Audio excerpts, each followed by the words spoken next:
David here. Welcome back to Portraits in Metaphysics, Part 9. Today we will be looking at the founders of modern science through physics, astronomy, Copernicus, Galileo, and Kepler. We'll also look at Telesio and Bruno, important figures of the early Italian Renaissance.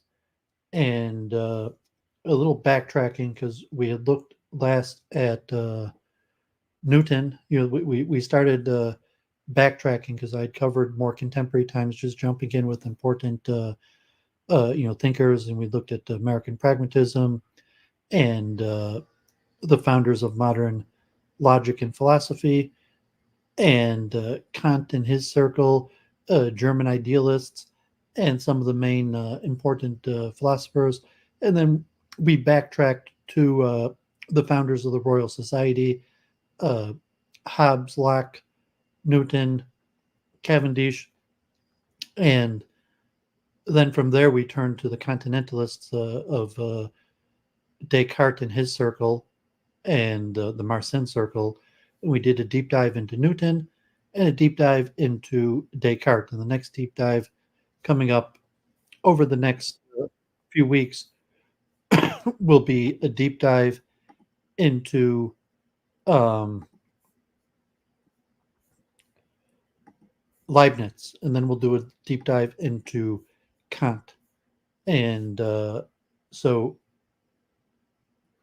these are some of the most important names in the history of science predating Descartes.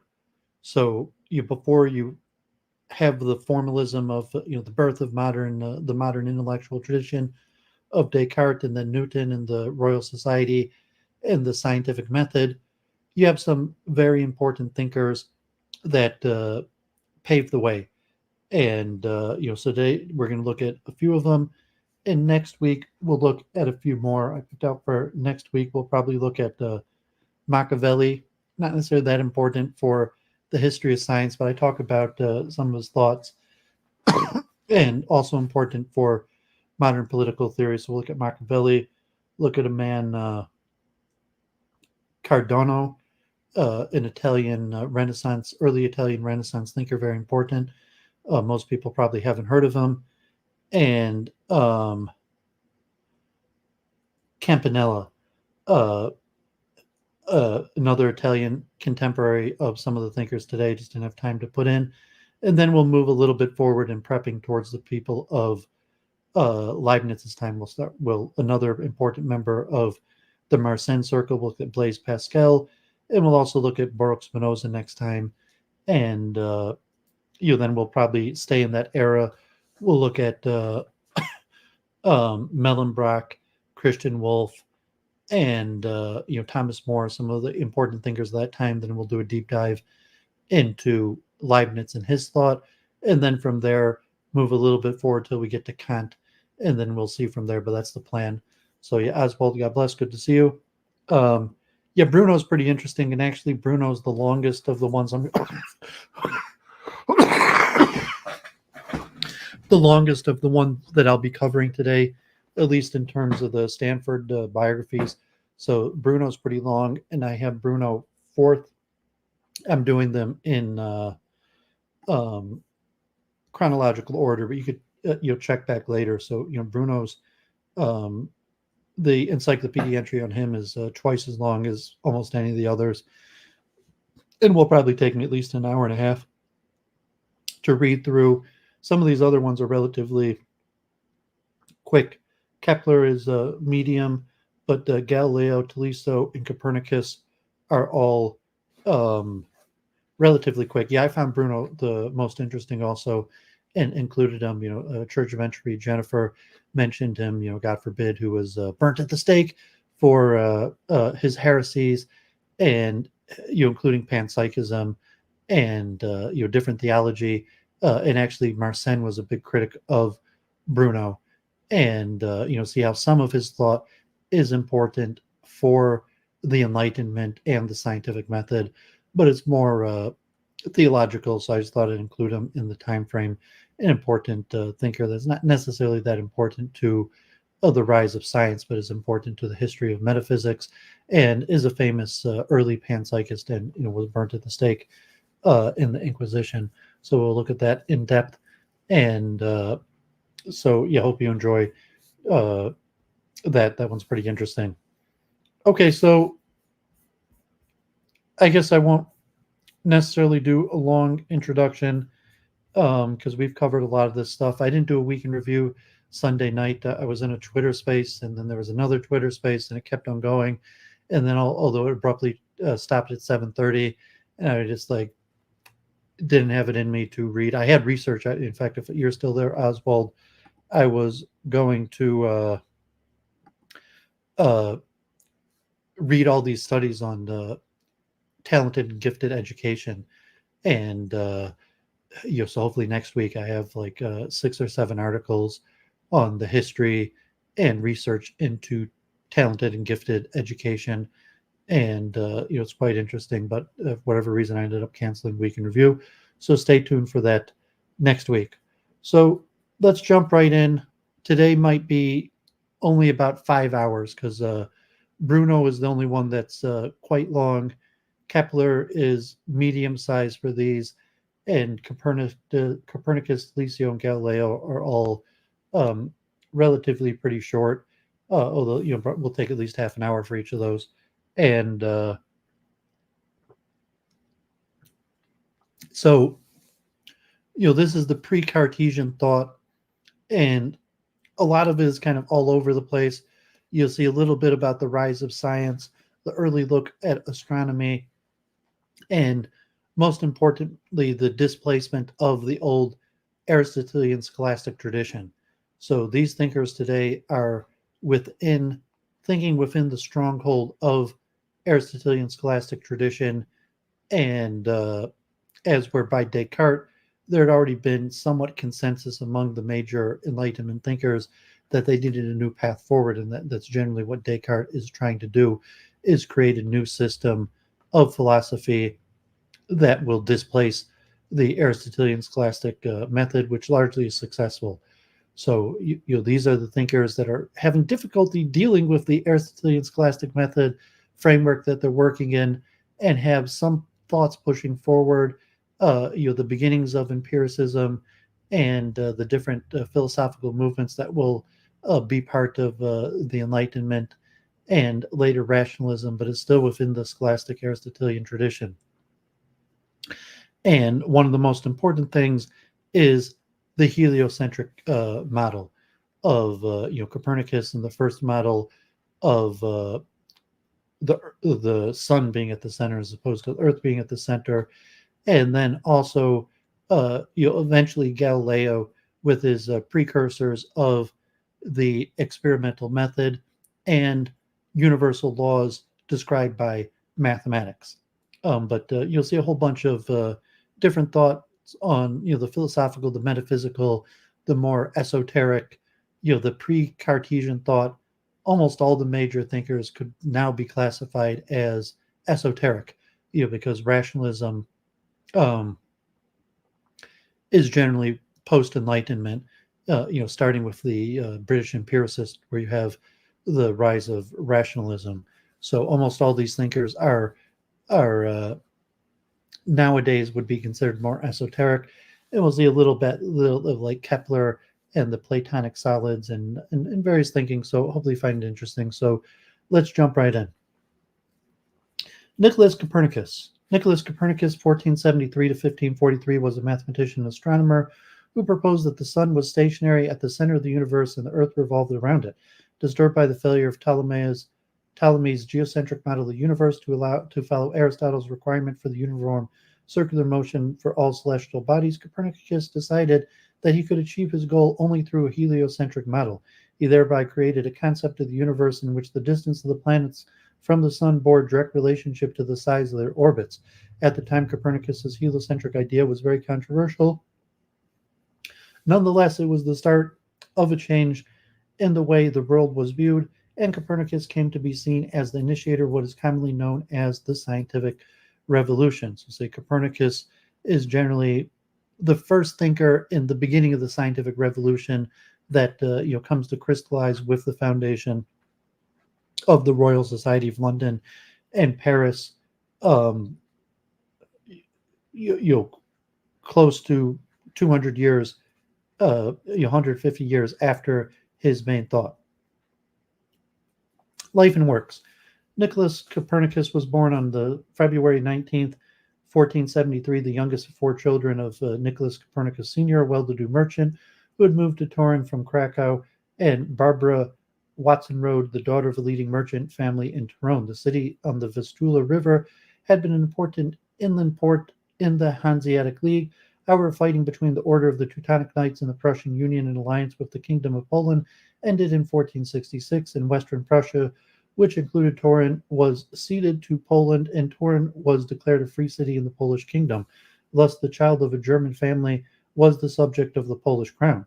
The father died in 1483, and the children's maternal uncle, Lucas Watson Road, took them under his protection. Watson Road was a very successful cleric. He was to become the Bishop of Warmia, Ermland in German, in 1489, and he both facilitated his nephew's advancement in the church and directed his education. In 1491, Copernicus enrolled in the University of Krakow. There is no record of his having obtained a degree, which was not unusual at the time, as he did not need a bachelor's degree for his ecclesiastical career or even to study for a higher degree. But the University of Krakow offered courses in mathematics, astronomy, and astrology, and Copernicus's interest was sparked, which is attested to by his acquisition of books on the subject while in Krakow. In 1495, Watson Road arranged Copernicus's election as a canon of the chapter of Freudenberg in German, and the cathedral chapter in Warmia, an administrative position just below that of bishop. He assumed the post 2 years later, and his financial situation was secure for life. In the meantime, following his uncle's footsteps, Copernicus went to the University of Bologna in 1496 to study canon law. While in Bologna, he lived with the astronomy professor Domenico Maria Novara and made his first astronomical observations. In addition, as Rosen noted, in establishing close contact with Novara, Copernicus met, perhaps for the first time in his life, a mind that dared to challenge the authority of Ptolemy, the most eminent ancient writer in his chosen field of study. Copernicus also gave a lecture on mathematics in Rome, which may have focused on astronomy. Copernicus' studies at Bologna provided an advantage he did not have in Krakow, a teacher of Greek. Humanism began to infiltrate the Italian universities in the 15th century.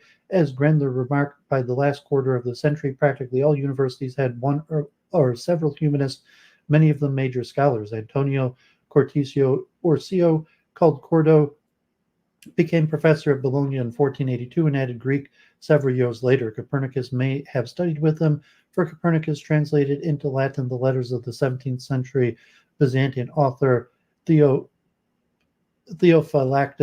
Simocatta from the 1499 edition of a collection of Greek letters produced by the Venetian humanist printer Aldus Manutius.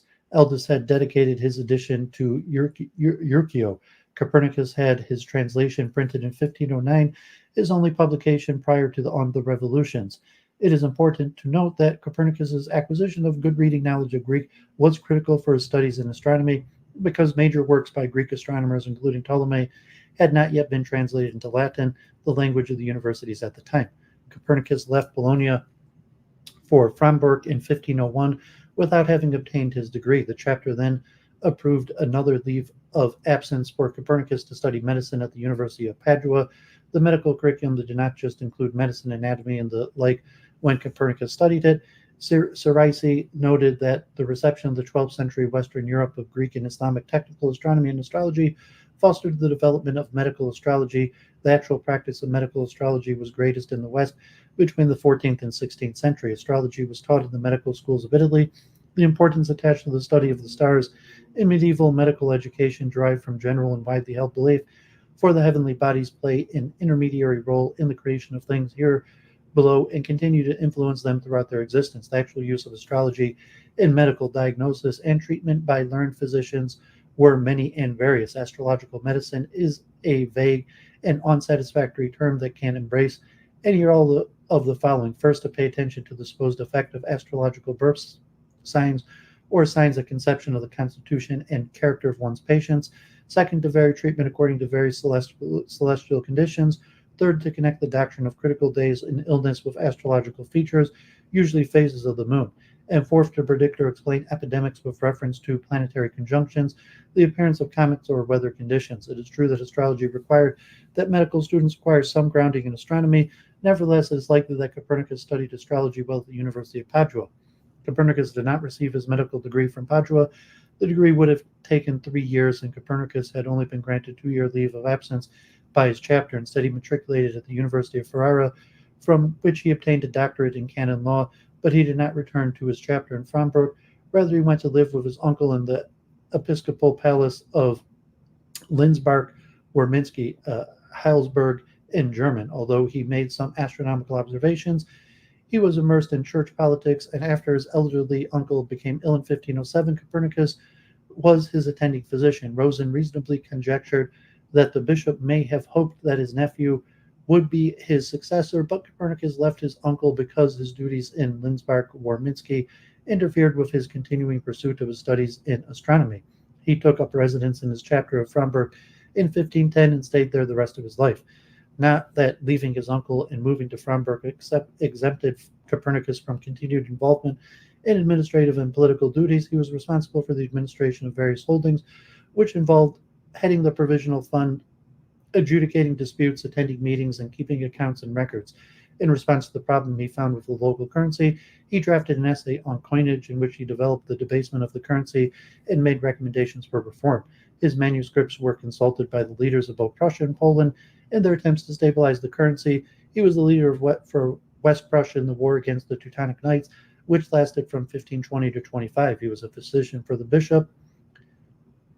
His uncle had died in 1512, and members of the chapter, and he was consulting physicians for notables in East and West Prussia. Nevertheless, Copernicus began to work on astronomy on his own. Sometime between 1510 and 14, he wrote an essay that had come to be known as the Commentarialist, that introduced his new cosmological idea, the heliocentric universe, and he sent copies to various astronomers. He continued making astronomical observations whenever he could, hampered by the poor position for observations in Freiburg and his many pressing responsibilities as canon. Nevertheless, he kept working on his manuscript on the revolutions. He also wrote what is known as the Letter Against Werner in 1524, a critique of John Werner's letter concerning the motion of the eighth sphere. Copernicus claimed that Werner erred in his calculation of time and his belief that before Ptolemy the movement of the fixed stars was uniform, but Copernicus's letter did not refer to his cosmological ideas. In 1539, a young mathematician named George Joachim Rheticus from the University of Wittenberg came to study with Copernicus. Rheticus brought Copernicus's books in mathematics, in part to show Copernicus the quality of printing that was available in the German-speaking cities. He published an introduction to Copernicus's idea, the Narratio Prima first report. Most importantly, he convinced Copernicus to publish on the revolutions. Rheticus oversaw most of the printing of the book, and on May 24, 1543, Copernicus held a copy of the finished work on his deathbed. Okay, so one interesting note here is astrology. So why is the foundation of science predicated on astronomy, celestial mechanics, really almost to the 1800s with like Lagrange and Laplace, is because of the importance of astrology, that it was believed that astrology caused all of these factors, and therefore the predicting of the position of the stars and the planets was extremely important to people for their beliefs in astrology. There's some level of like navigation and other factors that are important for astronomy also, but the main reason why astronomy was such an important topic was because of the widespread belief in astrology, and astrology only starts to lose its popularity probably around the 18th century, well after the Newtonian revolution. So just a note on why the key focus, why is astronomy so important for the beginnings of science and the Renaissance and the Reformation. Astronomical ideas and writings. Pre-Copernican astronomy. Classical astronomy followed principles established by Aristotle. Aristotle accepted the idea that there were 4 physical elements: earth, water, air, and fire. He put the earth in the center of the universe and contended that these elements were below the moon, which was the closest celestial body. There were 7 planets or wandering stars because they had a course through the zodiac in addition to traveling around the Earth, the moon, Mercury, Venus, the sun, Mars, Jupiter. Beyond that were the fixed stars. The physical elements, according to Aristotle, moved vertically, depending on their heaviness or gravity. The celestial bodies were not physical, but a fifth element or quintessence whose nature was to move in perfect circles around the Earth, making a daily rotation. Aristotle envisioned the Earth as the true center of all the circles or orbs carrying the heavenly bodies around it, and all the motion is uniform, that is unchanging. But observers realized that the heavenly bodies did not move as Aristotle postulated. The Earth was not the true center of the orbits, and the motion was not uniform. The most obvious problem was that the outer planets seemed to stop, move backwards in retrograde motion for a while, and then continue forward.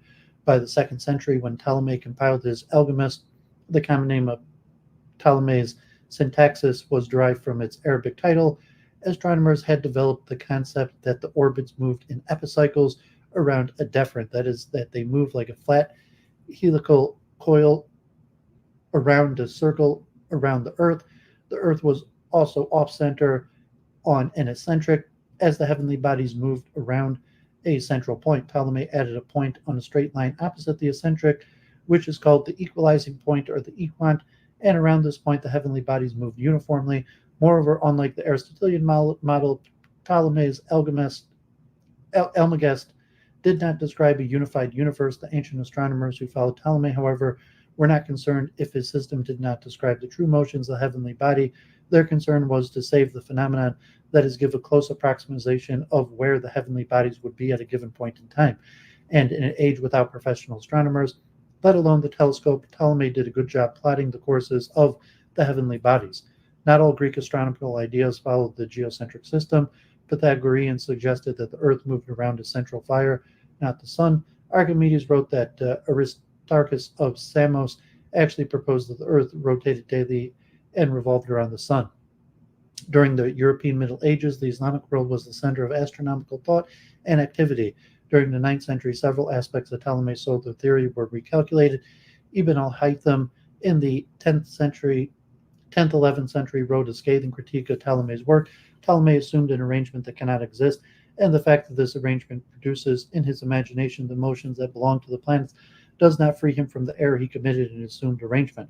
For the existing motions of the planets cannot be the result of the arrangements that is impossible to exist. Swerdlow and Neuberger stressed that the 13th century Moraga school was also important to finding errors in correcting Ptolemy. The method of the Moraga planetary models was to break up the equant motions in Ptolemy's models into 2 or more components of uniform circular motion. Physically, the uniform rotation of spheres that together control the direction and distances of the center of the epicycle so that it comes to lie in nearly the same position it would have in Ptolemy's model and always moves uniformly with respect to the equant. They found that Copernicus used devices that had been developed by the Maghrib astronomers Nasir al-Din Tusi, Muyad al-Din al-Urdi, Qitab al-Din al-Shirazi, and Ibn al-Shatir. In addition, Rajab has shown that the theory for the inner planets represented by regiomontanus that enabled Copernicus to convert the planets to eccentric models had been developed by the 15th century Samarkand-trained astronomer Ali Qushi. Renaissance humanists did not necessarily promote natural philosophy, but its emphasis on mastery of classical languages and texts had the side effect of promoting the sciences. George Purbach and Johannes Müller Regiomontanus studied Greek for the purpose of producing an outline of Ptolemaic astronomy. By the time Regiomontanus finished the work in 1463, it was important commentary on the Almagest as well, pointing out, for example, that Ptolemy's lunar theory did not accord with observations. He noted that Ptolemy showed the moon to be at various times twice as far from the Earth as at other times, which should make the moon appear twice as big. At that time, moreover, there was an active debate over Ptolemy's deviation from Aristotle's requirement of uniform circular motion.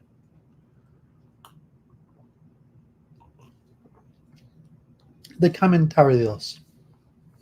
It is impossible to date when Copernicus first began to espouse the heliocentric theory. He had done so during his lecture in Rome. Such a radical theory would have occasioned comment. but there was none, so it was likely that he adapted this theory after 1500. Further, Copernicus, who helped him print his Latin translation in 1508 and 9, expressed admiration for his knowledge of astronomy, so that Copernicus' concept may have still been traditional at that point. His first heliocentric writing was his Commentarius. It was a small manuscript that was circulated but never printed. We do not know when he wrote this, but a professor in Krakow catalogued his books in 1514 and made a reference to the manuscript of 6 leaves expounding the theory of an author who asserts that the earth moves while the sun stands still. Thus, Copernicus probably adopted the heliocentric theory sometime between 1508 and 14. Rosen suggested that Copernicus's interest in determining planetary position in 1512 to 14 may reasonably be linked with his decision to leave his uncle's episcopal palace in 1510 and build his own outdoor observatory in 1513. In other words, it was the result of a period of intense concentration on cosmology that was facilitated by his leaving his uncle and the attendant focus on church politics and medicine. It is impossible to know exactly why Copernicus began to espouse the heliocentric cosmology. Despite his importance in the history of philosophy, there is a paucity of primary sources on Copernicus. His only astronomical writings were the Commentarius, the letter against Werner, and on the revolutions. He published his translation of Theophylactus's letters and wrote on the various versions of his treatise on coinage. Other writings relate to diocesan business, as do most of the few letters that survive. Sadly, the biography by Rheticus, which should have provided scholars with an enormous amount of information, has been lost. Therefore, many of the answers to the most interesting questions about Copernicus's ideas and work have been the result of conjecture and inference, and we can only guess why Copernicus adopted the heliocentric system. Most scholars believe the reason why Copernicus rejected Ptolemaic cosmology was because of Ptolemy's equant. They assumed this because of what Copernicus wrote in the Commentarius. Yet the widespread planetary theories advanced by Ptolemy and most other astronomers, although consistent with the numerical data, seem likewise to present no small difficulty, for these theories were not adequate unless they also conceived certain equalizing circles which made the planet appear to move at all times with a uniform velocity, neither on its deferent sphere nor about its own epicycle center. Therefore, having become aware of these defects, I often consider whether there could perhaps be found a more reasonable arrangement of circles from which every apparent irregularity would be derived. Well, everything in itself would be more move uniformly, as is required by the rule of perfect motion. Gadu has plausibly maintained that while the initial motivation for Copernicus was dissatisfaction with the equant, the dissatisfaction may have impelled him to observe other violations of uniform circular motion, and those observations, not the rejection of the equant by itself, led to the heliocentric theory. Bloomberg has pointed out that the mobility of the Earth may have been reinforced by the similarity of the spherical shape to those of the heavenly bodies. At the rejection of the equant suggests a return to the Aristotelian demand for true uniform circular motion of the heavenly bodies. Is unlikely that Copernicus adopted the heliocentric model because philosophies popular among Renaissance humanists like Neoplatonism and Hermeticism compelled them in that direction, nor should we attribute Copernicus's desire for uniform circular motion to an aesthetic need, for this idea was philosophical, not aesthetic, and Copernicus's replacing the equant with epicyclets made his system more complex than Ptolemy's. Most importantly, we should bear in mind in what Swerdlow and Neuberger asserted, Copernicus arrived at the heliocentric theory by careful analysis of planetary models, and as far as is known, he was the only person of his age to do so, and if he chose to adopt it, he did so on the basis of equally careful analysis. In the Commentarius, Copernicus listed assumptions that he believed solved the problem of the ancient astronomy. Barty had suggested that these assumptions are non-Euclidean axioms. Copernicus stated that the Earth is only the center of gravity and the center of the moon's orbit, that all the spheres encircle the sun, which is close to the center of the universe, that the universe is much larger than previously assumed, and the Earth's distance to the sun is a small fraction of the size of the universe, that the apparent motion of the heavens and the sun is created by the motion of the Earth, and the apparent retrograde motion of the planets is created by Earth's motion, although the Copernican model maintained epicycles moving along the deferent, which explained retrograde motion in the Ptolemaic model. Copernicus correctly explained that the retrograde motion of the planets was only apparent, not real. and its appearance was due to the fact that the observers were not at rest in the center. The work dealt very briefly with the order of the planets: Mercury, Venus, Earth, Mars, Jupiter, and Saturn, the only planets that could be observed with the naked eye. The triple motion of the Earth, the daily rotation, the annual revolutions of its center, and the annual revolutions of its inclination, that causes the sun to be seem to be in motion, the motions of equinoxes, the revolution of the moon around the Earth, and the revolution of the 5 planets around the sun. Okay, Dave Randall, God bless. I just got that book that you recommended.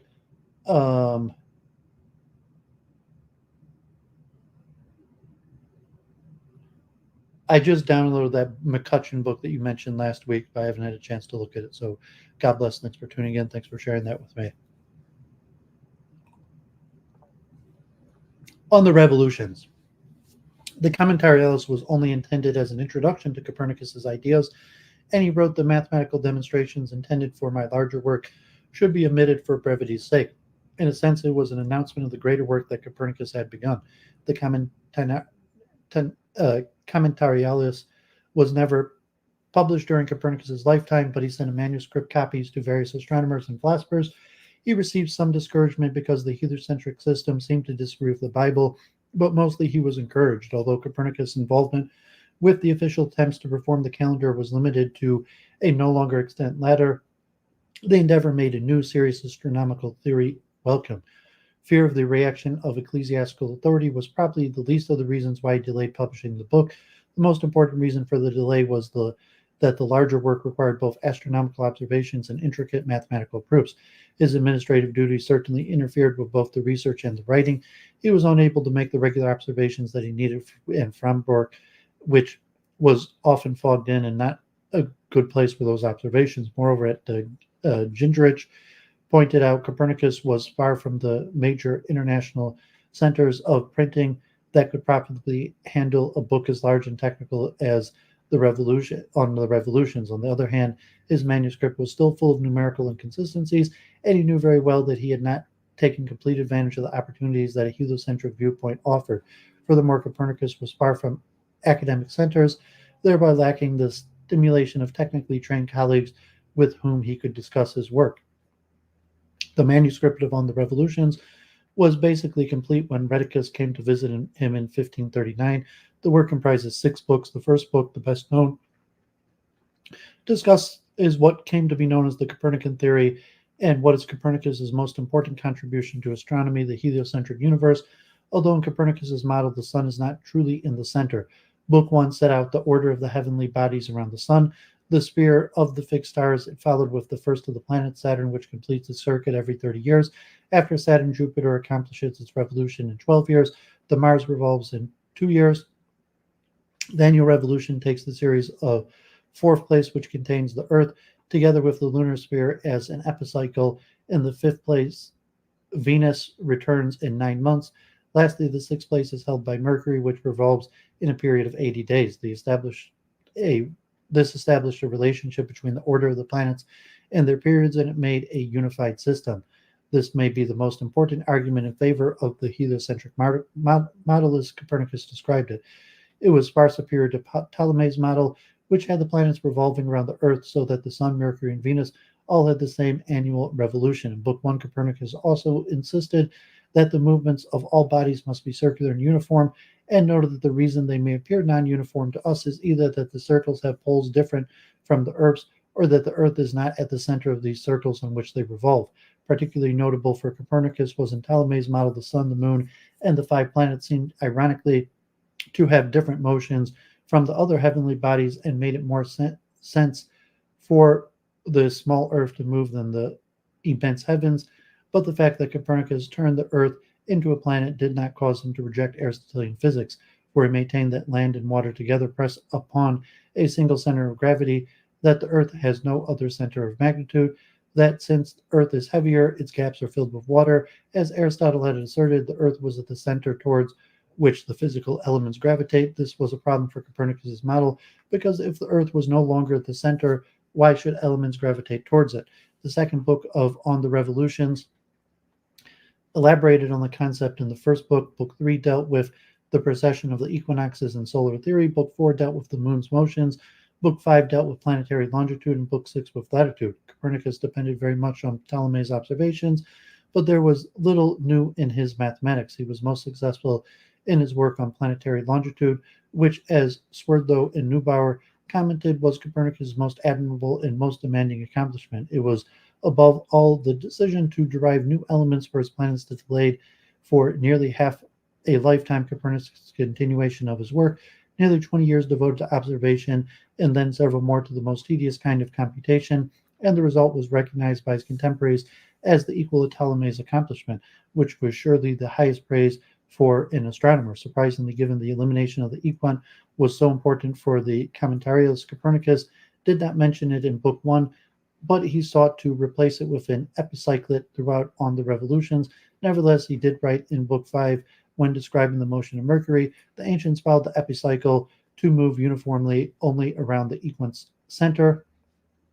This procedure was in gross conflict with the true center of the epicycle's motion, its relative distance and prior centers of both other circles.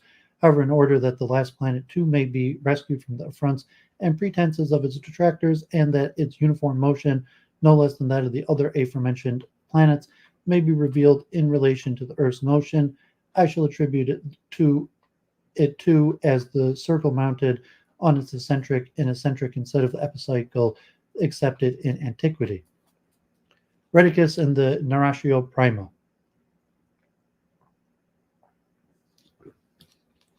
Although Copernicus received encouragement to publish his book from his close friend, the Bishop of Chelmo, Tiedemann Geiss, and from the Cardinal of Capua, Nicholas Schomburg, it was the arrival of George Joachim Rheticus in Frambruck that solved his need for a supportive and stimulating colleague in mathematics and astronomy, and for access to an appropriate printer. Rheticus was a professor of mathematics at the University of Wittenberg, a major center for the student of mathematics as well as for Lutheran theology.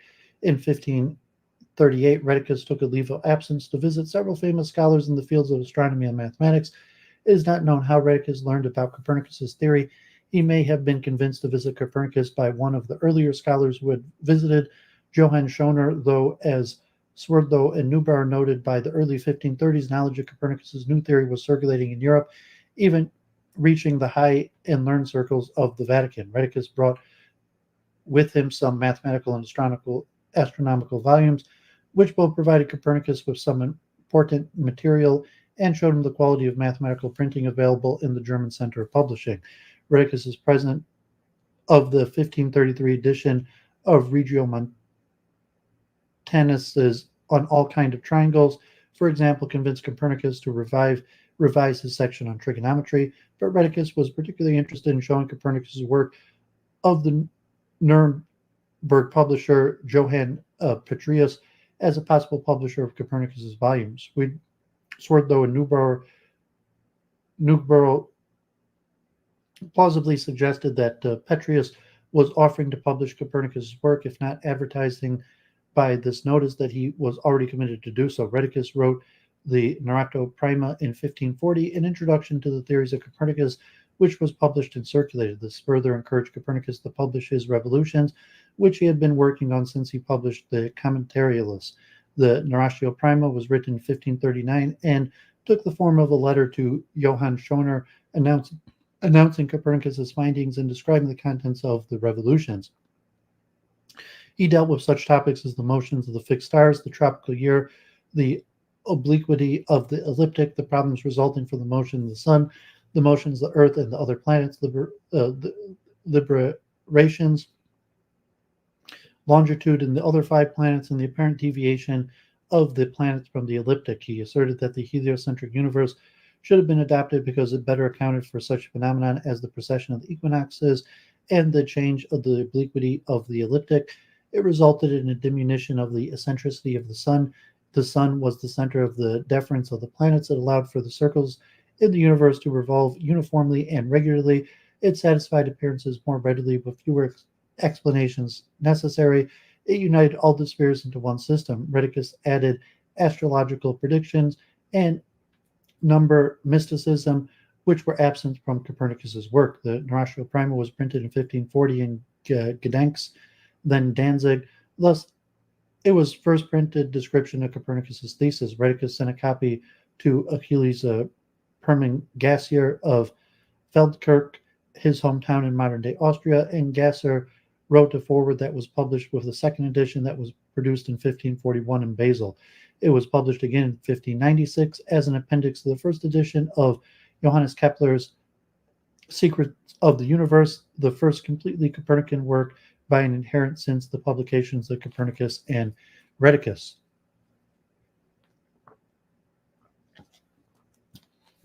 Bringing on the revolutions and Oesender's preface. The publication of Rheticus's Narratio Prima did not create a big stir against the heliocentric thesis, and so Copernicus decided to publish on the revolutions. He added a dedication to Pope Paul III, probably for political reasons, in which he expressed his hesitancy about publishing the work and the reasons he finally decided to publish it. He gave credit to Schoenberg and Gies for encouraging him to publish and omitted mention of Rheticus, but it would have been insulting to the Pope during the tense period of the Reformation to give credit to a Protestant minister. He dismissed critics who might have claimed that it was against the Bible by giving the example of 4th century Christian apologist Lactantius, who had rejected the spherical shape of the earth, and by asserting astronomy is written for astronomers.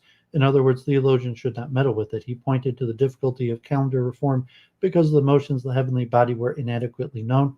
He called attention to the fact that if the motions of other planets are correlated with the orbiting of the Earth and computed for the revolutions of each planet, not only do their phenomenon follow their form, but also the order and size of all the planets and the spheres in heaven itself is so linked together that in no portion of it can anything be shifted without disrupting the remaining parts of the universe as a whole. Rheticus returned to Wittenberg in 1541, and the following year received another leave of absence, at which time he took the manuscript of the revolutions to Petrus for publication in Nuremberg. Rheticus oversaw the printing of most of the texts. However, Rheticus was forced to leave Nuremberg later that year because he was appointed professor of mathematics at the University of Leipzig. He left the rest of the management of the printing the revolutions to Andrew Oesender, a Lutheran minister who was also interested in mathematics and astronomy. Though he saw the project through, Oesender appended an anonymous preface to the work. In it, he claimed that Copernicus was authoring a hypothesis, not a true account of the working of the heavens, since he, the astronomer, cannot in any way attain to the true causes. He will adopt whatever suppositions enable the motions to be computed correctly from the principles of geometry for the future as well as the past. These hypotheses need not be true or even probable. This clearly contradicted the body of the work, but both Rheticus and Gies protested, and Rheticus crossed it out of his own copy. 16th century reactions to On the Revolutions. Copernicus's fame and book made its way across Europe over the next 50 years, and a second edition was brought out in 1566 as Gingerich's census of the exact copies showed. The book was read and commented on by astronomers. Gingerich noted the majority of the 16th century astronomers thought eliminating the equant was Copernicus's big achievement, while Martin Luther may have made negative comments about Copernicus because the idea of the heliocentric universe seemed to contradict the Bible. Philip Melanchthon, who presided over the curriculum at the University of Wittenberg, eventually accepted the importance of teaching Copernicus's ideas, perhaps because Oesender's preface made the work more palatable. His son-in-law, Caspar Puser, taught astronomy there and began teaching Copernicus's work. As a result, the University of Wittenberg became a center where Copernicus's work was studied. But Rheticus was the only Wittenberg scholar who accepted the heliocentric idea. Robert Westman suggested that there was a Wittenberg interpretation. Astronomers appreciated and adopted some of Copernicus's mathematical models, but rejected his cosmology, and some were pleased with his replacement of the equant by epicyclets. One of these was Erasmus Reinhold, a leading astronomer at Wittenberg, who became dean and rector. He produced a new set of planetary tables from Copernicus's work, the Prutenic tables, although, as Gingerich pointed out, there was relatively little to distinguish between the accuracy of the Alphonsine tables and the Prutenic tables. The latter were more widely adopted. Gingerich plausibly suggested that the fact that the Prutenic tables more accurately predicted a conjunction between Jupiter and Saturn in 1563 made the difference. Reinhold did not accept the heliocentric theory, but he admired the elimination of the equant. The Prutenic tables excited interest in Copernicus's work. Tycho Brahe was the great astronomical observer before the invention of the telescope. He called Copernicus the second Ptolemy and appreciated both the elimination of the equant and the creation of a planetary system. But Tycho could not adopt the Copernican system, partly for the religious reasons that it went against the Bible, what the Bible seemed to preach. He therefore adopted a compromise, the geoheliostatic system, in which the two inner planets revolved around the sun, and that system, along with the rest of the planets, revolved around the Earth. Among Catholics, Christopher Clavius was the leading astronomer in the 16th century. Jesuit himself, he incorporated astronomy into the Jesuit curriculum and was the principal scholar behind the creation of the Gregorian calendar.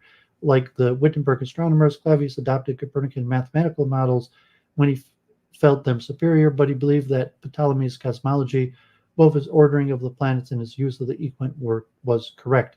Pope Clement VII had reacted favorably to talk about Copernicus's theory, rewarding the speaker with a rare manuscript.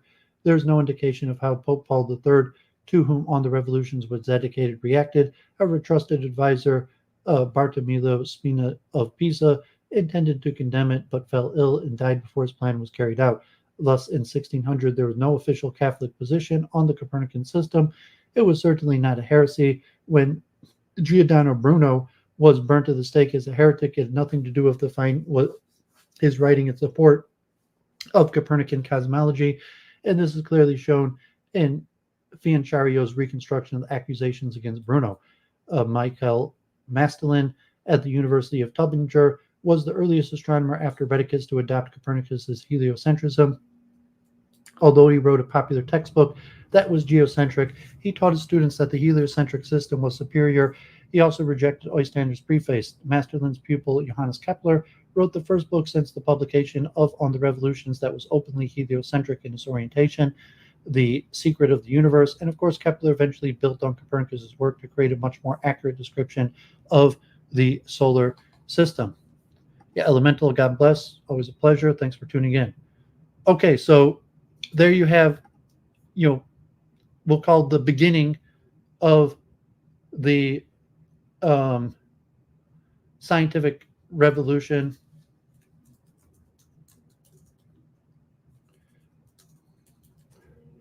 And with Copernicus's heliocentric model. And, so we'll see heliocentrism is going to be a theme in all of these thinkers today. Telesio, Kepler, Bruno, and Galileo are all going to be people who think about and tend to favor the heliocentric model, and we'll extend beyond that. So Copernicus is kind of a one-off, who just comes up with this phenomenal insight, calculations, observations that becomes the center point of what eventually becomes the key point of the scientific revolution. Let me just pour a tea, and then we'll move on with a lesser known name, but very important in metaphysics and various topics, Bernardino Telesio.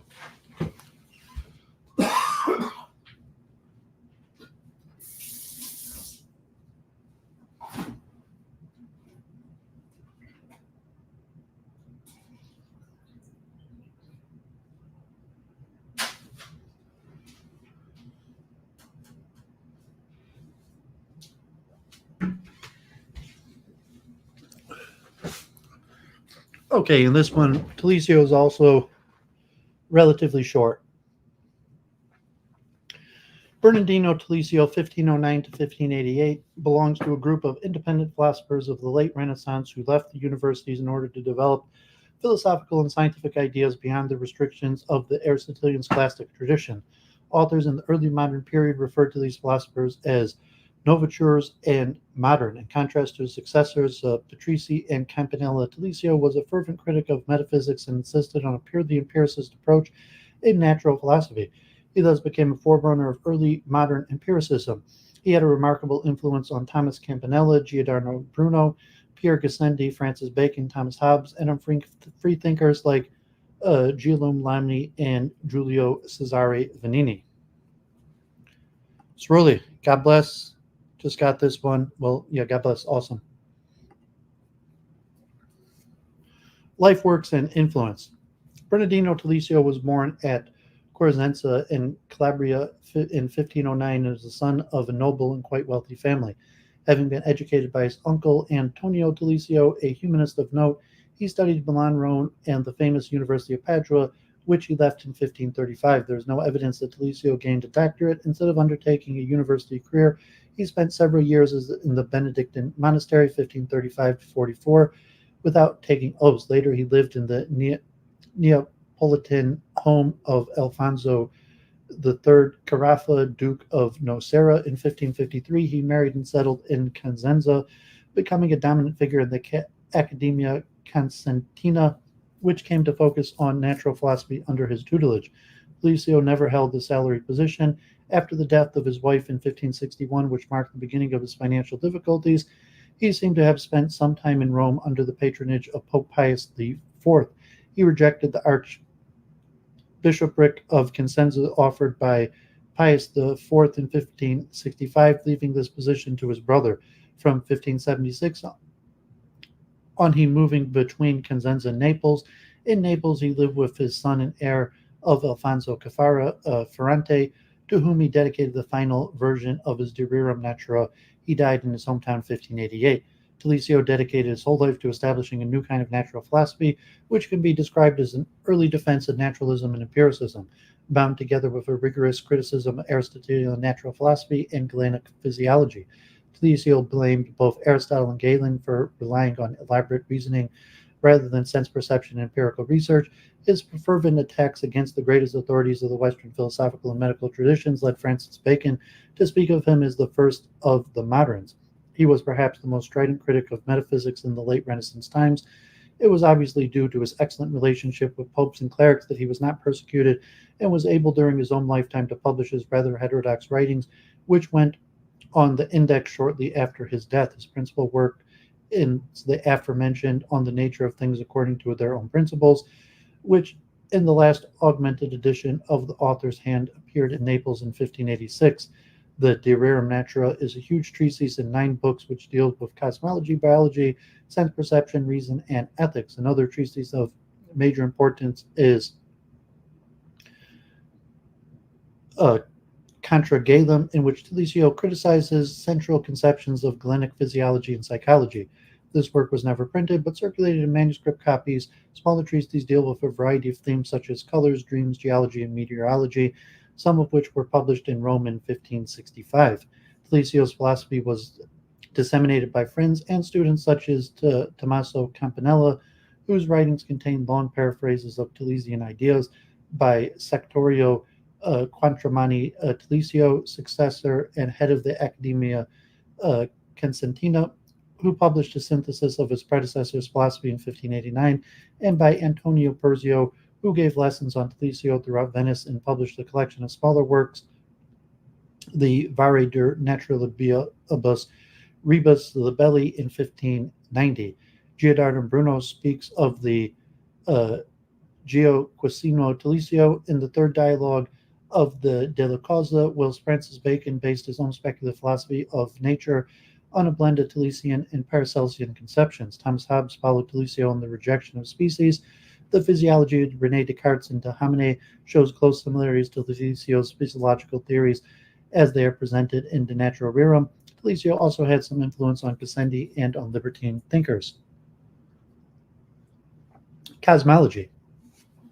Telesio's vision of the genesis of nature is simply to point of being archaic, yet at the same time astonishingly modern in the sense that he seems to have been one of the very first defenders of a theory of natural evolution without metaphysical or theological presuppositions. According to his De Rerum Natura, the only things which must be presupposed are passive matter and active force, the latter of which Telesio thought of as a twofold heat and cold. These principles were meant to replace the Aristotelian metaphysical principles of matter and form in order to explain how all natural beings came into existence by these opposing forces. Telesio presumed that in the beginning God had created 2 primary globes, the sun and the earth, the sun being the seat of heat and the earth the sun of coldness, and they had separated them with such a distance in space that they could not distinguish each other. All natural things result from the battle of these antagonistic forces for the possession of matter. The main region of that creative battle is the surface of the earth, where they create metals, stones, and animate beings. The primary activity of warmth is to move fast and to dilate in rarefi- uh, rarefied matter, whereas that of cold is to hinder movement and to condense matter. These differ according to the amount of heat or cold they possess, and therefore according to their density and derivative qualities, such as velocity and color. The quantity of matter is not changed through the action of these forces upon it. The role of heat, cold, and matter as natural principles had been highlighted before by Girolamo Frascantoro in the first version of his Homoeocentrica and the dialogue of Franz Castorius Sivo de Anima, as well as by Girolamo Cardano in his Liber Unicus de Natura. Talesio's cosmology put an end to the metaphysical explanation. Telesio thought space to be absolute, thus abolishing the Aristotelian notion that a bipartite cosmos divided into a sublunary world in which generation and corruption take place, and a sublunary sphere where eternal regular movements. The existence of a vacuum within space is admitted, but things are said to have a natural inclination to avoid empty space. In the cosmological chapter of Book 4, Telesio criticizes the Aristotelian explanation of the movement of the cosmos by transcendental telos, the god of Aristotle's metaphysics. The sky doesn't move because of the desire for a being more perfect than itself, but because it is its own nature to move and thus to sustain its own life. Likewise, he rejected the idea the motions of the subordinate spheres were caused by unmoved movers. The pure intelligences of the Aristotelian and Christian traditions, an assumption which he reprimanded to be obscure and incomprehensible even via imagination. The things of nature are not created, governed, and sustained by divine providence. In Telesio's philosophy, there is no such thing as a transcendent mind or idea. All things act solely according to their own nature, starting from the primary forces of cold and heat. The Epicurean chance is included in Telesio's Stoic influenced philosophy of nature. Everything can produce everything, an idea which was soon to be sharply rejected by Francesco Patrizi de Chiriso, one of the most important contemporary readers of Telesio. In order to sustain themselves, these primary forces and all beings which arise through their antagonistic interaction must be able to sense themselves as well as the opposite force. That is, they must sense what is convenient and what is inconvenient or damaging for their survival and well-being. Sensation, therefore, is not the property of embodied souls. Telesio's philosophy can thus be described as pansensiism in the sense that all beings, animate or inanimate, are said to have the power of sensation. Psychology. With regard to psychology, Telesio took a materialist standpoint. According to his general rejection of the metaphysical and therefore inappropriate principles of matter and form, he rejected Aristotle's definition of the soul as a forma corporis, as a form and entelechy of an organic body. According to Telesio, the soul is a separate being, but not in the sense of the Platonists who define it as an immortal essence, acting as the governor and mover of the body during its embodied life. Telesio held that the soul to be a specific part of the body, defining it as the spiritus coursing through the nervous system and having its main seat in the brain. The spiritus, which overtakes the role of the anima of the philosophical traditions, is produced by the white semen. Telesio calls it the spiritus es semini eductus.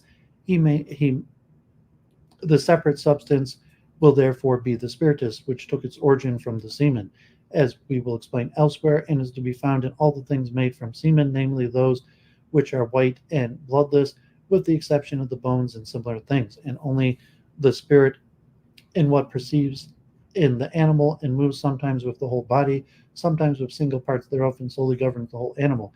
That is to say, performs those actions which, according to the concurring opinions of all, are typical of the soul. To ascribe psychic functions to a specific part of the body implies a rejection of the differences between organic and inorganic life, which dichotomy was central to the Aristotelian, Platonic, and Christian traditions. According to Telesio, there is a quantitative and not a qualitative difference here, which consists in the higher degree of complexity and a higher degree of warmth that some physical bodies possess, whereas metals and stones are homogeneous bodies. Organic bodies consist of heterogeneous parts, including the bodily, though indivisible, spirit in the nerves and brains.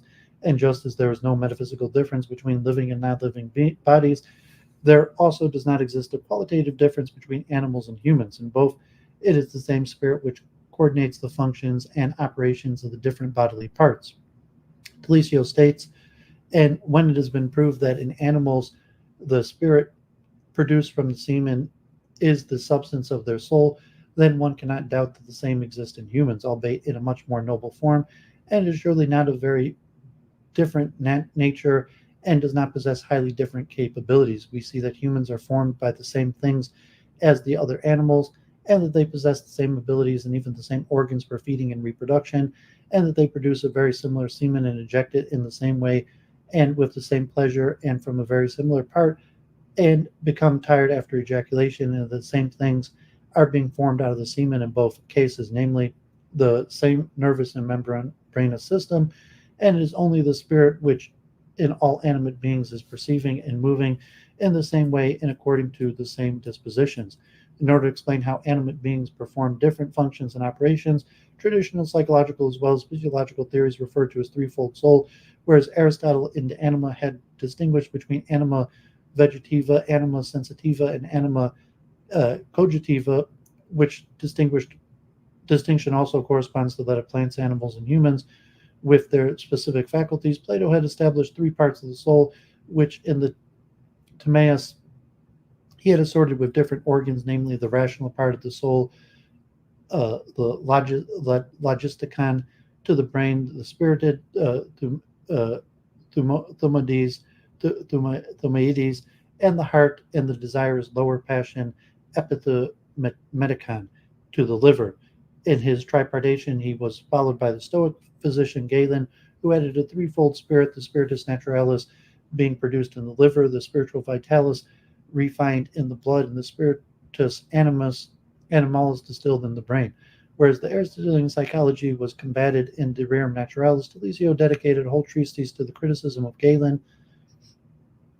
According to Telesio, the functioning of an organic body cannot be explained by presupposing a plurality of rulers and asserting the unity of the soul. Spirit Telesio followed the medical theorist Giovanni Argentiero, who defended the unity of the spirit against the Aristotelian medical traditions. Telesio combined the medical theory of spirit with a basically Stoic notion, that of the hegemonicon, according to which the spirit in the brain is responsible for all the states of operations traditionally ascribed to the tripart soul. The animal is governed by one substance residing in the brain, whereas in Quod Animal Universum, he went on to explain the effects in terms of physiology. In De Rerum Naturali, he added a theory of sense perception and a theory of knowledge on physical grounds. Theory of sense perception. Telesio rejected the traditional concept of sense organs, replacing with a mechanistic explanation of sense perception. In his opinion, to speak of sense organs is inappropriate, and the so-called sense organs are nothing else than parts of the body which are either more subtle or soft than others, or perforated and open. One should not believe in the slightest that they are made thus in order to offer some capacity or support of perceiving to the sensitive soul, which seems to be the duty of the organs, but in order to provide an easy and open entry to the forces of external things and to those things themselves. What is perceived are not the forms of species of things, as the Aristotelians believe, but impulses of light and air. As the sense of touch provides the most narrow contrast between outer object and sensing spirit, it assumes the role of the primary sense, which is traditionally identified with the sense of vision. The informatio theory being rejected, Telesio comes close to the neuronal explanation of sense perception, which is a mechanical process arising from the transfer of tactile impressions through the nerves to the brain.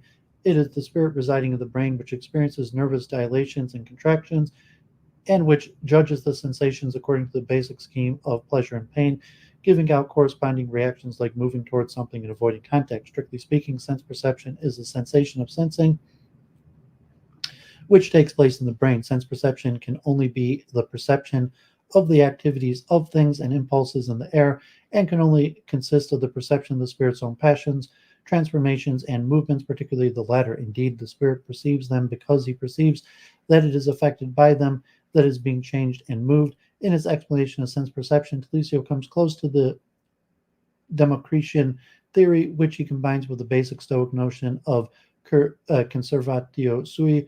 A key term in Telesio's philosophy, pleasure is identified with the sensation of self-preservation. Pain is the sensation of destruction.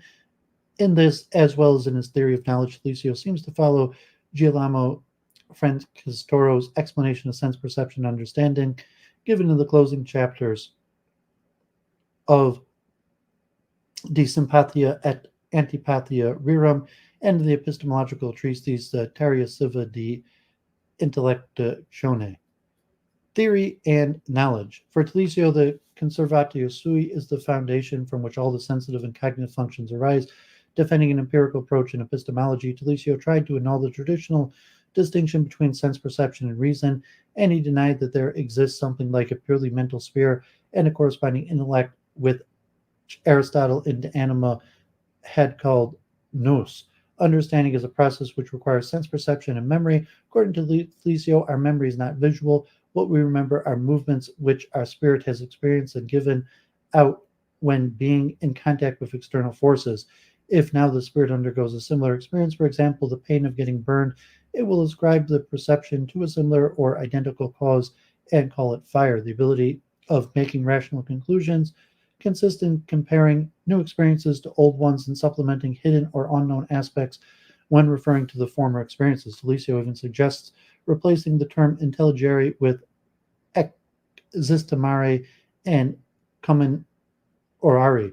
Intellectual understanding, therefore, does not mean to reach a realm of necessity and eternity, not even in mathematics, which, according to Telesio, arises from sensual experience and is a science of less dignity than the observation-based natural philosophy. Ethics. The ethics exposed in the ninth book of De Rerum Natura is, strictly speaking, naturalist. The only objection which Telesio ascribes to the spirit is self-preservation and self-improvement, the former lying in its ability to react suitably to influences from the external world, the latter in its capability of finding means to improve its state of being. This comes about through theoretical knowledge, specifically through natural philosophy and medicine, and through learning to control one's own emotions and desires. According to Telesio, we can voluntarily provoke and suppress affections and their related actions. What is more, we are able to master the degree to which we desire and are affected. The principle of moral virtue is said to be a knowledge of what is helpful and what is damaging for survival and well-being in human society. All virtues and vices are reduced to self-conservation. Science and religion. Whereas medieval and Renaissance authors often seem to rely on the double truth theory in order to maintain the freedom of scientific research and teaching, Telesio maintained a purely scientific approach, but he did not deny the existence of God in the human soul. Telesio's God is not the God who acts in nature and history, though he did not deny the possibility of miracles. The God Telesio seemed to imagine can be compared to a mechanic, just as the best mechanic creates an artifact which will work without interruption in default. So the power of the almighty divine artist is represented in a cosmos which is able to generate and to sustain itself without ever running the danger of corruption. Besides the natural soul or spirit, Telesio accepted the existence of an immortal soul superimposed by God, but in his theory of the psychology and ethics, the soul does not play any significant role, for which reason researchers have often held it to be an addition designed to avoid conflicts with the church.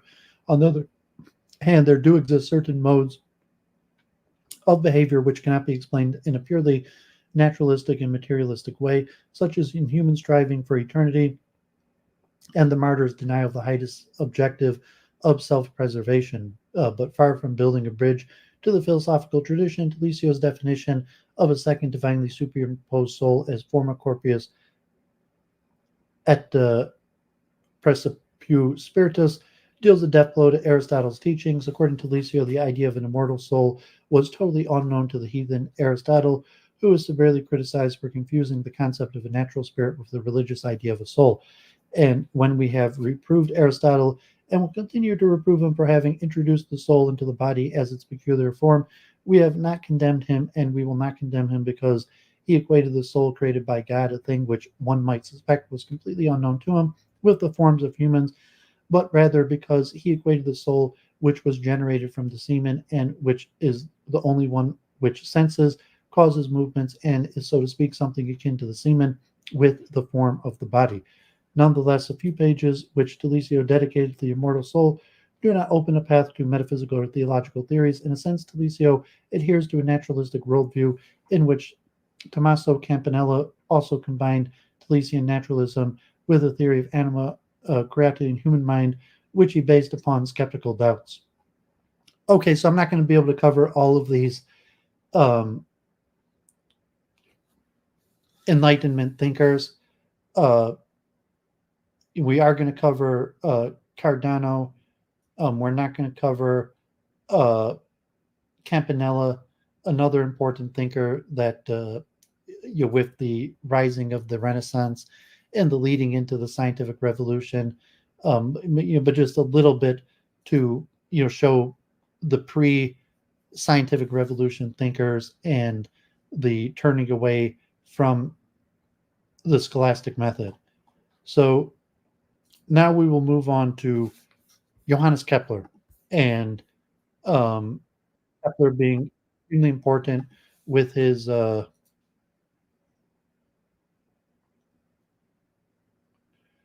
um,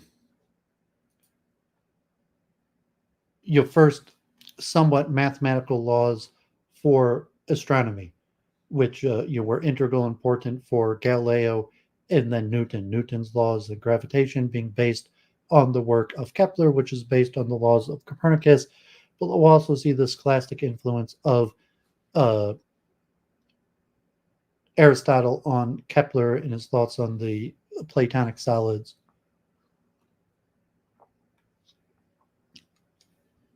Johannes Kepler.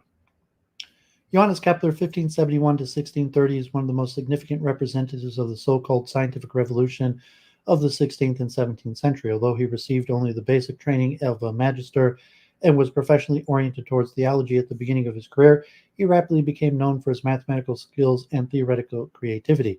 As a convinced Copernican, Kepler was able to defend the new system on different fronts against the old astronomers who still sustained the system of Ptolemy, against the Aristotelian natural philosophers, against the followers of the new mixed system of Tycho Brahe, whom Kepler succeeded as imperial mathematician in Prague, and even against the standard Copernican position according to which the new system was to be considered merely as a computational device and not necessarily a physical reality. Kepler's complete corpus can be hardly summarized as a system of ideas like scholastic philosophy or the new Cartesian systems which rose in the second half of the 17th century. Nevertheless, it is possible to identify two main tendencies, one linked to Platonism and giving priority to the role of geometry in the structure of the world, and the other connected with the Aristotelian tradition and accentuating the role of experience in causality and epistemology. While he attained immortal fame in astronomy because of his three planetary laws, Kepler also made fundamental contributions in the field of optics and mathematics. To the little known facts regarding Kepler's indefatigable scientific activity belong his efforts to develop different technical devices. For instance, the water pump, which he tried to patent and apply to different practical contexts. To his contemporaries, he was also a famous mathematician and astrologer. For his own part, he wanted to be considered a philosopher who investigated the innermost structure of the cosmos scientifically. Just 1 second.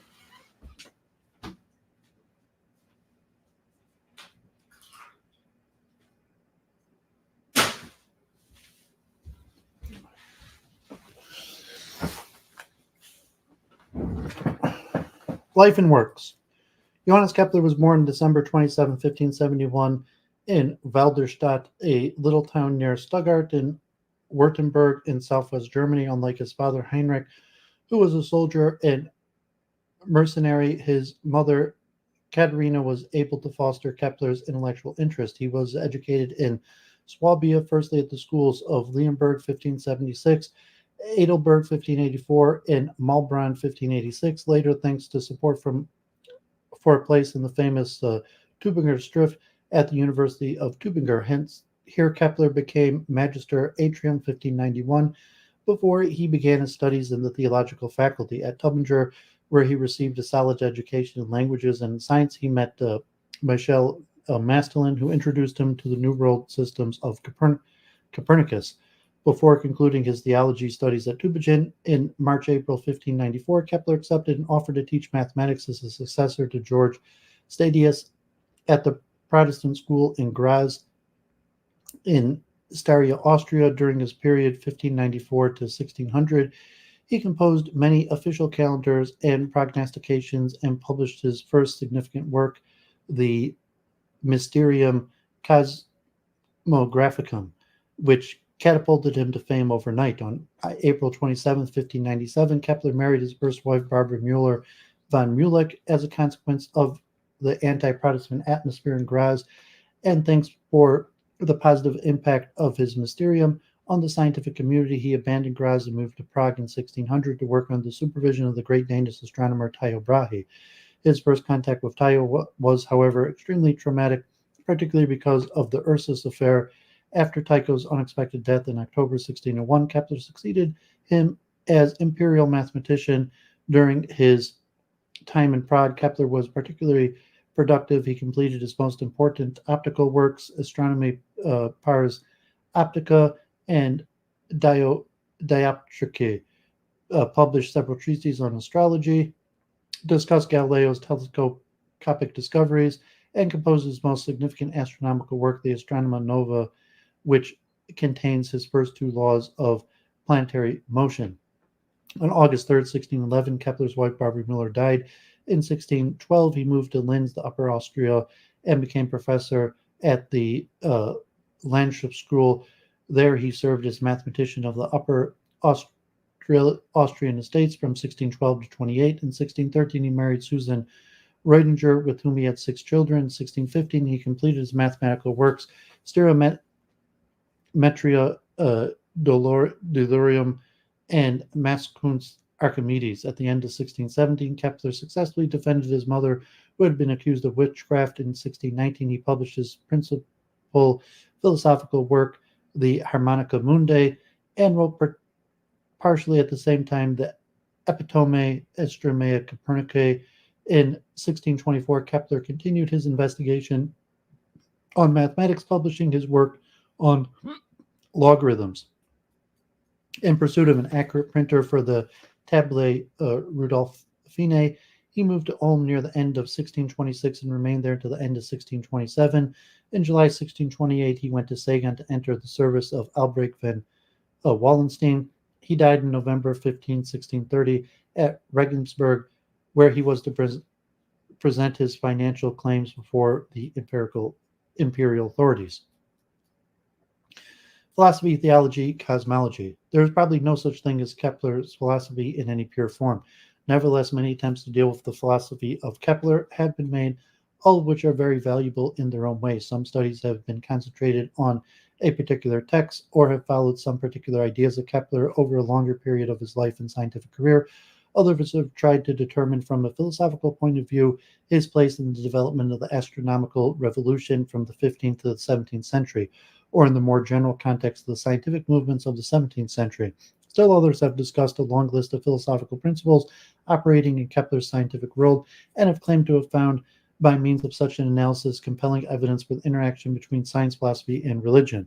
If, in the particular case of Kepler, philosophy is immediately related to astronomy, mathematics, and finally cosmology, a notion which arises much later, the core of these speculations is to be sought in the spectrum of problems with which he dealt in his Mysterium.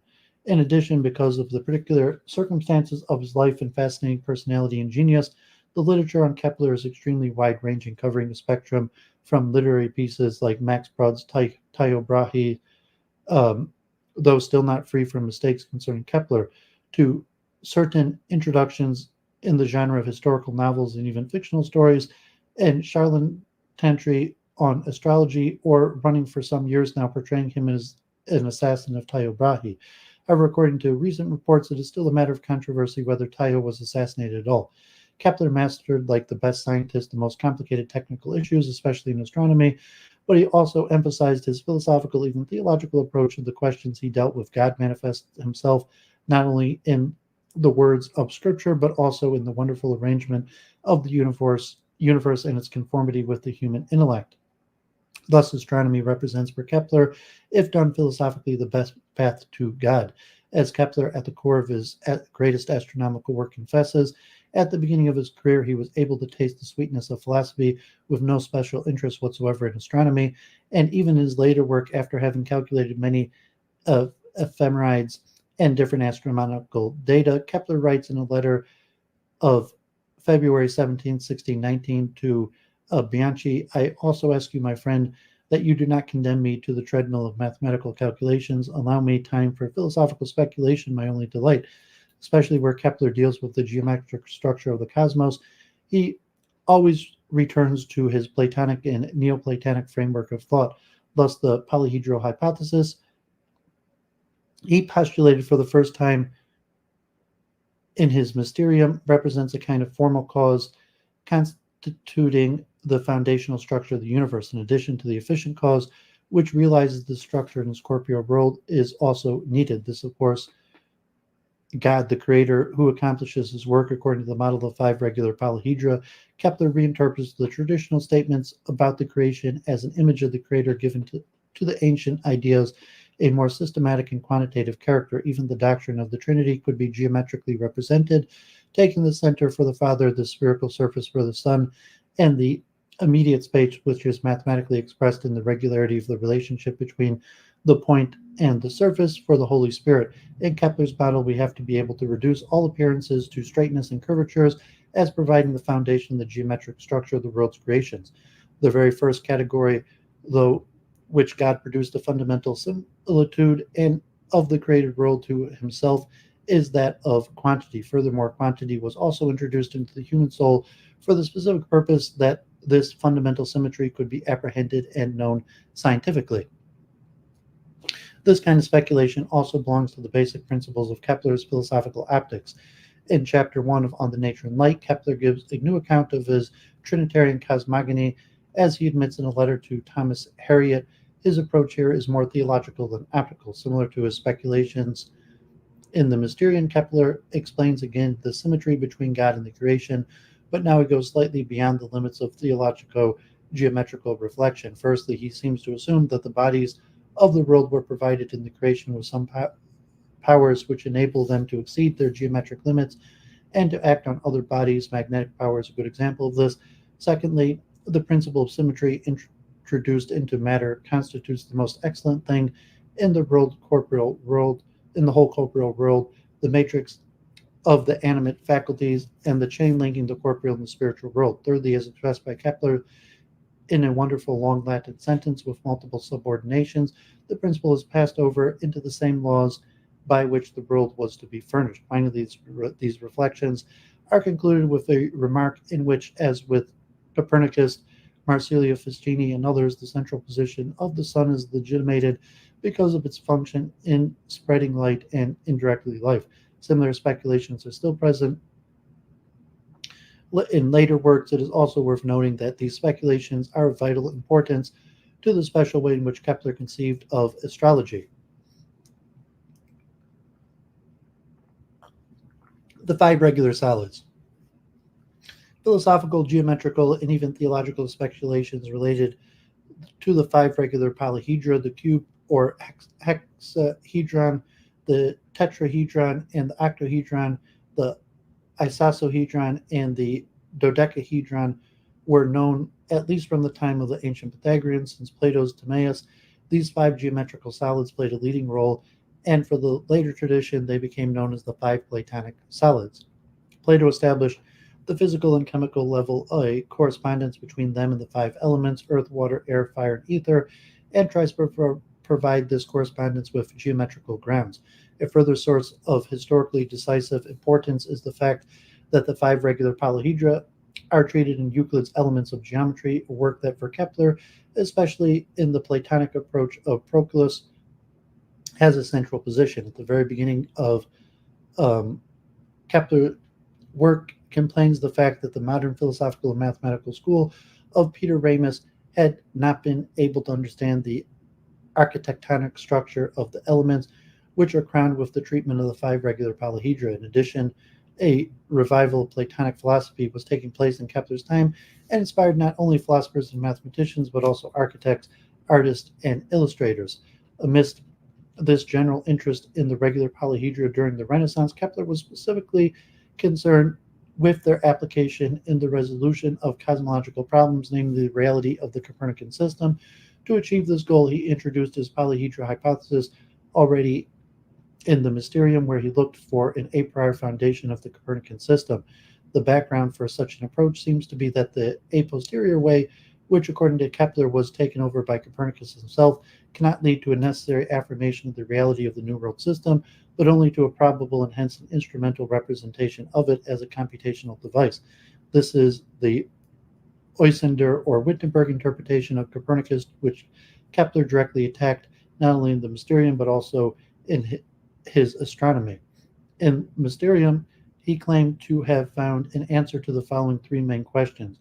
1. The number of the planets. 2. The size of the orbits, the distances, and 3. The velocities of the planets to their orbits. By referring to the polyhedra hypothesis, Kepler found a definitive and simple answer to the first question. By intercalculating the polyhedra between the spheres which carry the planets, one must inevitably finish with the sphere of Saturn surrounding the cube. There are no more polyhedra to be intercalated, and as remains the standard case of the Renaissance and modern astronomy, there are no more planets to be carried by the spheres. It is absolutely decisive for the consistency of the argument that the necessity of the hypothesis is guaranteed by the fact that it already exists as a mathematical demonstration, according to which there are only 5 regular Platonic for the tradition polyhedra. For the second and third question, the answer is, of course, not as evident as the first one. However, Kepler was able to show that distances which are derived from the geometrical model of the 5 regular bodies fits much better with the Copernican system than with that of Ptolemy. The answer to the third question needs, in addition, the introduction of a notion of power that emanates from the sun and extends to the outer limit of the universe. Kepler continues his investigation of the polyhedra at the cosmological as well as the mathematical level. In the second book, dealing with congruence, which here does not mean, as it does today, the same size and shape, but the property of figures filling the surface together with other regular polygons on the plane, or to build closed geometric solids, hence in space. Kepler made new mathematical discoveries working with the tessellations. He discovered 2 new solids, the so-called small and great stellated dodecahedrons. The treatment of the regular polyhedra constitutes one of the 2 principal pillars where the third law is formulated, following his approach from the Mysterium and complementing it with occasional references. Kepler makes use again of the Platonic solids to determine the number of the planets and their distances from the sun.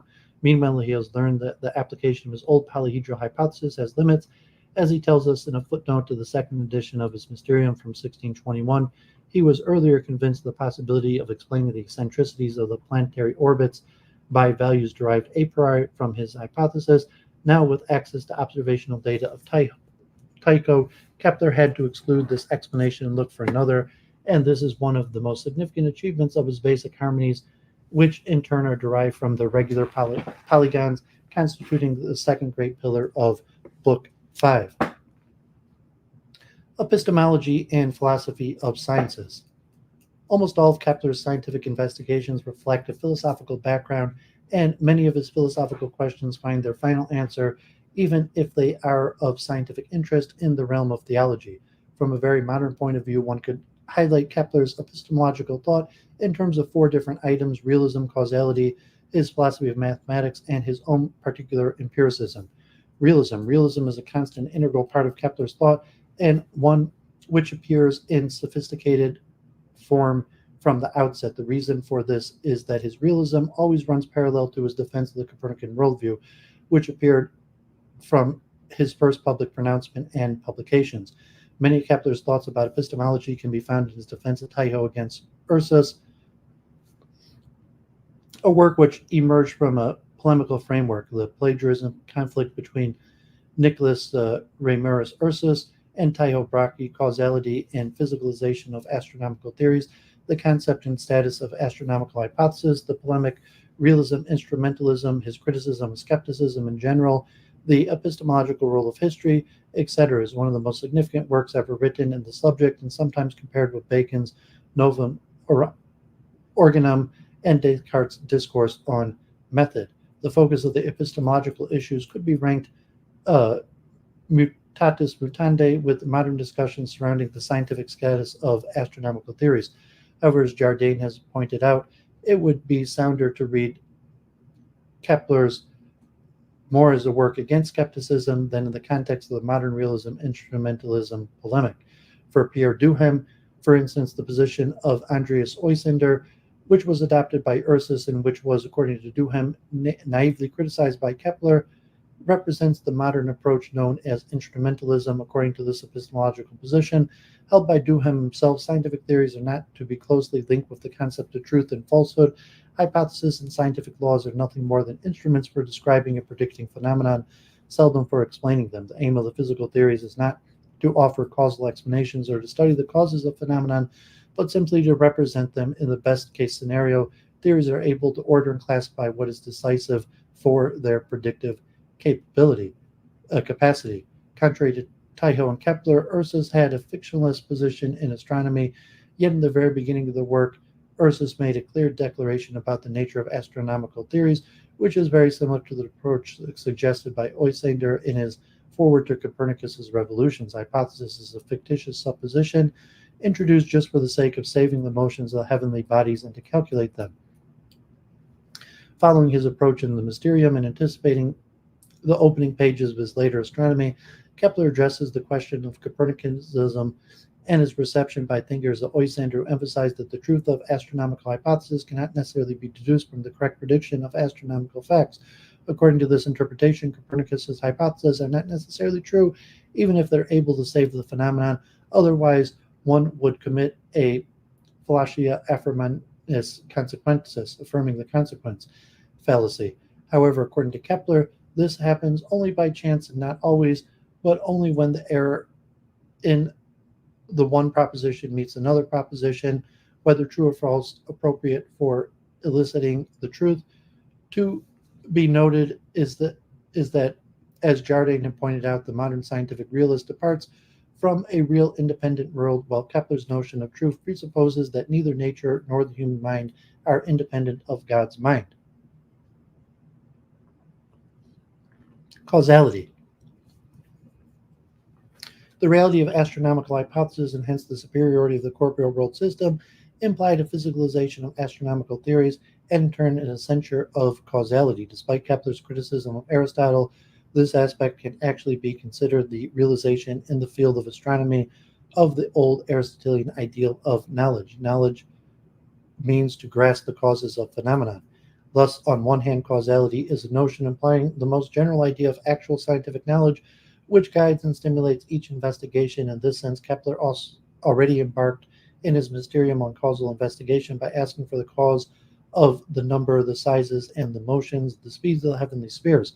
On the other hand, causality implies, in Kepler, according to the Aristotelian conception of physical sciences, the concrete physical cause, the efficient cause, which produces a motion or is responsible for keeping the body in motion. Original to Kepler, however, and typical of his approach in the resoluteness with which he was convinced that the problem of equivalence of the astronomical hypothesis can be resolved, and the consequent introduction of the concept of causality into astronomy, traditionally with the mathematical science. This approach was already present in his Mysterium, where he, for instance, relates for the first time the distances of the planets to a power which emerges from the sun and decreases proportional to the distance of each planet up to the sphere of the fixed stars. One of Kepler's decisive innovations in his Mysterium is that he replaced the mean sun of Copernicus with the real sun, which was no longer merely a geometric point, but a body capable of physically influencing and surrounding the planet. In addition, in notes the 1621 edition of the Mysterium, Kepler strongly criticizes the notion of soul anima as a dynamical factor in the planetary motion and proposes to substitute force vis for it. One of the most important philosophical aspects of Kepler's Astronomy Nova from 1609 is the methodological approach and its causal foundation. Kepler was sufficiently conscious of the change in perspective he was introducing into astronomy, hence he decided to announce this in the full title of the work, New Astronomy Based on the Causes of or Celestial Physics, treated by means of commentaries on the motions of the stars, Mars from the observance of Tycho Brahe.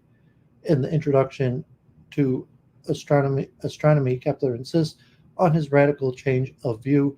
His work is about physics, not pure kinematical or geometrical astronomy. Physics, as in the traditional Aristotelian understanding of the discipline, deals with the causes of phenomenon, and for Kepler that constitutes his ultimate approach to deciding between rival hypotheses. On the other hand, since his celestial physics not only uses geometric axioms, but also others non-mathematical axioms, the knowledge obtained often has a kernel of guesswork. In the third part of Astronomy, chapters 22 to 40, Kepler deals with the path of the Earth and intends to offer a physical account of the Copernican theory. But so doing, he includes the idea that a certain notion of power shouldn't be made responsible for the regulation of the differences in velocities of the planets, which in turn have to be established in relation to the planet's distances. Now, the Copernican planetary theory departs from the general principle that the Earth moves regularly on the eccentric circle. For Kepler, on the contrary, the planets are moved irregularly, and the slower they are moved, the greater their distance is from the center of power, the sun. Addressing the physical aspect of his new astronomy, he deals in chapters 32 to 40, perhaps with the most idiosyncratic of the work, with his notion of motive power. Here he combines different approaches and sources, sometimes producing, for the purpose of simplifying the whole geometric construction of geometrical astronomy by introducing a power cause of motion, a new confusion at the dynamic level. To begin with, it is not always absolutely clear what kind of power Kepler has in mind. He inclines above all to the idea of magnetic power residing in the sun, but he also mentions light and at least indirectly gravity, which he does not bring into operation in the central chapters of the astronomy, but which is to a certain extent implied in his explanations using the model of the balance, in which he surely accepts as true for the sun-moon system, as he explains in the general introduction. Secondly, it is not always clear what this power is and how it acts, especially when he is speaking merely analogically, as if, particularly in the case of light, essentially Kepler breaks down the motions of the planets into two components. On the one hand, the planets move around the sun, and this state of the discussion circularly. On the other hand, they exhibit a libration on the sun-planet vector. The rotation of the sun is responsible for the motion of the planets. Irradiating from the rotating sun is a power which spreads at the elliptic plane. The power diminishes with the distance to the source of the power, that is, to the sun. The decisive work for Kepler's development on his physical astronomy is William Gilbert's De Magnete, a work which also intends to offer a new physics for the new Copernican cosmology, and which surely influenced Kepler's thoughts about this power. One of the main problems was, of course, how to apply the general principles of magnetism to planetary motion, first to explain the differences in velocity on the circular path, and later to give an account of the motion on the ellipse. Kepler conceives of a model with parallel magnetic fibers which links the sun with the planets in order in such a way that the rotation of the sun causes the motion of the planets around it. The fibers are borne in the planets parallel and particular to the lines of apsides by a kind of animal power. The planets themselves are polarized, that is, with one pole they are attracted to the sun, with the other pole they are pushed away from it. This explains very well the direction of planetary motion. The planets all move in one direction because the sun rotates in that direction. Nevertheless, a further problem still seems to remain unresolved. According to Kepler's explication, the planets should move around the sun as fast as the sun itself rotates, which is not the case. This phenomenon can be explained by referring to a property of matter which for Kepler has an axiomatic character, the inclinatio ad quietum, that is, the tendency to rest. As a consequence, the planets are moved around the sun slower than they would be if the power of the sun were at work alone. Kepler's causal approach is above all present in his epitome, a voluminous work in which exercised a considerable influence on the latter development of astronomy.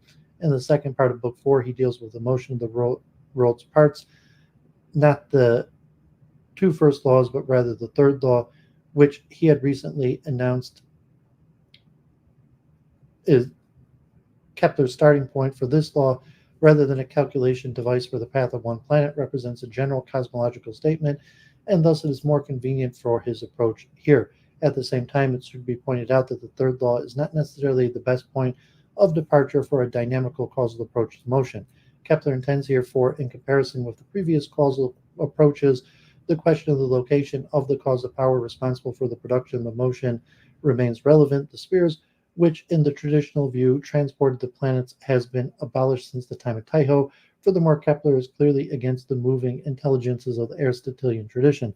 The fact that the orbits are elliptical and not circular shows that the motions are not caused by the spiritual power, but rather by a natural one, which is internal to the composition of matter. The planets themselves are provided with inertia, a property, as Kepler understood it, that inhibits motion and represents an impediment to it. The motive power, vix motrix, comes Indeed, from the sun, which sends its rays of light and power in all directions, these rays are captured by the planet. Kepler, however, tries to explain this behavior of the planets less through astrology and much more through magnetism, a physical phenomenon which was by no means clearly understood in his time. Firstly, the sun rotates, and by doing so, sets in motion the planets around it. Second, since the planets are poles of magnets and the sun itself acts with magnetic power, the planets are at different parts of their orbit, either attracted or repelled. In this way, the elliptical path is causally produced. Kepler partially gives up the mechanical approach by postulating a soul in the sun, which is responsible for its regular motion and rotation, a motion on which finally the entire system depends. In fact, the planets are also supposed by Kepler to rotate and are therefore provided with a sort of soul or some such principle which produces the rotation. In addition to astronomy and cosmology, Kepler expanded his causal approach to include the field of optics and harmonics. Philosophy of mathematics. Beyond his own original talent, it is clear that Kepler was trained in mathematics from his earliest times at Tübingen. At least officially, his position in Graz, Prague, Linz, Ulm, and Sagan can be characterized as the typical professional occupation of the mathematician in the broadest sense, including astrology and astronomy, theoretical mechanics and pneumatics, metrology, and every topic that could be in some way related to mathematics, besides the field of astronomy and optics, where mathematics ordinarily applied in different ways. Kepler produced original contributions to the theory of logarithms, and above all, within his favorite field, geometry. Thus, on account of his natural predilection and talent in the importance of mathematics, particularly of geometry, for his thought, it was not surprising to find many different passages in his work where he articulated his philosophy of mathematics. However, Kepler's principal exposition on the topic was found in his HM, a work in which the first two books are particularly mathematical in context. As he himself declares, the HM he played a role, not a geometer and philosophy, but a philosopher in this part of geometry. While in philosophical questions related to mathematics, Proclus and Plato were Kepler's most important inspirational sources. He did not always see Plato and Aristotle as completely opposed. For the latter, in Kepler's interpretation, also accepted a certain existence of the mathematical entities. To a great extent, Kepler understood his mathematical investigations as a continuation of Euclid's element, especially in the analysis of rationalities in Book 10. The central notion that he works out here is that of constructibility. According to Kepler, each branch of knowledge must in principle be reducible to geometry if it is to be accepted as knowledge in the strong sense, although in the case of physics, this condition is, as the astronomy emphasizes, only a necessary and not a sufficient condition. Thus, the new principles he was elaborating over the years in astrology were geometrical ones. A similar case occurs in the basic notions of harmony, which after Kepler could be reduced to geometry. Of course, not every geometrical statement is equally relevant and equally fundamental. For Kepler, the geometric entities, principles, and propositions which are especially fundamental are those that can be constructed in the classical sense, using only ruler without measurement units and compass. On this are the broader further notions according to the different degrees of knowability, which begins with the circles and its diameter. Once again, Kepler understood this within the framework of the cosmological and theological philosophy. Geometry, and especially geometrically constructible entities, have a higher meaning than those other kinds of knowledge because God has used them to delineate and to create this perfect harmonic world. From this point of view, it is clear that Kepler defends a Platonist conception of mathematics, that he cannot assume the Aristotelian theory of abstraction, and that he is not able to accept algebra, at least in the way as he understood it. So, for instance, there are figures that cannot be constructed geometrically, although they are often assumed as safe geometrical knowledge. The best example of this is perhaps the heptagon. The figure cannot be described outside of the circle, and in the circle, its sides have, of course, to determine magnitude, but this is not knowable. Kepler himself says that it is important because here he finds the explanation for why God did not use such figures to structure the world. Consequently, he devotes many pages to discussing the issue. Certainly for a geometer like Kepler, approximations constitute as mathematical theory a painful and precarious way to progress. The philosophical background for his rejection of algebra seems to be at least partially Aristotelian. In some of its basic suppositions, geometric quantities are continuous quantities which therefore cannot be treated with numbers that are in the inverse discrete quantities, but the difference from the Aristotelian ideal of science remains an important one. For Aristotle, a crossover between arithmetic and geometry is allowed only in the case of the middle sciences, while for Kepler, all knowledge must be reduced to geometric foundations. Recent research has tried to show that Kepler has followed the criteria of a Pythagorean methodology when studying the phenomenon of light refraction.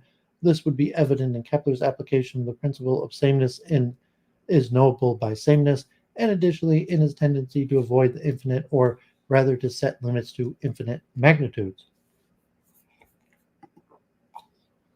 Okay, God bless Jack. Empiricism. A general presentation of Kepler's philosophical attitude and principles is not complete without reference to link the world of experience, for despite his mainly theoretical approach to natural sciences, Kepler often emphasized the significance of experience and in general empirical data. In his correspondence, there are many remarks about the significance of observation and experience, as for instance in a letter to Huart von Hoyenberg in 1598, or from 1603 to Fabricius, to mention only two of his most important correspondence. Looking for empirical support for the Copernican system, Kepler compares different astronomical tables. He makes extensive use of Tycho's observational treasure trove. In Mysterium, he quotes a long passage from Rheticus for the sake of rhetorical support when, as was the case here, the data of the tables he uses did not fit perfectly with the calculated value for the polyhedral hypothesis. In this passage, the reader learns the great Copernicus, whose world system Kepler defends in Mysterium, said one day to Rheticus that it made no sense to insist on the absolute agreement with the data because these themselves were surely not perfect. After all, it is questionable whether Kepler, using, for instance, the Prutenic tables of 1551 of Erasmus Reinhold, had access to the complete and correct empirical information to confirm the Copernican hypothesis in grand style as he claimed. The situation changed completely when Kepler came into contact in Prague with Tycho's observations, which, as Kepler often reports, were seldom at his disposal. However, a change of attitude is evident in astronomy, where he used Tycho's observation without restriction, which is something he makes clear in the work's title.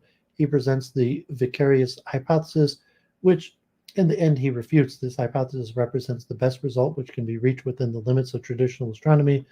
This works with circular orbits and with the supposition that the motion of the planets appears regular from the point of the lines of the apsides. Against the traditional method here, Kepler does not cut the eccentricity into equal parts, but leaves the partition open. To check his hypothesis, he needs observations of Mars in opposition, where Mars, the Earth, and the Sun are at midnight on the same line. From Tycho, he inherited 10 such observations between the years 1580 and 1600, and to them he added another two in 1602 and 4. In chapters 17 to 21, Kepler carries out an observational and computational check on his vicarious hypothesis. On the other hand, he points out that this hypothesis is good enough since the variations of the calculated positions from the observed position fall within the limits of acceptability, 2 minutes of arc. In fact, Kepler presents this hypothesis as the best hypothesis which can be proposed within the framework of traditional astronomy, as opposed to his new astronomy, which he will offer in the following parts of the work. On the other hand, this hypothesis can be falsified if one takes the observations of the latitudes into considerations. Further calculations with these observations produce a difference of 8 minutes, something that cannot be assumed because the observations of Tycho are reliable enough. Kepler's famous sentence runs through these 8 minutes alone will have led to the way the reformation of all astronomy. There seems to be agreement that Kepler's astronomy contains the first explicit considerations of the problem of observational error. Kepler also gave an important place to the experience of the field of optics. As a matter of fact, he began his research on optics because of a disagreement between theory and observation, and he made use of the scientific instruments he had designed himself. Recent research of the problems of the camera obscura and the images in the air shows, however, the limits of the traditional approach to Kepler's optics found the main current of the history of physics. Rather, his notion of experientium needs to be contextualized within the social practices and epistemological commitments of his time. Finally, it should be mentioned that a similar significance is assigned to the experience of empirical data in Kepler's harmonic, musical, and astrological theories, two fields which are subordinated to his greater cosmological project. For astrology, he uses meteorological data, which he recorded for many years as conformational material. This material shows that the Earth as a whole living being reacts to the aspects which occur regularly in the heavens. In his musical theory, Kepler was a modern thinker, especially because of the role he gave to experience. As has been noted, Kepler made acoustical experiments with the monochord long before he wrote his HM. In a letter to Hertwig von Hohenberg, he describes how he checked the sound of a string at different lengths, establishing in which case the ear judges the sound to be pleasurable. Kepler does not accept that the limitation is founded on arithmetical speculations, even if this was already assumed by Plato, whom he often follows, and by Pythagoreans. On the basis of experiments, Kepler found that there were other divisions of the string that the ear perceives as consonant, thirds, and sixths. If cosmology is the main framework of Kepler's interests, there is no doubt that, as Field has pointed out, that he felt the need to seek observational support from his model of the universe. Copernicism reformed in the three planetary laws. Today, Kepler is remembered in the history of sciences above all for his three planetary laws, which he produced in a very specific context and at different times. While it's questionable whether he would have understood these scientific statements as laws, and it is even arguable that he used the term with a different meaning than we do today, it seems to be clear that all three laws, as a linguistic convention, we may continue to use them. Suppose some fundamentals of Kepler's philosophy, realism, causality, the geometric structure of the cosmos.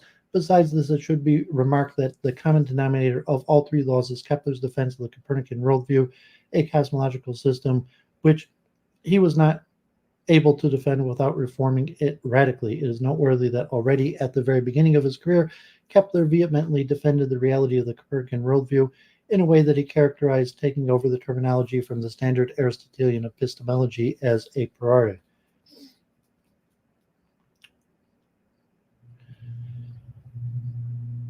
The first two laws were published initially in astronomy in 1609, although it is known that Kepler had arrived at these results much earlier. His first law establishes that the orbits of a planet is an ellipse with the sun in one of the foci, as seen in figure 2.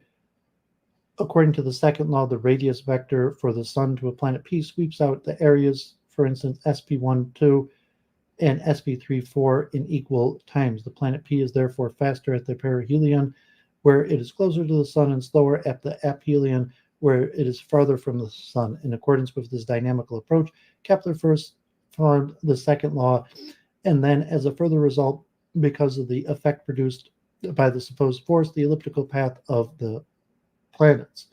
Perhaps the most significant impact of Kepler's two laws can be found by considering their cosmological consequence. The first law abolishes the old axiom of the circular orbits of the planets, an axiom which was still valid not only for pre-Copernican astronomy and cosmology, but also for Copernicus himself and for Tycho and Galileo. The second law breaks with another axiom of traditional astronomy, according to which the motion of the planets is uniform in swiftness.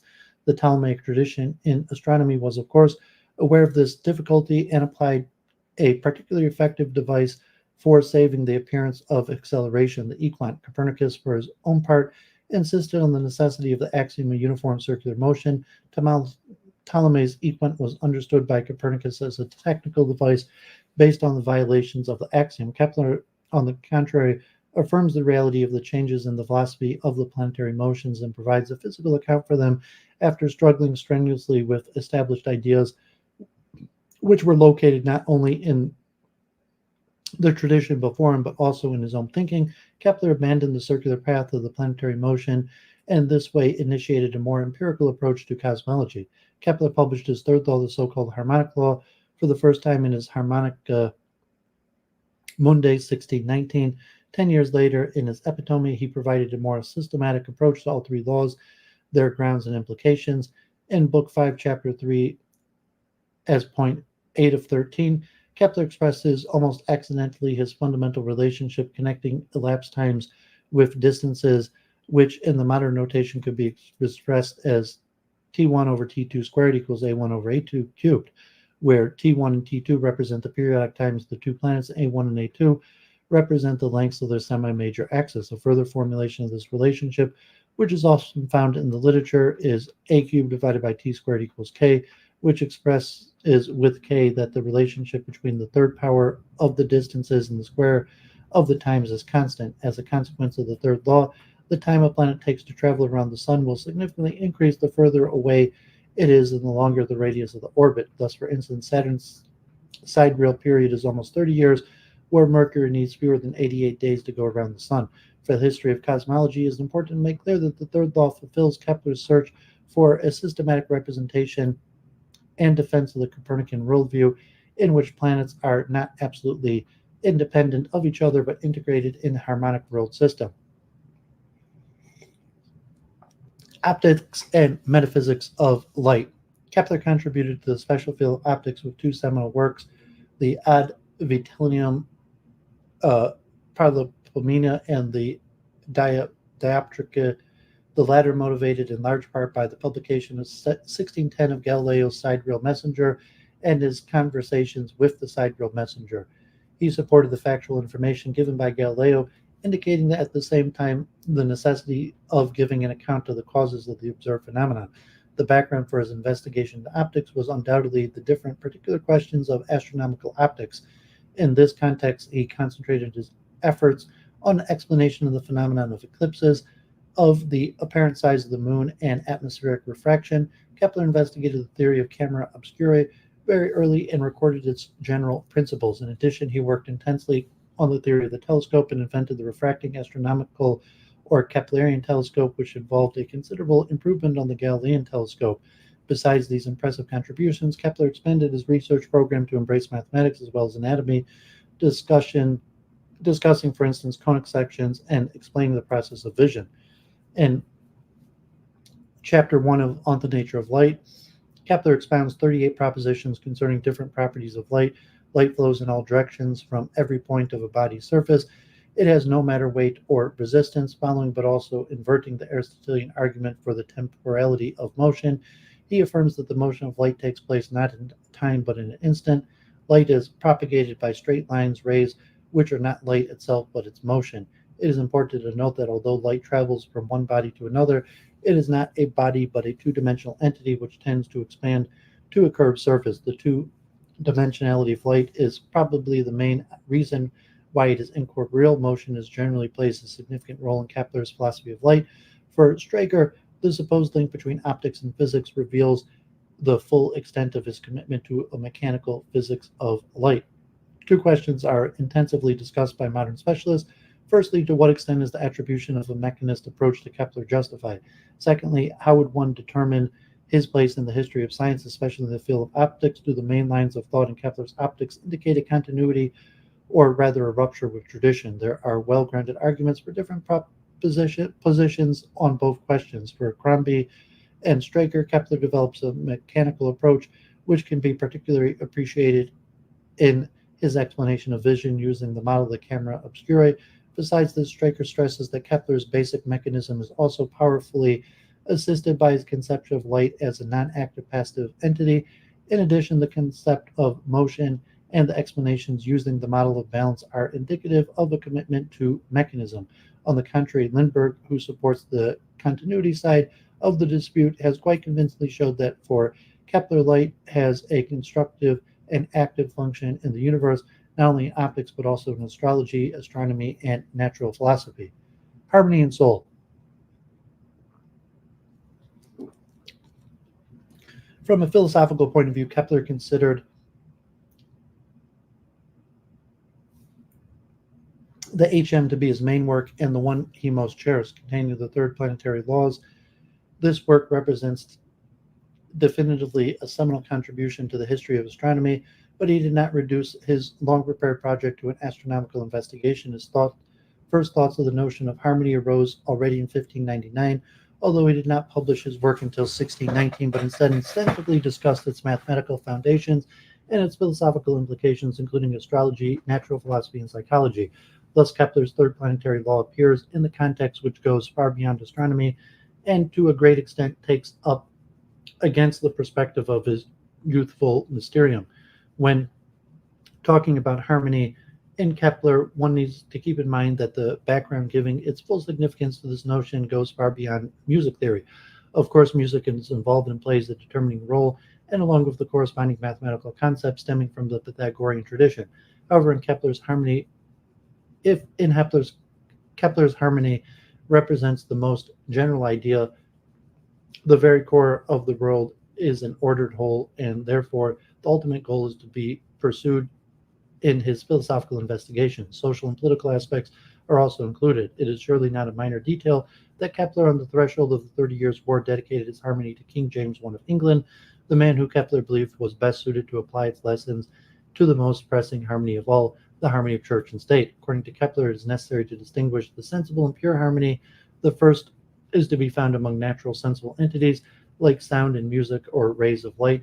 Both could be in proportion to one another and hence in harmony. He resolves this matter by combining three of the Aristotelian categories: quantity, relation, and finally quality. Though the function of the category or of relation, Kepler passes over to the active function of the mind or soul. It turns out that two things can be characterized as harmonic if they can be compared according to the category of quantity, but the fact that at least two things are needed shows the property of being harmonic is not a property of an isolated thing. Furthermore, the relationship between the things cannot be found in the things themselves either, rather, it is produced by the mind. In general, every relation is nothing without mind, apart from the things which it relates, because they do not have the relation which they are said to have unless the presence of some mind is assumed to relate to one another. This process takes place through the comparison of different sensible things with an archetype present in the mind. The next central question directly concerns gnoseology, for Kepler gives a psychological account for the path followed by sensible things into the mind. He assumes the scholastic species theories, immaterial species radiate from the sensible things and affect sense organs by acting firstly on the forecorns and then on the internal functions. They arrive at the imagination and from there go over the sensus communis, so that according to the traditional teachings, the sensible formation received is now able to be processed and used in statements. For here onwards, the sensible things are preserved in the memory, brought forth by recollection, and distinguished by the higher faculty of the soul, while harmony arises as an activity of the soul mind consisting in relating quantitatively. Kepler adds, taking over the Aristotelian doctrine of categories, that harmony is a quantitative relation, as well involving the quality of shape, having formed from the regular figures, which provides the grounds for comparison. If this is how things, sensible entities, find their way into the soul in order to be compared, it by no means represents, as Kepler admitted, a sufficient explanation of how nonsensible things, mathematical entities, find their way into the mind. How do they come into the soul? Kepler accepted Aristotle's criticism of Pythagorean philosophy concerning numbers. Both Kepler and Aristotle are convinced that numbers constitute ontologically a lower class within mathematical entities. For Kepler, they are derived from geometric entities. Nevertheless, Aristotle's philosophy is insufficient to grasp the essence of mathematics. By aligning himself with Proclus, for whom he quotes a long passage of his commentary in Euclides, Kepler defends Plato's theory of anamnesis against Aristotle's doctrine of tabula rasa. His discussion lies at the origin of the classical debate between empiricism and rationalism, which was to dominate the philosophical scene for generations to come. A connection with idealism is, of course, apparent, and it is a fact that Kepler was positively received within German idealism of the 19th century. Historically, however, it seems to be more accurate to link his position with the philosophical tradition of St. Augustine. Besides psychology and gnoseology, the other main spectrum of question Kepler deals with in Book 4 of his theory of aspects, astrology, a further field of application of his psychology and further evidence of the role of geometry in his philosophy. The aspects, the angles between the planets, moon, and sun, are all he wishes to save from the old astrology, which he harshly criticizes, for the aspects are and can be reduced to geometric structures, the archetypes, which can be recognized by the soul. According to Kepler, there is no mechanical influences of the heavens. Stars and constellations are not relevant in his astrology, which exert a determining effect on the earth and in human life. Rather, both the earth and human beings, ultimately, like all other living entities, are provided with a soul in which the geometrical archetypes are present. By the formation of an aspect in the heavens, symmetry arises and stimulates the soul of the earth or of human beings the Earth, Kepler writes, responds to what the aspects whistle. Okay, so there you have Kepler, one of the most important thinkers, and we see, does Kepler have a consistent, coherent philosophy? He's on the border between what becomes the scientific revolution and the scholastic method, combining Aristotelian and Platonism with a lot of various ideas. So extremely important. Glad to cover that. Um,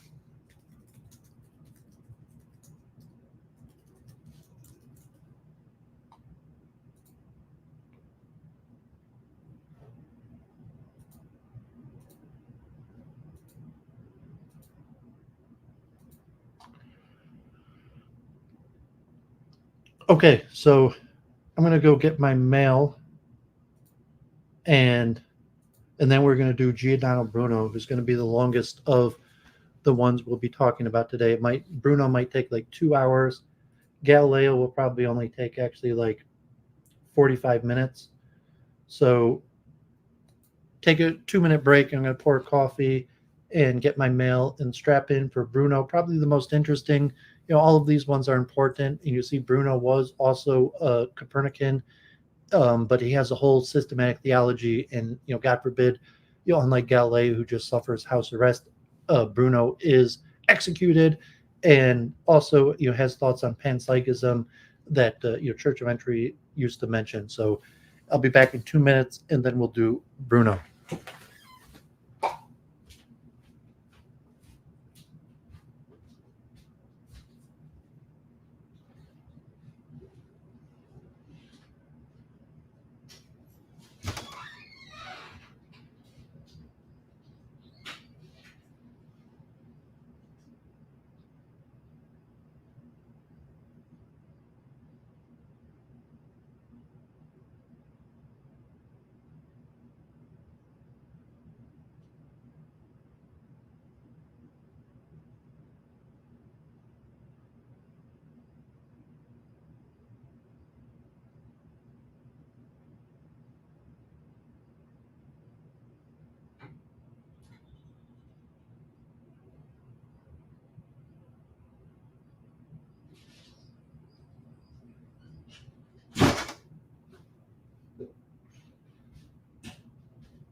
Okay, so we're back, and now we'll look at Giordano Bruno,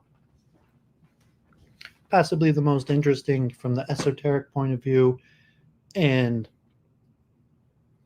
bring to attention a lot of interesting ideas. Telesio probably also wasn't that well heard of, but obviously everybody in basic education basically learns about Copernicus, Kepler, and Galileo. Bruno's a less well-known name.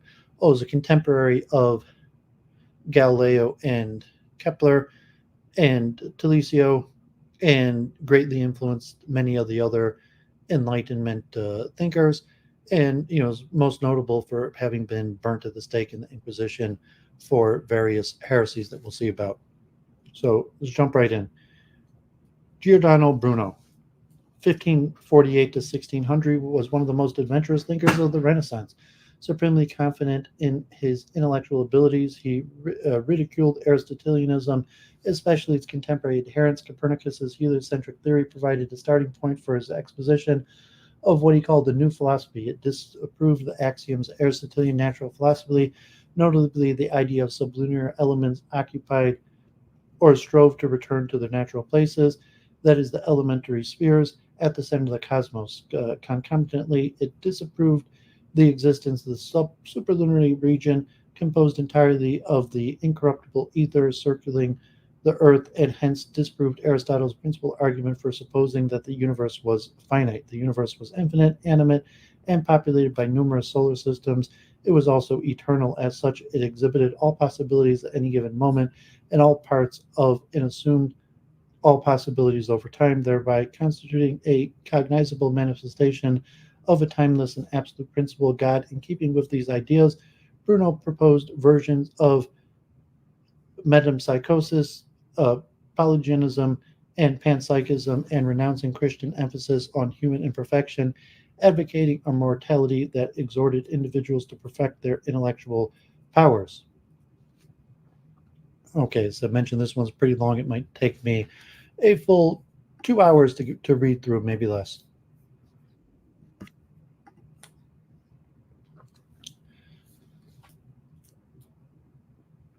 Life.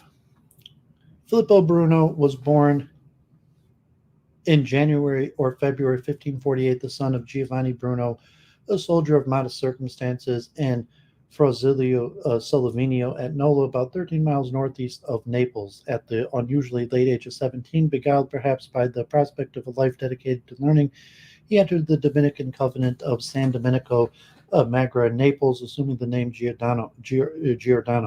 In 1572, he became a priest, and later that year began to study theology formally, obtaining his license as a theologian in July 1575. That year, he was investigated by his provincial for his heretical views concerning, among other things, probably the Trinity, a delicate topic in Reformation Europe. This was not the first occasion on which he scandalized his fellow friars, and exasperated with the constraints of his religious life, he fled the convent in early 1576. He went first to Rome and then, taking off his habit, proceeded to northern Italy. He was now a fugitive from his order and excommunicate. Over the next 14 or so years, he moved from one town to or a city to another, first in Italy and then in France, Switzerland, England, Germany, and Bohemia. In 1591, he returned faithfully to Venice. It was during these unsettled years that Bruno composed his 40 Italian and Latin works of his that survive today, plus at least 5 others now lost. Without family connections or means of his own, Bruno relied on his wits. At Noli, a small coastal town situated between Nice and Genoa, he taught Latin to schoolboys and elementary astronomy to certain gentlemen. In Geneva, he worked in a printer's shop correcting proofs. He aspired to greater things. His goal was to teach philosophy without the trammels of revealed proofs, preferably at a university. On several occasions, a position of this kind seemed within his grasp. Two factors, however, conspired to thwart his ambitions. The first was the unsettled circumstances of Reformation Europe. At Toulouse, for instance, he taught philosophy at the university for nearly 2 years, 1579 to 81, but renewed conflict between Catholics and Huguenots in the summer of 1581 forced him to leave the city. His notoriety further complicated matters. In a dispatch dated March 28, 1583, the English ambassador at Paris, Henry Cobham, alerted Queen Elizabeth's principal secretary, Francis Walsingham, to Bruno's impending arrival. Dr. Giordano Bruno Nolano, a professor in philosophy, intends to pass into England, whose religion I cannot commend. Not only by chance does Bruno have the distinction of being the only known 16th century philosopher to have been excommunicated from all three major confessions, Roman Catholic, Calvinist, and Lutheran. The second factor was his temperament. Intolerant of those who he deemed fools, Bruno repeatedly caused offense. In the Ash Wednesday Supper, the first and best known of his 6 philosophical dialogues in Italian, published while he was living in London, he decried the ignorance and pomposity of English men of learning and cast aspersions on the London commoner. He compared himself, a Neapolitan born and bred under a more benign sky, with a hapless antagonist at Oxford University, whom he described as a discourteous pig. Such was the offense that the work caused that he began his next dialogue on the cause, the principle, and the one, with an elaborate apology in which he retracted his comments while simultaneously justifying them. It was a ploy that he would use again ill-advisedly during his trial. Bruno's wanderings came to an abrupt end shortly after he returned to Italy in late August 1591. Following a brief stay in Venice, he moved to Padua for 3 months or so, and then returned to Venice to take up lodgings with the Venetian patrician Giovanni Mocenigo, to whom he divulged the secrets of his mnemotechnics and philosophy. Alarmed at some of Bruno's views, Mocenigo denounced him to the Vatican Inquisition.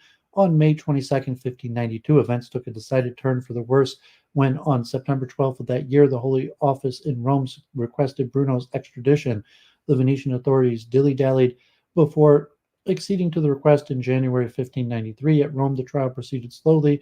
Eventually, on January 14, 1599, the Congregation of the Holy Office approved a list now lost of 8 heretical propositions assembled by Robert Bellarmine, S.J., and Alberto Tragololio from the trial records and copies of Bruno's work. Bruno was invited to consider whether he wished to abjure the propositions as heretical. 4 days later, he was brought before the congregation in order to abjure the propositions within 6 days. Bruno conceded with qualifications and then submitted a written defense of his views. The trial proceeded with Bruno abjuring the heresies of which he was accused, while at the same time taking issues in written depositions with aspects of the accusations. It was not, as mentioned above, the first time that Bruno had used this ploy, turning concessions into a springboard for reasserting his position. On this occasion, however, the stakes were higher, as he surely knew. On the 21st of December, 1599, the die was cast when he retorted to the inquisitors that he neither needed nor wished to recant, that he did not have anything to recant, that he did not have grounds for recanting, and he did not know about what he should recant. The congregation made a final attempt on the same day, sending the Dominican general and the procurator, the 2 most senior members of the order that had deserted almost 24 years previously, to plead with him. In vain. On January 20th, 1600, the congregation, with Pope Clement VIII presiding, ordered that all of Bruno's works be placed in the index of prohibited books, and that he should be consigned to the secular authorities of Rome for punishment as an impenitent, pertinacious, and obstinate heretic. Bruno's final written deposition, addressed to the Pope, was open but not read. At dawn on the February 17, 1600, he was led out onto the Campo de Fiori with a metal plate clamped over his tongue. Bruno was stripped, tied to a stake, and accompanied by the chants of the confraternity of the beheading of St. John, burned alive. The wisdom of the ancients. Bruno's philosophy, despite the inconsistent terminology, intricacies, eclecticism, and willful contrariness, has an inner coherence. Indeed, he can claim to be the first thinker since antiquity to integrate a metaphysics, physics, psychology, and ethics into an original, if unsystematic, presented philosophy, one that aspired to go beyond the re-elaborations of Platonism, Aristotelianism, or skepticism within a Christian context that had hitherto prevailed. The outcome was a radical alternative to medieval and Renaissance interpretations of human nature, the cosmos, and God. His philosophy remained, however, in one decisive respect, the creation of the Renaissance. Neither celestial nor terrestrial mechanics was reducible to mathematical abstractions. His treatment of Copernicus's heliocentric hypothesis, discussed in the following section, exemplifies this approach. The coherence stems from his interpretation of ancient learning, from principally the 15th century Christian Platonist Marsilio Ficino. He learned of the Gentile tradition of wisdom, the ancient philosophy that had allegedly originated with the sages such as Zoroaster in Persia and Hermes Trismegistus in Egypt. Orpheus, Pythagoras, and other early Greek thinkers had imbibed this wisdom and transmitted it to Plato, among many others. Through innate powers of mind, divine inspiration, or direct or indirect knowledge of Jewish lore, these sages and philosophers had acquired intimations of many, indeed most, of the essential tenets of Christianity. Hence, concluded Ficino, the study of the ancient Greek philosophy, especially Platonism, could rightfully serve as a handmaiden to the Christian faith. Bruno denied any such notions of progress. Human knowledge, like all natural things, observed the rule of vicissitudes, gradually oscillating from one extreme to the other. Greek philosophy from Plato onwards was a debased version of the true wisdom known to ancient sages such as Hermes Trismegistus among the Egyptians and the Pythagoras Parmenides and Empedocles among the early Greeks. The task then was to restore an authentic ancient philosophy by elaborating upon what could be discerned in the very few surviving Egyptian and Pythagorean records of it with the help of the vestigial truths preserved in Greek philosophy. Even Aristotle, the stupidest of all philosophers, who had done his best to pervert the opinions of the ancients and oppose the truth, sometimes included, despite himself, valuable ideas gleaned from his predecessors. The many other philosophical sources that Bruno eclectically pressed into service, pre-Socratic, Platonic, Aristotelian, Stoic, Epicurean, medieval, Arabic, scholastic, and Renaissance, serve the same purpose, the articulation of the philosophy true to the principles of an ancient wisdom, all but obliterated by Aristotle and his followers. His approach towards scripture followed patristic, medieval, and Renaissance authors, including again Ficino, held that Hermes Trismegistus had lived at the same time as shortly after Moses.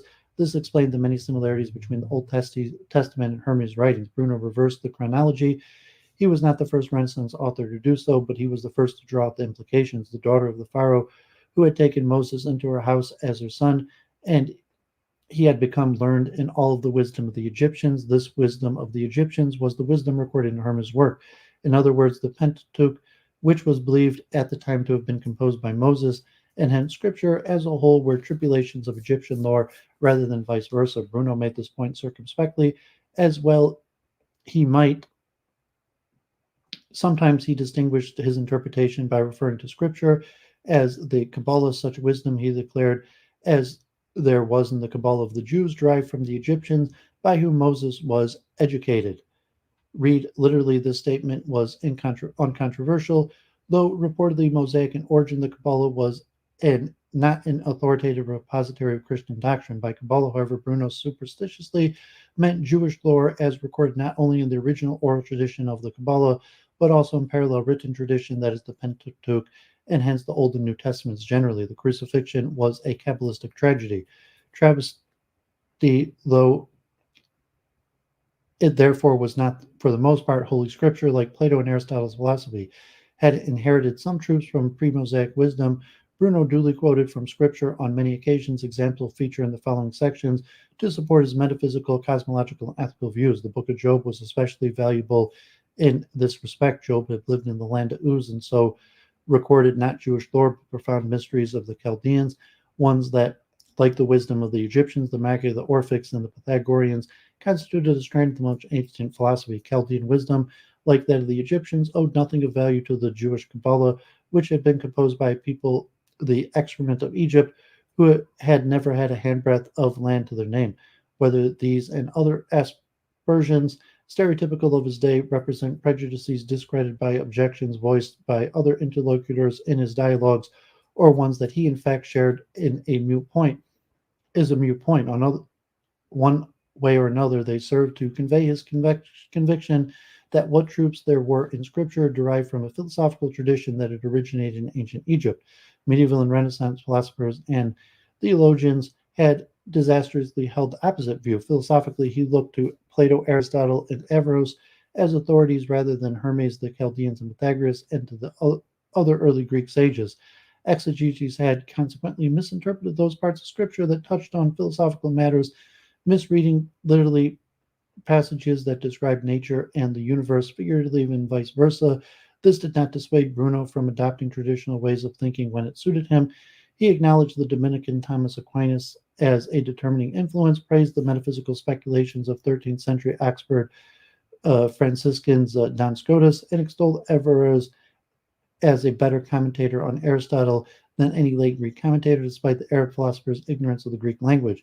The Christian Trinity, perhaps surprisingly, played a formative role in his metaphysics. It was contemporary scholasticism that bore the brunt of Bruno's animosity, above all for its emphasis on Latin style at the expense of intellectual substance, a vice contracted from Renaissance humanism for which he had no patience. Cosmology, the universe, and the atom. How and when Bruno began to develop what he called his new philosophy is uncertain. His earliest surviving philosophical works on the shadows of the ideas dated 1582 hints at a few of his positions, including heliocentrism and divine immanence. The first detailed statement, however, came in the Ash Wednesday Supper, an Italian dialogue published in London in 1584, in which he set out his interpretation of Copernicus's heliocentric hypothesis as explained on the Revolutions of the Heavenly Orbs, 1543.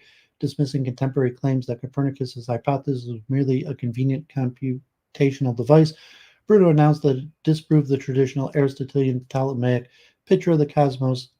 In the first place, it disproved Aristotle's doctrine that each sublunar element had a fixed natural place at the center of the cosmos, the Earth's globe at the very center, water and the sphere immediately surrounding it, followed by the air and the fire spheres, and that particles of the elements, if displaced from these natural spheres, had an intrinsic impulse to regain them. On the contrary, since the Earth, wrote Bruno, was a planet circling the sun, the elemental spheres of which it was constituted were continuously in motion.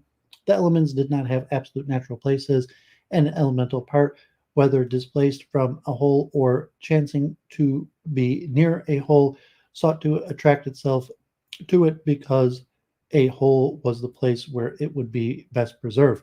Once united with the whole, elemental parts were no longer heavy or light and revolved with it naturally, that is, without resistance. The doctrine of gravity drew on Ficini's Neoplatonic ideas of elemental motion, Copernicus' doctrine of gravity, Lucretius' comment on the weightlessness of parts in their wholes, and scholastic notions of self-conservation.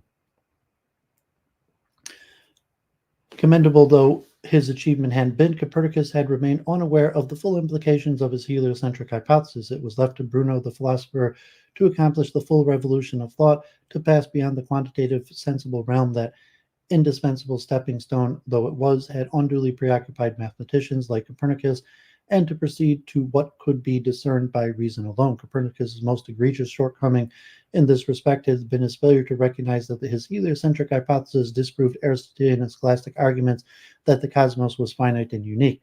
If the heavens were infinite, these arguments ran from the outermost region, would impossibly revolve infinitely fast around the Earth at the center of the cosmos, nor could there be more than one cosmos, because if there were, then a displaced particle of an element would no less impossibly have two or more natural places to which it should return.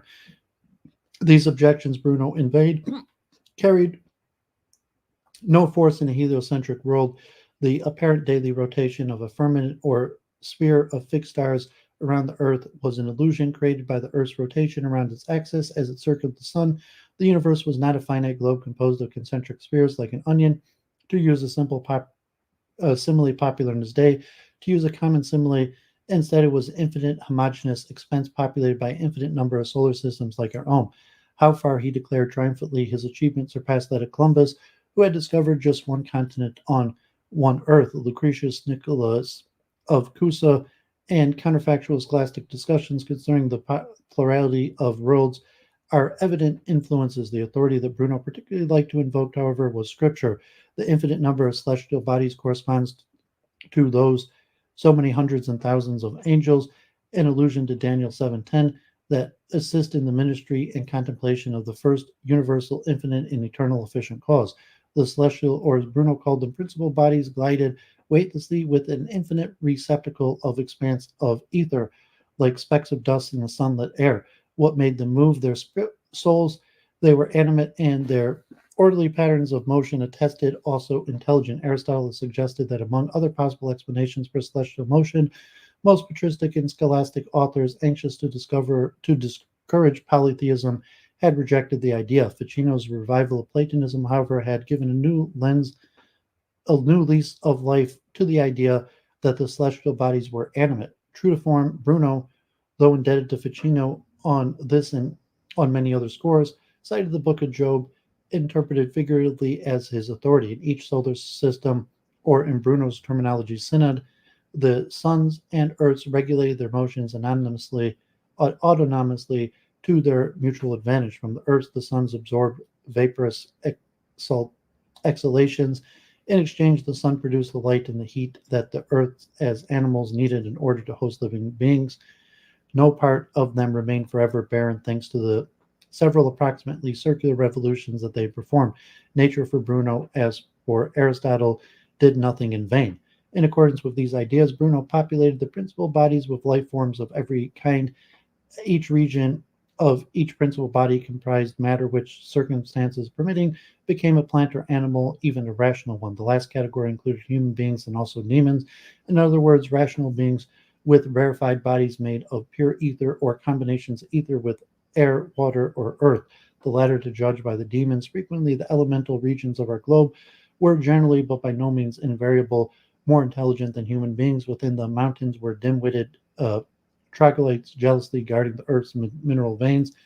Long living but of feeble intelligence, they had little commerce with human beings, stone throwing demons.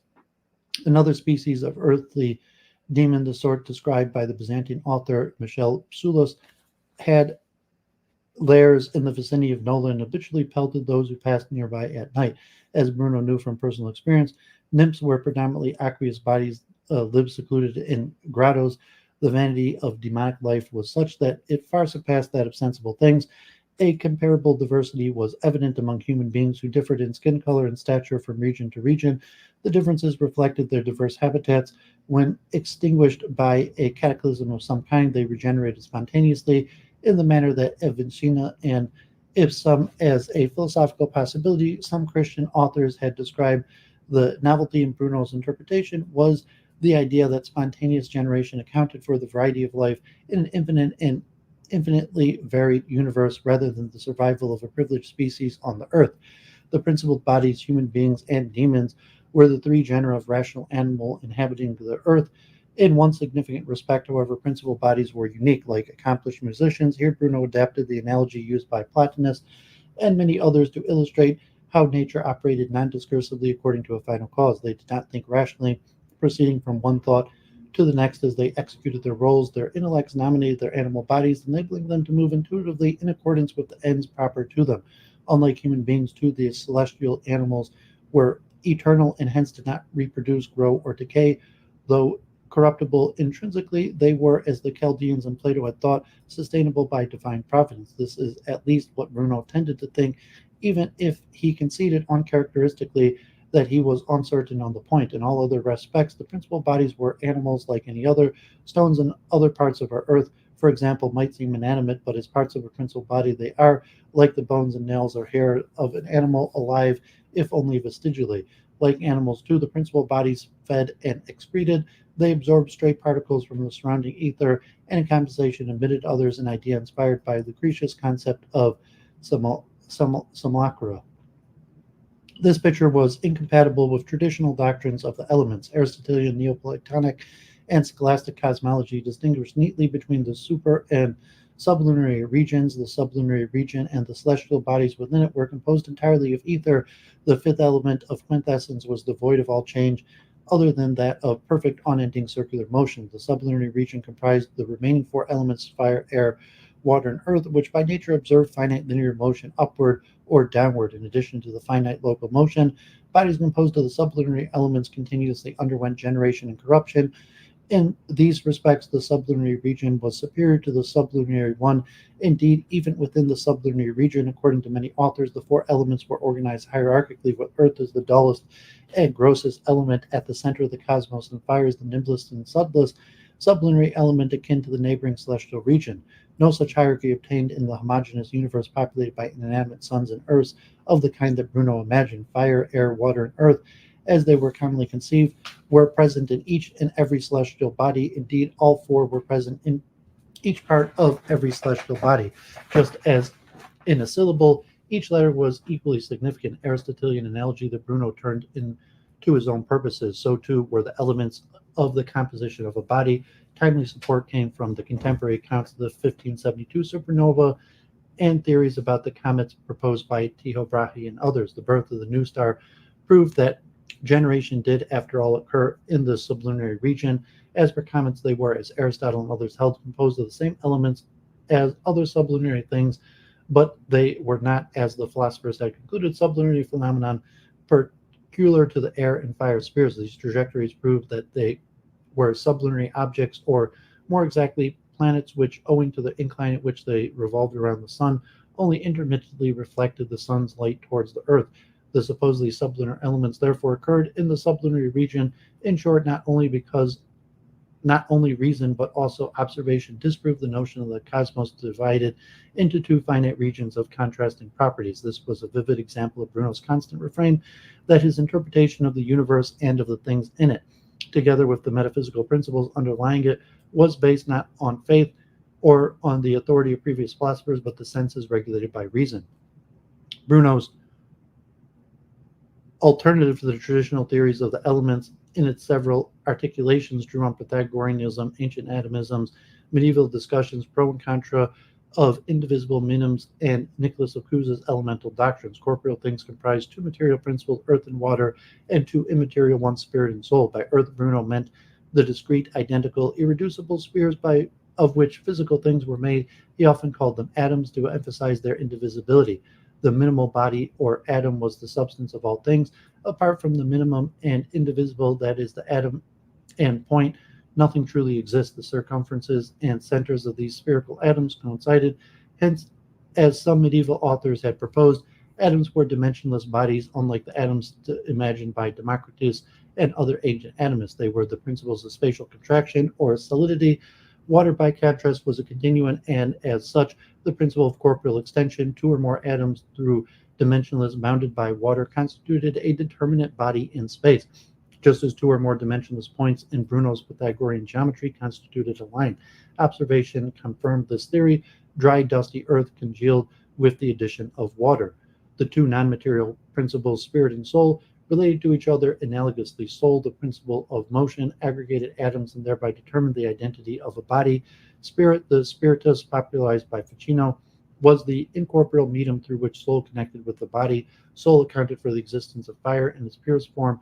Fire was the combination of water and light, which, as others, including Ficino, had argued, was the physical analog of the intellectual soul governing all things. This explained why flame resembles water, flashing in sunlight. In the former, soul predominated, in the latter, water. The Egyptian Hermes Trismegistus and Moses corroborated this idea. Both had understood fire to be essentially water. Again, in Genesis 1, Moses had spoken of earth, the water, the abyss, the spirit, the light, but ignored fire and air precisely because they were not true elements. Air was derived rather than, as usually believed, an element in its own right. Heat generated by fire vaporized water to produce the air of the kind that we breathe. In this vaporous air emerged seamlessly into empty dimensionless space beyond the atmosphere surrounding the celestial body. This space was the ether, though not the ether of conventional cosmology. It was the continuum spread throughout the universe and through the corporeal things contained in it, binding them together, not unlike the Stoic pneuma, interpreted as hexes, without, however, moving them. It was, in other words, spiritus, the motionless immaterial medium through which soul, the principle of motion, operated.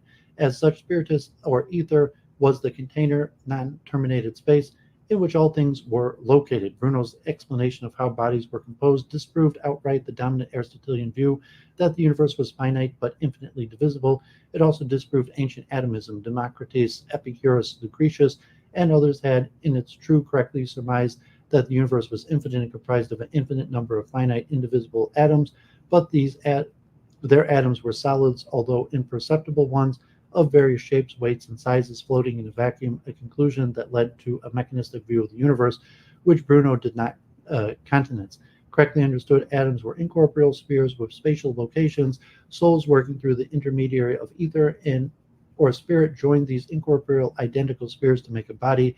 Indeed, there were not so much components of analogs of the universe, intrinsically dimensionless, their centers coincided with their circumferences.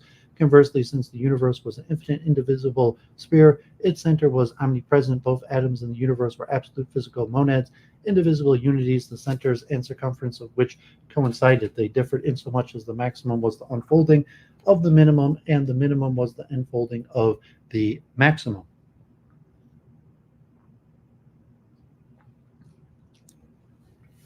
The universal soul, universal matter, and universal intellect. The soul that Bruno identified as one of the four principles of corporeality was the world or universal soul. The universe was an organism in which each principal body and the life sustained on its participated in a common animating principle in the same way as many parts of the human body were vivified by one and the same soul. Even supposedly inanimate things had a vestigial presence of life. Rocks, for example, were alive to the same degree as the bones or teeth of animals were. To make this point, Bruno borrowed an analogy that Plotinus had used for the same purposes. The universal soul was all in all, that is present wholly and indivisible in each and everything, to the degree that things were capable of receiving it. Just as a single voice, however great the audience, was audible to everyone in the room diversely. Bruno, like others before him, attributed the doctrine of all in all in a dematerialized version to Anaxagoras.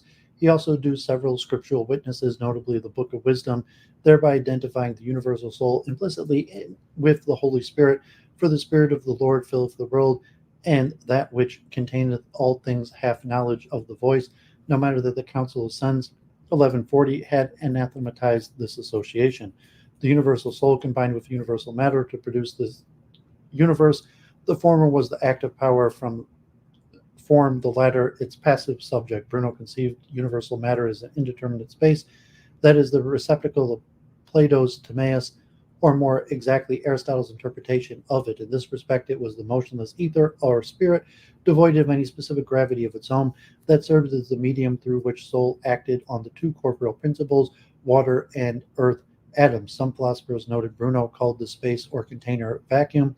His inclusion of a third cosmological constituent, universal intellect, complicated the straightforward picture. Like the Neoplatonic intellect, the universal intellect comprised the ideas understood in cosmological context as the immutable, intelligible, and generative powers of transient embodied things.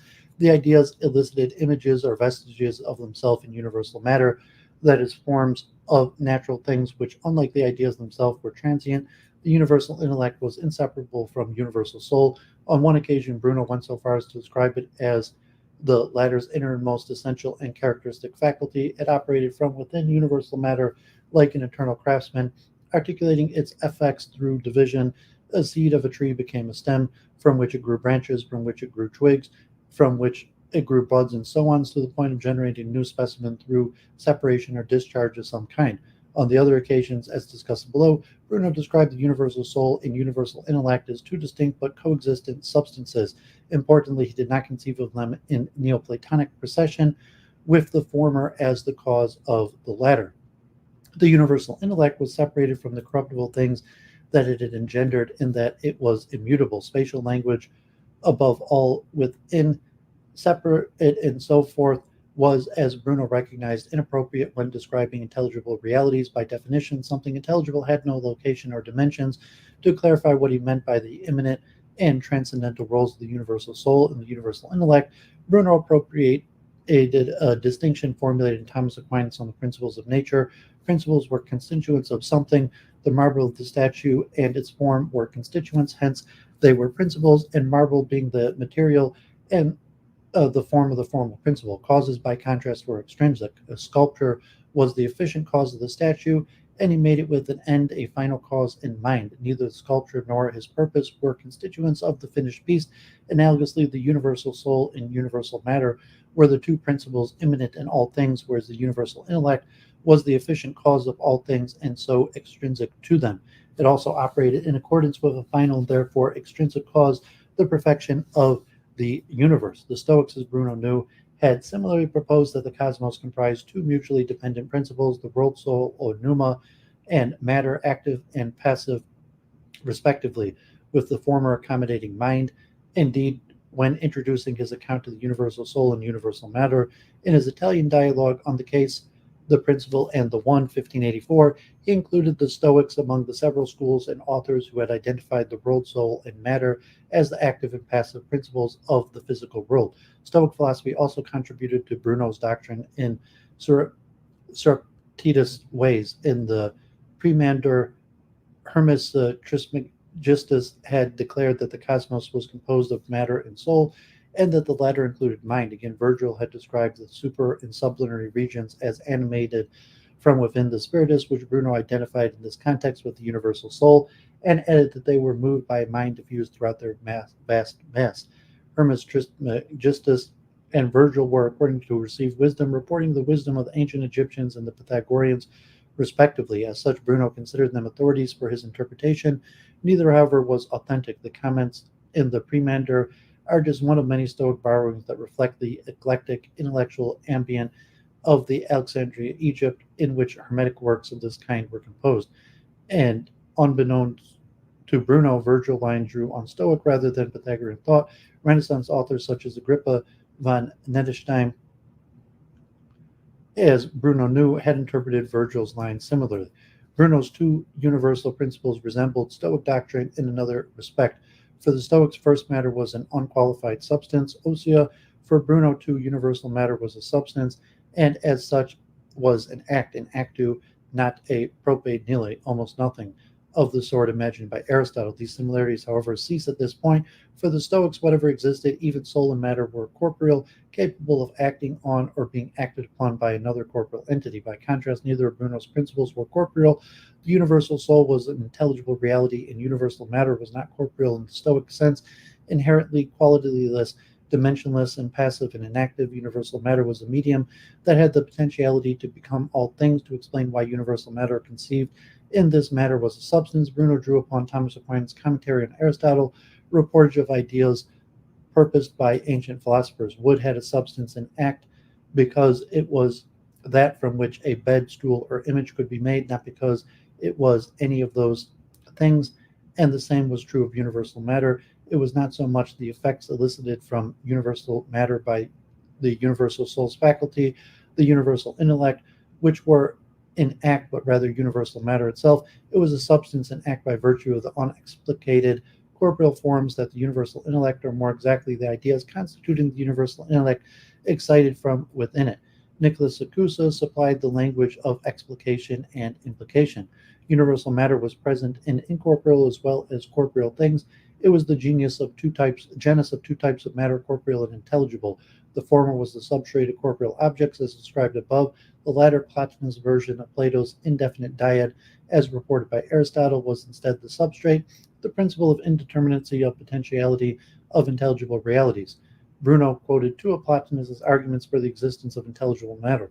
First, the plurality of ideas in the intellect presupposed something common to each of them, this commonality being intelligible matter. Second, since the sensible world imitated the intelligible world, and the sensible world comprised matter, so too must the intelligible. Plotinus, like other ancient Neoplatonists, considered the two matters ontologically distinct. As Bruno noted, intelligible matter as the matter of unchanging intelligible realities did not change. Plotinus had explained it possessed all things simultaneously. By contrast, the matter of sensible things possessed all things only insomuch as part of it assumed all possible forms sequentially. Bruno added a differentiation of his own, applying again Nicolaus Copernicus' distinction between explication and implication. Intelligible matter was informed but unexplicated. Sensible matter was informed but explicated. All the same, Bruno insisted that the corporeal and intelligible matter were ultimately two species of the genus universal matter. He was not the first to do so. The 11th century Jewish philosopher Ibn Geberol, or the Latinized form Avicebron, as Bruno mentioned, had made the same move. Just as significantly, so too had Ficino in his adaptation of Augustine's Platonian exegesis of Genesis 1, though Bruno typically did not mention a Christian precedent of this kind. All distinction Bruno served presupposed something indefinite, potentially matter, hence the distinction between the two matters presupposed an absolute universal matter. No doubt he knew of Thomas Aquinas' objection. Avicebron was wrong. Thomas had written to say that species were the actualization of a genus potentialities, and so attribute existence to what was a theoretical relationship between genus and species. Like Avicebron, Bruno sometimes went as far as to elevate universal matter above universal form. Nothing was constant, fixed, eternal, and worthy of being esteemed a principle apart from universal matter. Form, that is, the universal soul, was under the constant control of universal matter. Its stability was contrasted so favorably with the flux of form, had led to the heterodox scholastic philosopher David of Dinant, 1217, who had been poorly understood by some to call matter divine. Divine though it might be, Bruno did not identify universal matter with God. Indeed, he criticized Avicebron, misrepresenting him on the by for having held that matter alone was stable, eternal, and hence divine, and for vilifying all substantial form as corruptible, ephemeral, and for not realizing that the passive substance matter was formed not impossibly by itself, but by an active substance, the world soul.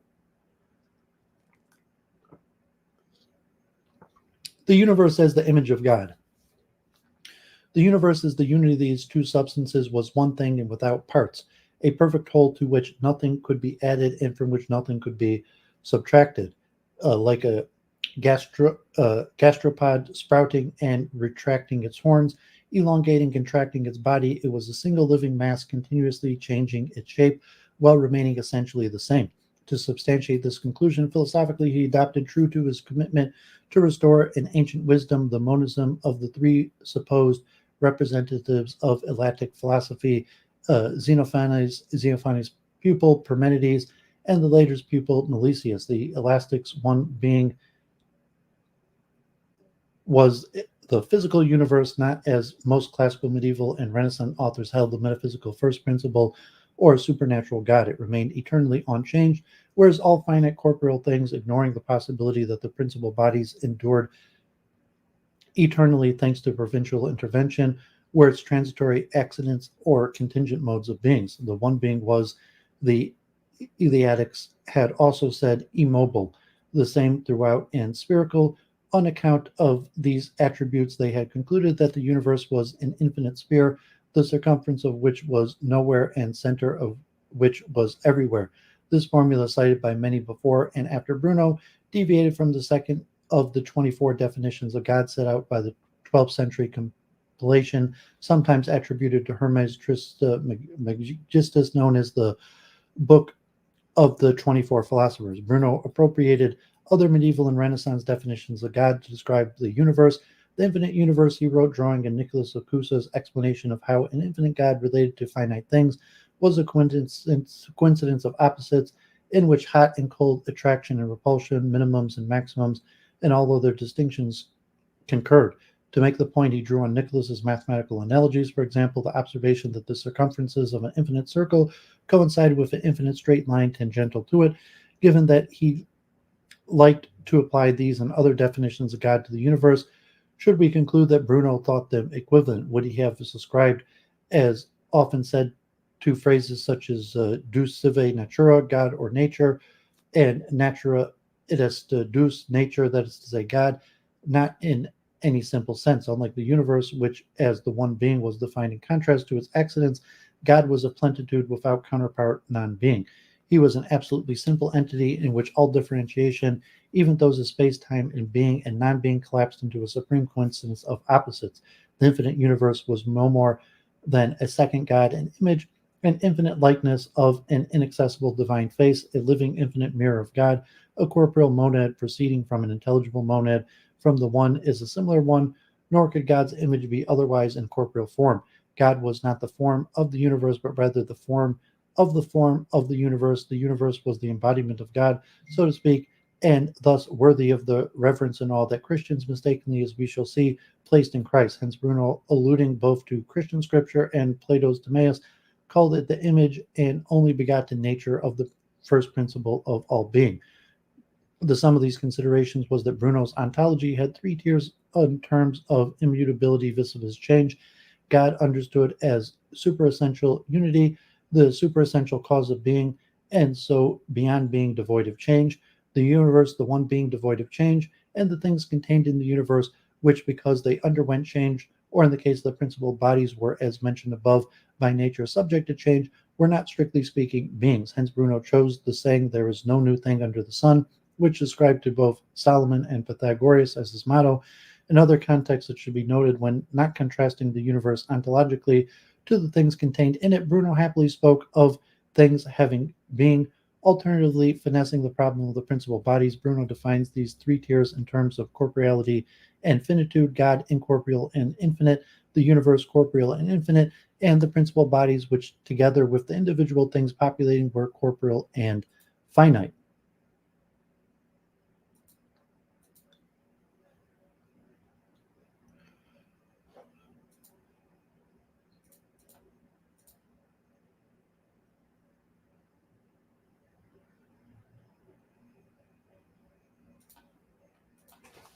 Okay, let's check my phone. 1 second.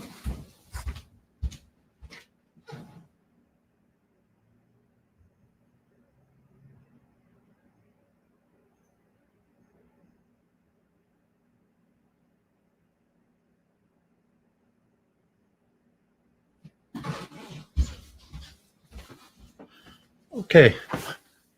The limitless universe as the expression of divine omnipotence. The universe limitless in extent and time with the expression or image of God's limitless power. To make this point, Bruno repurposes conventional ideas of act and potentiality, potentia translatable also as potential or potency. According to Aristotelian and scholastic authors, all things other than God, who was pure act, comprised an active principle form and a passive principle of some kind. Forms had potentialities peculiar to them. The form fire, for example, produces heat. Its form was its first act. Its potentiality to produce heat was its active potentiality. In parallel, the passive principle was a principle in its own right and had passive potentiality. That is, the potentiality to become the substrate of any form.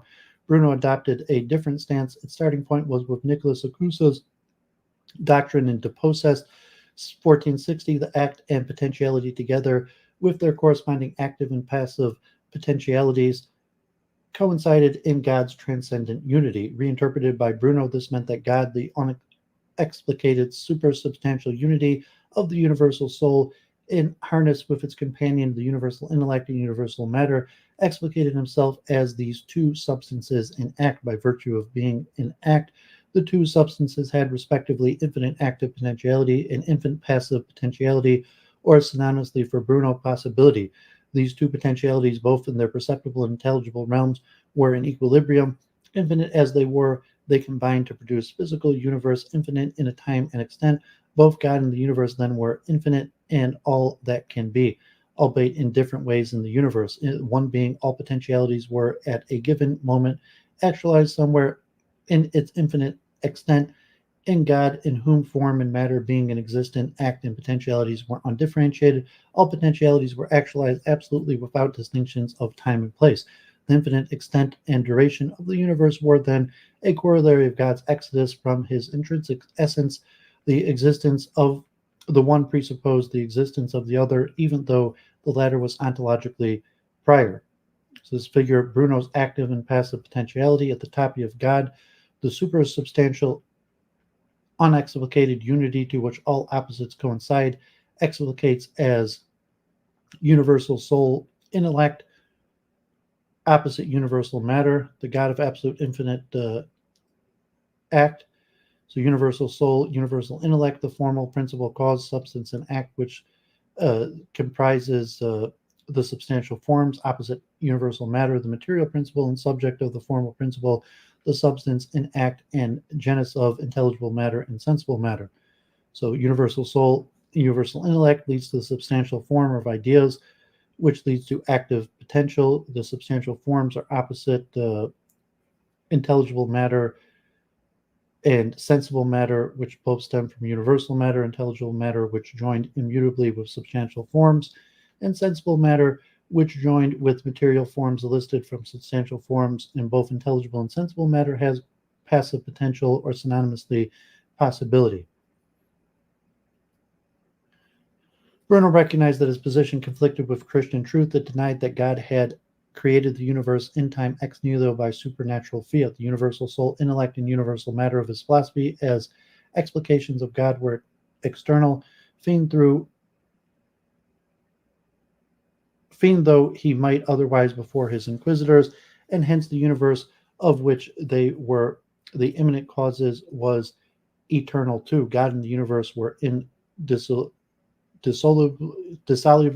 It also contradicted Christian explanations of why God had created a finite cosmos. God's absolute and ordained power. Scholastic authors' reasons were distinct. We should distinguish, they claim, between the unlimited possibilities apart from the self-contradiction available to God by virtue of his absolute potential, and the limited range of possibilities, that is, those of finite cosmos that he freely chose to entertain in his dealings with creation. Bruno's account of an active potentiality invalidated any such distinction. In God's absolute simplicity, there was no distinction between being, power, doing, willing, essence, potentiality, action, will, and whatever else that could be predicated of him. The absolute necessity whereby he produced all things was unconstrained, and so coincided with absolute liberty. Since then, his will is not contrary or unequal to his potential.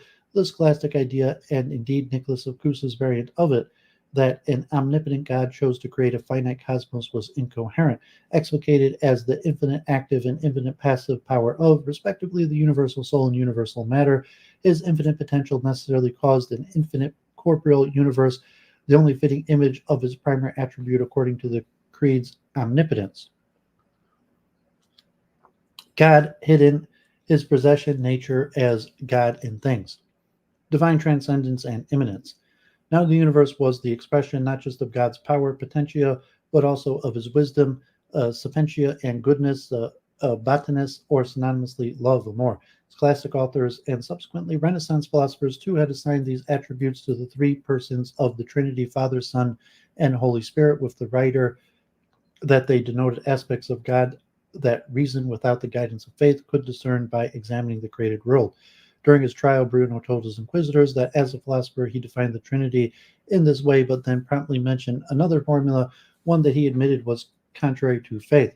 Father, Son, and Spirit correspond to mind, mens, understood as absolute substance or essence, intellect, intellectus, or first intellect, and love, amor. In this triad, with life, vita, sometimes standing for love, featuring prominently in his surviving works with minor variations. It characterizes God's intrinsic nature, God hidden, as Scripture called it, and also his procession. Bruno clarified this last point with the analogy the sun had its own intrinsic essence, light and heat, and a vestige generating the existence of things, the light to illuminate things, and the heat to warm them. Similarly, God was intrinsically mind, intellect, and love, and extrinsically mind, the universal intellect and soul. So the intrinsically mind, also called the first mind, intellect, also called first intellect, love, also called life, intrinsically mind causing all existence, the being of the universe, and universal intellect and universal soul.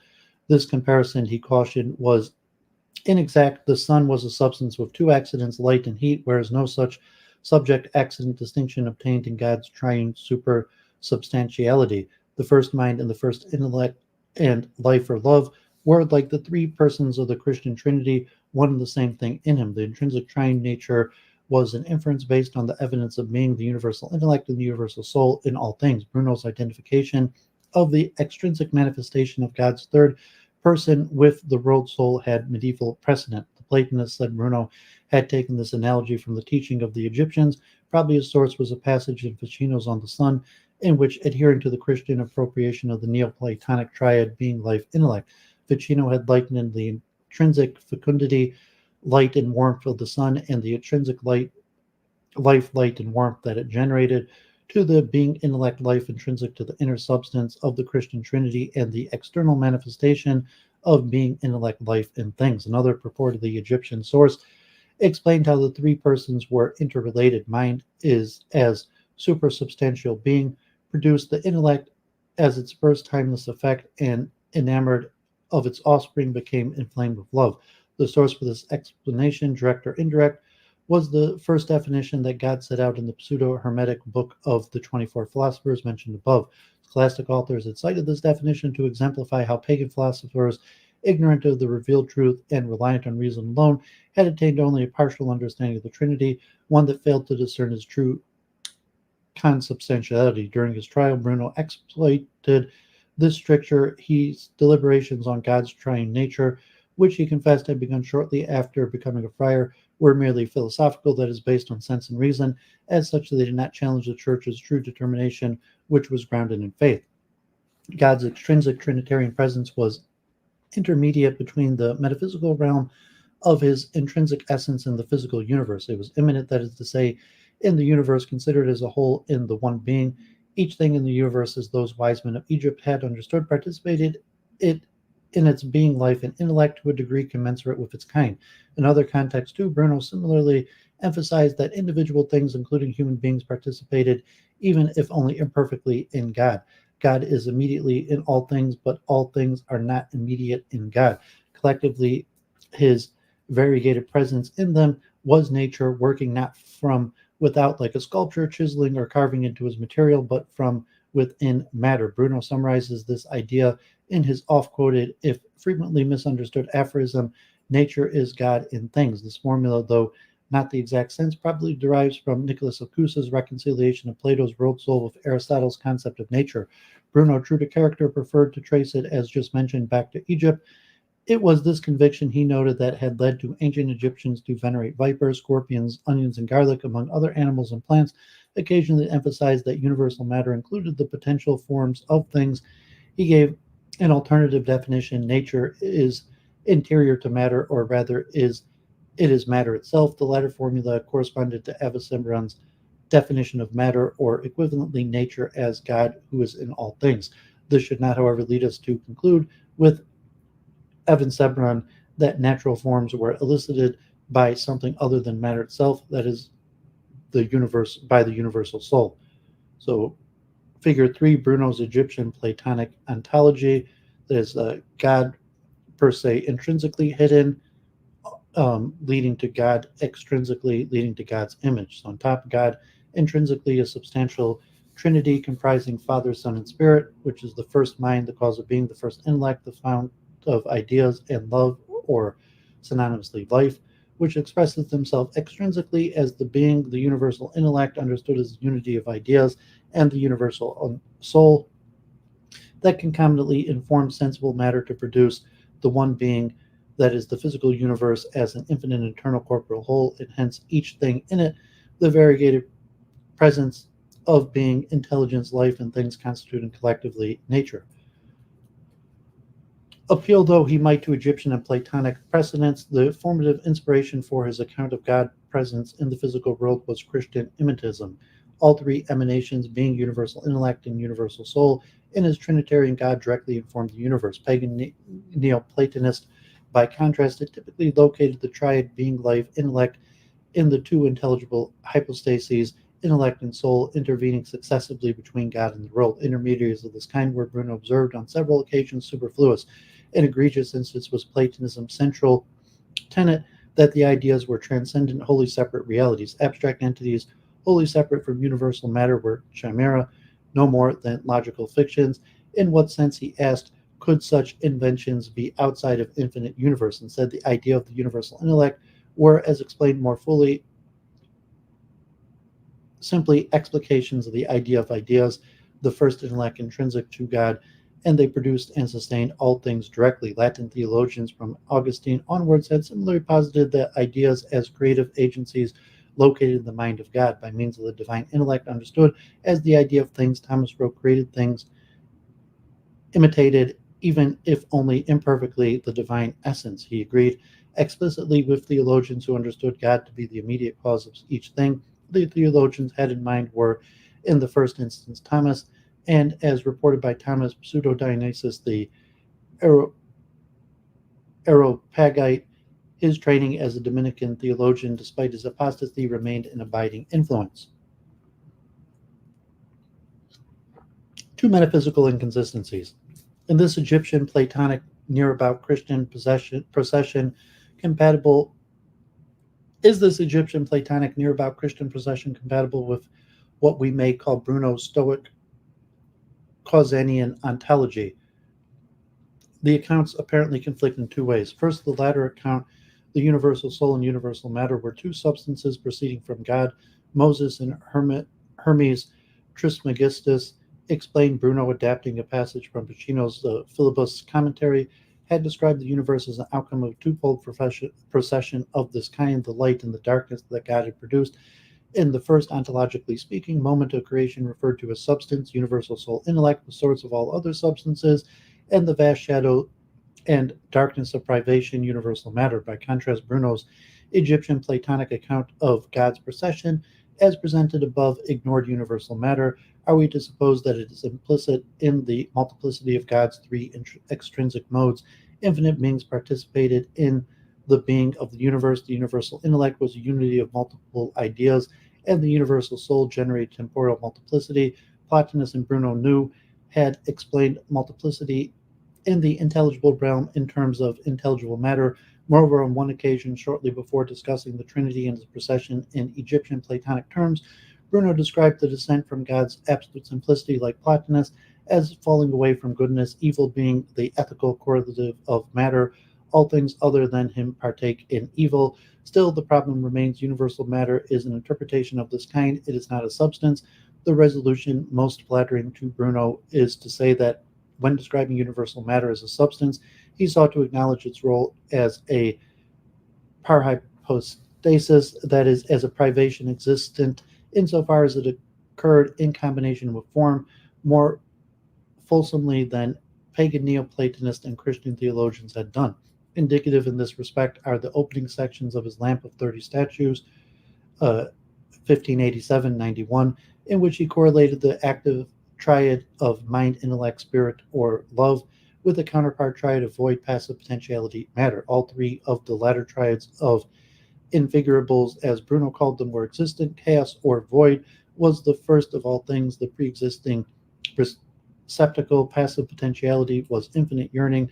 Despite that, was the constant companion of privation, and matter was a wholly stable being, not something imaginary or purely logical. The discrepancy between the Egyptian Platonic and Stoic Causanian meontologies would not anyway have troubled Bruno, a philosopher he wrote with a ludic proclivities in his own philosophical foremost in mind, could describe matter in relation to the ideas and other issues from different conceptual standpoints without contradiction. Good conclusions prove the validity of the concepts employed in formulating them. Second, the ontological status of the universal intellect differs in the two accounts. According to Bruno's Egyptian Platonic procession, the universal intellect was a distinct substance. In his Stoic Causanian account, on the other hand, he described it, if only on one occasion, as a faculty of the universal soul. The inconsistency is mainly a matter of presentation. His Egyptian Platonic accounts emphasize that the universal intellect, distinct substance though it was, permanently occurred with or is situated in the universal soul, and that both accompanied mind, understood as the cause of all being. That is to say, as mentioned above, mind extrinsically, the universal intellect and the universal soul concomitantly, rather than in Neoplatonic causal procession, produced the universe. When in fact describing the universal intellect as a faculty of the universal soul, Bruno also presented it as concomitant with but distinct from it. To make this point, he took up Aristotle's suggestion, much debated over the centuries, that the individual soul might relate to its body as a sailor to a ship. A helmsman in Bruno's interpretation of the analogy related to the motion of the ship in two ways. He moved with it as part of the moving whole and also guided the moving whole of which he was part. In the latter role, therefore, he was acting not as a part of the moving whole, but separately as the cause of its direction. Similarly, the universal soul, the helmsman, was an intrinsic constituent of the physical universe, the ship, while at the same time its faculty of the universal intellect governed it extrinsically. Aristotle could not object. He had acknowledged that the intellect was an efficient cause, separate in its being from matter, and that it came as a subsistent being from outside, separate from the composite body and soul. This was a preface of the scholastic opinion based on the two passages on the soul and another on the generation and corruption, that Aristotle had shown that intellectual soul to be immortal. Bruno, it is worth recalling, had lectured on De Anima at the University of Toulouse for 2 years, 1571 to 81. Panpsychism. Irrespective of these complications, the universal intellect was by definition omnipresent in the universe. Bruno explored the implications of this idea to the full. The intellect intrinsic to God, the first intellect, was the one supersubstantial idea of all things, the first idea, the fount of all ideas, and the idea of ideas. Its extrinsic expression, the universal intellect, was along the lines of Plotinus' second hypostasis, an ideated world, the unity of the manifold ideas. These included the ideas from which the genera of the species of things derived. And also, contrary to what Plato had believed, according to Aristotle, the ideas of singular things and accidents, Christian theologian Bruno admitted, had quite correctly concluded that there were ideas of all things. The idea of the universal intellect elicited transient forms latent in the universal matter, thereby generating the ephemeral things of the universe. This threefold scheme, ideas implicit in the first intellect, explicated in the unity of the universal intellect and engaged with universal matter, mapped onto the three tiers of Bruno's threefold the Attic ontology, the super essential God, the universe as the one being, and the things it is as non-beings, respectively, the triad of God, unparticipated, mind, intellect, love, God participated, mind as the being of the universe, intellect, universal soul, and the things participating in him variously in its nature. Concurrently, God was the cause of all knowledge. He was as mind the source or father of intelligible light, and by virtue of this light, following the long established explanation of knowledge as mental seeing, intellects of all stations could apprehend objects of knowledge. The first intellect was itself intelligent in that it was an intellect in act. A sea of light in timelessly saw the idea of the idea bathed in the unintelligible light irradiating from God as mind. It in it act in its act of knowing, it is what Bruno called the first intelligence. Similarly, the universal intellect in the act of knowing and the ideas of which it was the unity was the universal intelligence. The intelligible light radiating from mind also illuminated the embodied intellects of demons and human beings, transforming them into intellects and acts. The circuitous manner in which it did so, however, reflected their subordinate ontological status. From sense data, the interior sense faculties composed cognitive replicas of the forms of natural things. These replicas, as Bruno variously called them, intentions, intelligible species, or shadows of the ideas, enable an embodied intellect by coalescing its own weak intelligible light with the intelligible light originating from mind to identify ideas corresponding to these shadows. The theory that intellection, like light, could only come about through the coincidence of like with like, one superior to the other, derived ultimately from Plato. There were then three worlds mundi with three corresponding kinds of being ends: a metaphysical or quasi-metaphysical realm of the first or universal intellect, in which the ideas were illuminated permanently by intelligible light; the natural physical realm comprising transient forms elicited from universal matter by the ideas in the universal intellect; and the artificial realm of the shadows of the ideas, which, illuminated by intelligible light, enabled embodied souls to recognize the ideas. The term species denoted the aspects common to the triad of corresponding beings, like the idea of oak tree, the form of a particular oak tree, and its cognitive replica. To these, in turn, corresponded three categories of intellect: the divine intellect, that is all, that is the first intellect intrinsic to the triune of God; the cosmic intellect, that makes all, that is the universal intellect engaging in universal matter; and the other particular intellect becoming all, that is embodied intellects apprehending individual ideas successively. Bruno complicated this straightforward picture by positing a plurality of intermediary intelligence in the intelligible world. The universal intellect intelligence permeated all things through intermediary, secondary, and separate intelligences. An Arabic and scholastic category of disembodied being that Bruno described variously. A separate intelligence known as agent intelligence, for instance, accommodated the universal intelligence to the limit passive intellect of human souls. Unlike the universal intellect, which contemplated all of the ideas in one undifferentiated act, separated intelligence contemplated them discretely. For Bruno, as for his Christian predecessors, they were purely cognitive entities without creative powers. The separate intelligence marked a step in the hierarchy of intelligence, which, consolidating Bruno's various comments on this topic, we can articulate as follows: the intelligence of God himself, his intelligence expressed as the universal intellect or intelligence informing the universe; the separate intelligences, the intelligence peculiar to each of the infinite principal bodies, which, in accord with the privileged nature of their souls, remained unperturbed by their ensouled bodies; and the intelligence of ensouled bodies inhabiting the principal bodies. Of this last category, there were two kinds.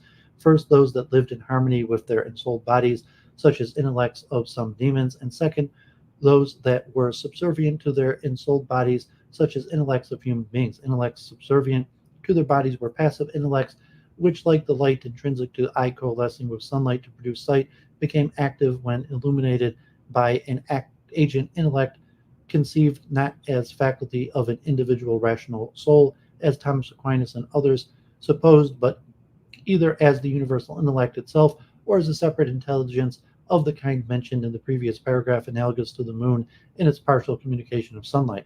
Thus far, Bruno's account of intellection is ensouled bodies, whatever its origin, original flourishes remained within what were in his day recognizable, primarily Platonic parameters. Intelligible realities proceeded from God, and intellects saw these realities in the intelligible light coming ultimately from him. The historical premise for this commutation was the analogy that Plato had drawn between the idea of the good and the sun. The sun made things grow and also made them visible to the eye. Similarly, the idea of the good generated by the ideas and by virtue of the intelligible light made them concomitantly visible to the mind's eye, that is, the intellect. The novelty of Bruno's interpretation becomes apparent when we consider what he meant by the intellect of ensouled bodies. Most philosophers, following ultimately Aristotle, distinguish, broadly speaking, between the rational, intellective souls of human beings and some added demons, animal souls, which, though endowed with sense perception as well as vegetative powers, could not reason, and plant or vegetative souls devoid of both sense and reason. Bruno conflated the first and second of these categories, proposed and said that animals were intelligent, testimony were parrots, speech, the migratory patterns of birds, spider webs, and beehives. Indeed, in some respects, animal intelligence surpassed that of human beings and surpassed human beings in communal organization. Instinctual behavior of this kind was not, as scholastic authors contended, instilled by providence, the celestial bodies, or some other external intelligent agent, rather parallel to his idea that the universal intellect elicited corporeal forms from within matter. Bruno defined animal instincts, like human and demonic intelligence, as intrinsic but passive powers of intelligence that became actualized when illuminated by the universal intellect, or by intermediate or separate intelligence of the kind mentioned above. Animal instincts is, in fine, were simply types of intelligence that we do not have and so cannot comprehend. The universal intelligence expresses itself in keeping with the axiom of all in all according to the recipient's capacity within the constraints imposed by the bodily configurations of a species. Thus, demons varied in intelligence according to the species because of the different elemental constitutions of their bodies. The intelligence that beings enjoyed, pays Aristotle, was determined above all by their hands. In essence, human intelligence was no different from animal intelligence. A stake were to acquire per impossible hands, and other bodily attributes of human beings would acquire human intelligence, and vice versa. Plutarch, whether land or sea animals are cleverer, Giambattista Gelli and Montaigne, an apology for Raymond Sebond, among other classical and Renaissance apologists of animal intelligence, may have contributed to Bruno's observation, but the philosophical underpinnings were his invention. The universal intellect was the cause not just of intellection, but also of reason, imagination, and sense. All cognitive acts were instantiations of a single cognitive power, the universal intellect, illuminating like the sun all things in various degrees. It made no difference whether we speak of its power as a sense intellect, imagination, vision, or hearing. From the absolutely simple principle of God, in whom all things coincided, the diversity of cognition flows according to the diversity of species from the universal intellect, which is all that is cognizable and cognizing in all things. Hence, to complement the agent intellect, there was, as Averroes and some scholastic authors had argued, a separate intelligence called the agent sense, producing sense in animals, plants, and other animals of vegetation, given that they were animate, also participated in the universal intelligence. This was evident in the way that they reacted to their surroundings, for example, when they turned towards the sun or shrank away from fire. Inanimate things such as stones, given that they too were animated, if only vestigially, by the universal soul, cognized as demonstrated by their innate appetite to unite themselves with the whole and thereby preserve themselves to the best advantage. Universal intelligence was no less than its companion, the universal soul, omnipresent, and so all things, even the most imperfect, participated in its intelligence to some degree. Whatever exists in some way knows in some way. Divine light spreads to all things in the universe, even matter, given that it was a substance or hypostasis, had a residual cognitive power, one that was evident from its appetite for form. Bernardino Telesio had similarly proposed that sensation was the common means whereby all animate and inanimate things sought to preserve themselves. Bruno notably knew Telesio's account, but preferred to present his panpsychism as a revival of an ancient doctrine, one that Aristotle, as was his wont, had wrongfully rejected. Empedocles and other ancient philosophers observed Aristotle, and subsequently many others had held that thought and sensation were the same, believing as they did that thinking was somatic like perception, and that to perceive and to think is done by like unto like. It was on these grounds, in fact, that Empedocles and Parmenides had argued that bodily attributes conditioned intellect, a conclusion that, as mentioned in the previous paragraph, but one Bruno took to heart. It made no difference, he insisted, whether we called this universal power of understanding intellect or mind, as, for example, Empedocles and the Pythagoreans had done, or following Epicurus, sense cognition of whatever kind was the means whereby each thing, animate or inanimate, identified and thereby desired the end proper to it, that is, to preserve and perfect itself. The sum of these considerations was that, in combination, the universal intellect and the universal soul, the explications of the second and third of God's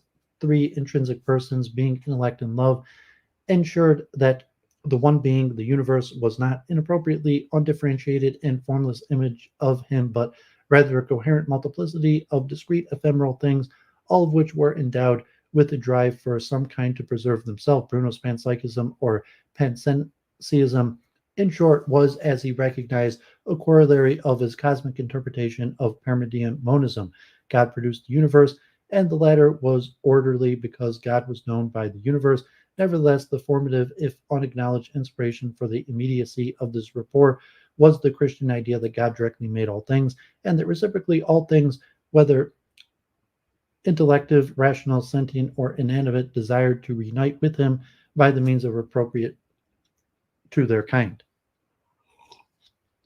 Okay, so that section on panpsychism was like the key part of my whole presentation today.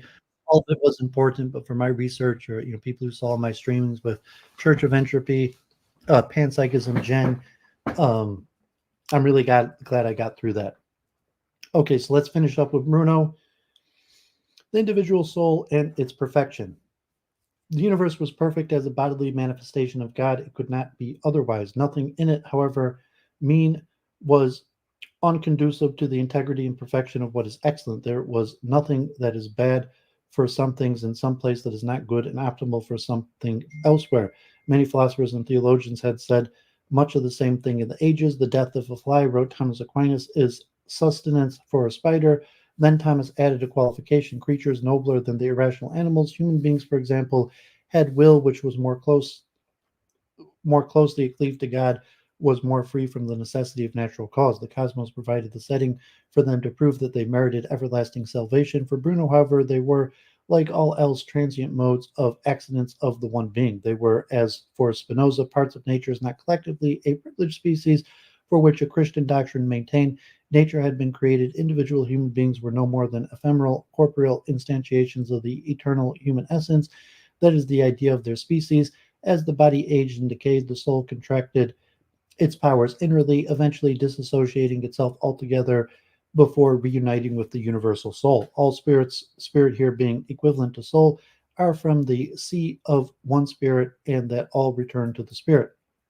Hermes Trismegistus, and according to the doxographers Pythagoras, Heraclitus, and among other Stoics, Chrysippus, were of the opinion too. Provocative as ever, Bruno preferred to invoke the authority cherished by most of his adversaries. Well, it is said too in Holy Scripture that the body dissolves into dust, that is to say, atoms, and that the spirit returns to its source, adding insult to injury to reinforce his argument that souls were instantiations of the universal soul. Bruno adopted an analogy that scholastic theologians often use to explain how Christ remained present in every piece of the consecrated Eucharistic host after it was broken by a priest celebrating Mass. A mirror displayed the image of the sun above. It shattered every piece, some more perfectly than others, also displayed the sun's image. Analogously, each soul was a fragment of the one universal soul, more exactly adapting Ficini's interpretation of how the world soul resulted to other souls. Bruno explained that the human soul was an instantiation of the soul, vivifying the principal body that it inhabited, which was in turn an instantiation of the soul, vivifying the solar system to which it belonged, which in turn was an instantiation of the universal soul, which in turn was a manifestation of God. On those occasions when he drew a distinction between soul, anima, and spirit, spiritus, Bruno reached similar conclusions. An individual spirit was a portion of spirit, understood as the semi-corporeal, semi-incorporeal air mediating between the universal soul and its body, the physical universe. We might then surmise that the human soul forfeited individually on the death of the body. A conclusion of this sort would align with Bruno's monism, particularly with its corollaries, that the universe was animated throughout by a single soul, the universal soul, and that the forms of corporeal things elicited in the universal intellect from universal matter was transient, and that all things animate and seemingly inanimate alike participated in the cognitive power of the universal soul's constant companion, the universal intellect. Bruno nonetheless insisted that souls, or at least souls of a kind that could inhabit human bodies, were immortal. The soul was individual in the sense of the Latin word individuus, meaning indivisible, and so, like an atom, indestructible. He realizes that the position was problematic. He toyed with Plotinus's view, as interpreted by Ficino, that particular souls were distinct from the universal soul because they and the universal soul alike were souls, immortal ones, dependent on the hypostasis soul. He had good reason to be reluctant to see that they were mortal. If the soul perished with his body, it could not be rewarded or punished for its conduct during its embodied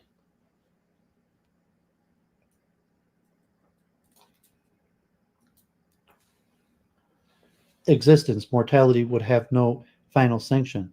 To overcome this impasse, Bruno turned to an ancient doctrines of metempsychosis. We should await mutations serenely, not fear death, as Pythagoras, or more exactly, Ovid's Pythagoras, had observed.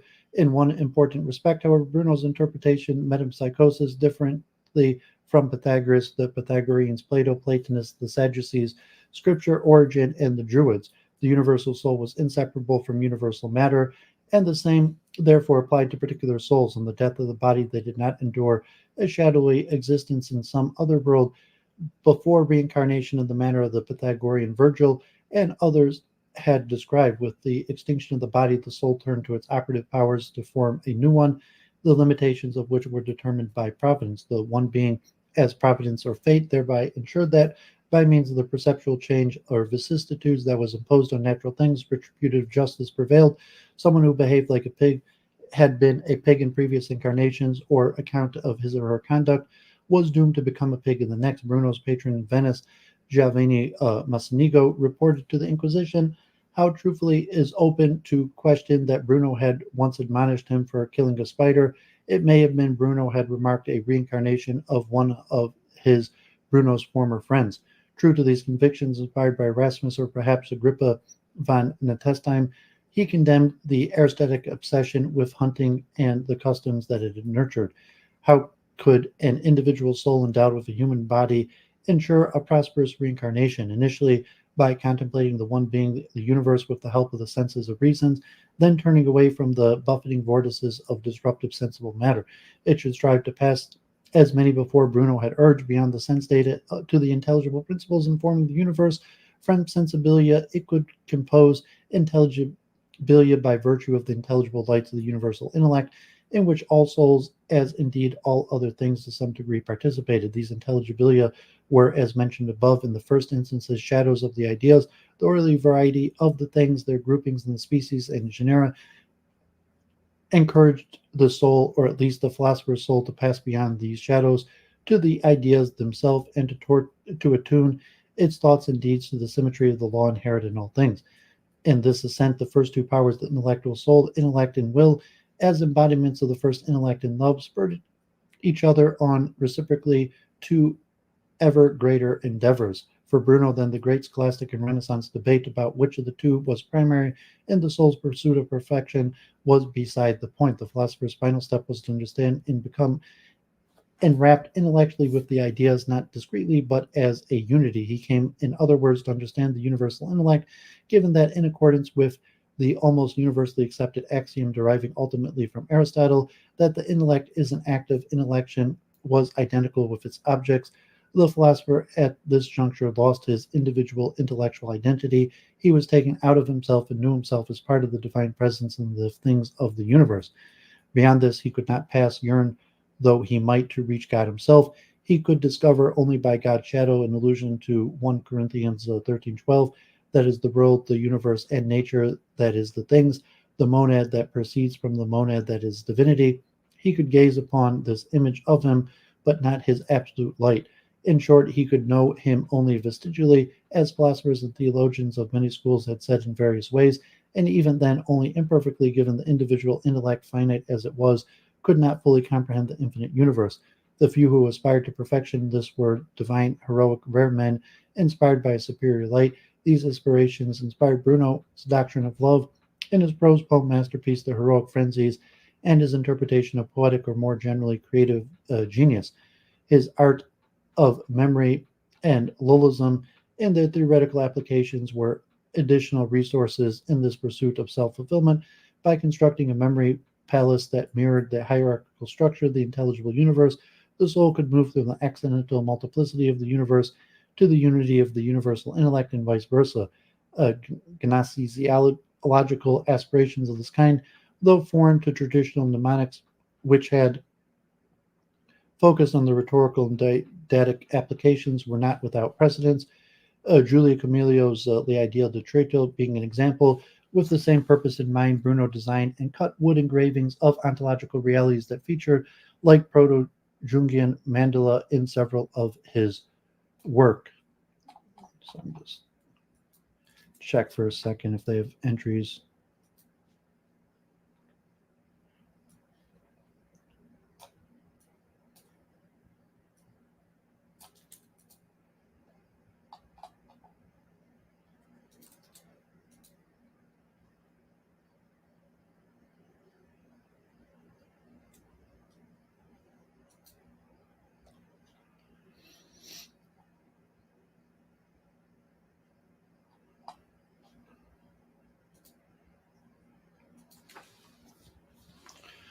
Okay, 1 second. Check my phone. Got 0 people watching, but a lot to cover.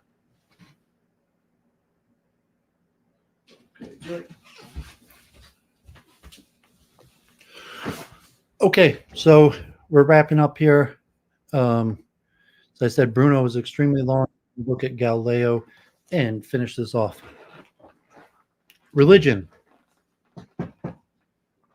Marsilio Ficino Giovanni Pico dello Mirandola in one phase of his career, and other Renaissance authors had held similarly Pelagian views that philosophy led to self-perfection and deification, yet they stopped well short of denying the integrity of Christianity. Philosophy and religion were, so to speak, two parallel paths suited to two different audiences. Bruno had no such scruples.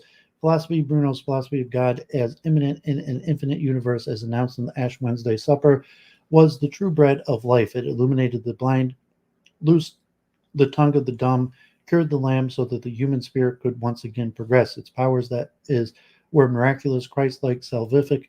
Who deserved praise the more? Someone who had healed a worthless cripple, or a man who liberated his homeland, or who reformed not a mere body but a mind. In other words, he was the true savior. Who was the true savior, Christ or Bruno? By contrast, Christian practices and ideals were fraudulent under a thin veil of irony, all the while denying the irony. Bruno praised the various guises under which Christianity taught that the ignorance of the natural world led the soul to God. Among its many deceits were scriptural injunctions to acknowledge our ignorance, notably the Pauline theme of folly, the aesthetic mysticism, pseudo-diagnosis, the Areopagite and mystics generally claims that the light of faith and revelation were superior to human knowledge. Augustine's emphasis on the fallen nature of mankind, particularly the corruption of knowledge innate to it, injunctions to be childlike and meek in the humility and the obedience to the Christian clergy sought to instill among its flock. The philosopher should ignore these foolish dreams. In practical as well as intellectual endeavors, to be virtuous was to strive against adversity and to aspire, even if with only partial little success, to an even greater understanding of intelligible reality. The unremitting nature of the quest was not the outcome of, so to speak, Promethean or Adamic fall from divine favor, but rather part and parcel of the vicissitudes characterizing the universe of things. Where opposites meet, there is order, there resides virtue. Happiness was not so much a goal in this or some future life as the transient state of mind occurring as we pass from a privation to its opposite. We are happy when we eat after feeling hungry. When we go out into the countryside after being confined indoors, and so forth and so on. Simultaneously, with the same indignation that Spinoza and Nietzsche would later voice, Bruno impugned the clerical caste, living parasitically off the labors of others and affecting a foul-smelling melancholy exidia.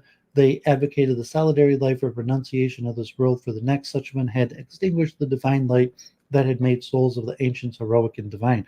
Of all peoples, the ancient Romans had best understood the value of glory for establishing and maintaining civilization.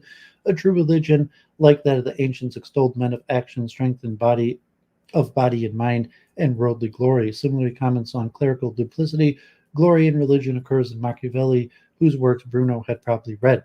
Nevertheless, religion had to role to play. The uneducated populace could not aspire to philosophical perfection. They needed laws and sanction to keep their conduct in check. Religion, with its promises of reward and punishment in the afterlife, served to this purpose. When Moses had led the Israelites from captivity, they were no more than uneducated rabble to govern them. He established laws and enforced them with terrifying accounts of an almighty, wrathful God who administered retribution in the afterlife. Scripture, whether Jewish, Islamic, or Christian, had been composed with this practical goal in mind. Admittedly, Bruno conceded Scripture did sometimes record philosophical truths. Genesis and the book of Job were conspicuous repositories. This was only to be expected given that Scripture was a tributary of the ancient philosophy. For the most part, however, it was simplified. Several passages of Scripture implied that the sun circled the motionless earth. This was a simplification made for the benefit of the uneducated. Disquisitions based on a true heliocentric interpretation of celestial motion would have at best confused them, and at worst led them counterproductively to dismiss Scripture's tales of divine retribution. To claim that Scripture made allowances for the weak understanding of most men and women was nothing new. Patristic, Catholic, and Protestant theologians acknowledged that Moses had addressed an ignorant, slavish people, and that Scripture spoke in a way that the uneducated could understand. All agreed to that it focused on moral and spiritual issues and refrained from intricate philosophical arguments. Bruno's appeal to these positions disguised his heterodoxy. The crucial deviation was his denial of miracles, the most important of all testimonies to the Christian faith. Given that the laws of nature were essentially God and things, they were inviolable. In this respect, he went far beyond the Paduan natural philosopher Pietro Pomponazzi, who, disposed though he was to attribute miraculous events, scriptural or otherwise, to natural causation, allowed that some were authentic. Repeatedly, Bruno mocked elusively the miracles reported in the Old and New Testament, including those performed by Moses and Christ. Christ were bagatelle sleights of hand. They were no more than natural magic, effects produced by manipulating a cult that is natural through imperceptible forces. Or indeed, they may have been the fruits of demonic magic, a comment which implied that Christ had commerce with demons. Christ began to perform miracles, Bruno noted, only after his struggle with the devil in the desert. The elusive style in which Bruno disguises his view only served to accentuate his blasphemies, mixing as they did ridicule and contempt with heresy. Handwritten annotations and copies of his work show that contemporaries or near contemporaries recognized his intentions easily enough. Philosopher heroes did not need scriptures, bogus threats of retribution, and promises of future rewards to cajole them into behaving morally. They understood this pattern of nature inscribed within them, that God, in other words, was with and within them, and governed their actions accordingly. Those who considered the matter carefully, truly religious men, men who were good by nature, would see Bruno's philosophy more than any other not only contains the truth but also favors religion. They do not need rituals involving some food and drink to revere the divine. On diverse occasions, he covertly mocked the Eucharist, despising as he did the subtleties of scholastic accounts of transubstantiation. Instead, it was the majesty of nature, the infinite, animate, panpsychic universe that inspired the wonder and reverence of truly divine men and led them to search for its cause. In so doing, they became themselves greater than the gods whom blind commoners worship. Stripped in short of its false claims, Christianity could be seen for what it was, a foolish faith of blind credulity, a wretched story, a worthless, pernicious fable, a continuation of Judaism, a religion invented by the pestilent, leprous, and wholly pernicious race, the Jews, with its threats that the world would end and its stories of a God who wrought miracles with them. It had cowed a stupefied world into despising nature, God, and things, and having smashed the tables of nature, looked forward joyfully to the ruin of all things.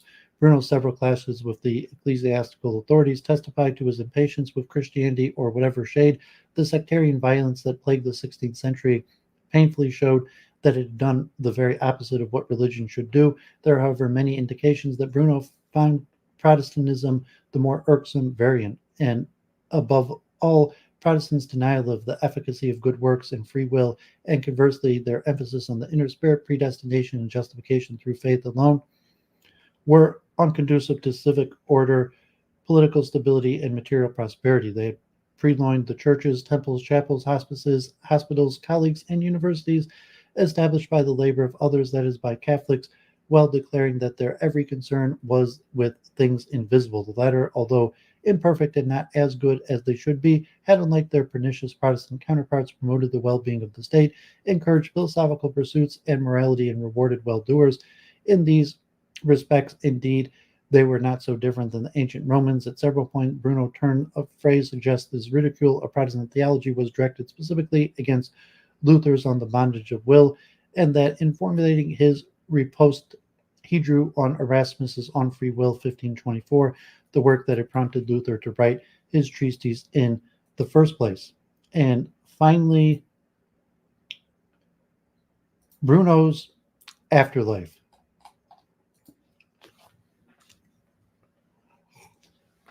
Bruno's philosophy, his views on religion, and his execution earned him notoriety. It's reasonable to denounce Bruno, wrote the French mathematician, philosopher, and theologian Marin Mersenne, as one of the most evil men that the earth has ever borne.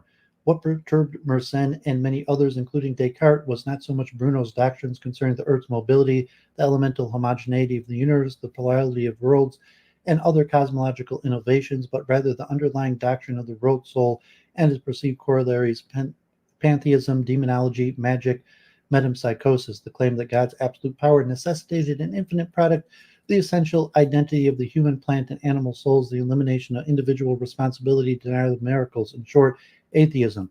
Demonizing Bruno lent him, however, a certain fascination. To his dismay, Mersenne observed that some of his compatriots amused themselves by reading his On the Cause, the Principle, and the One.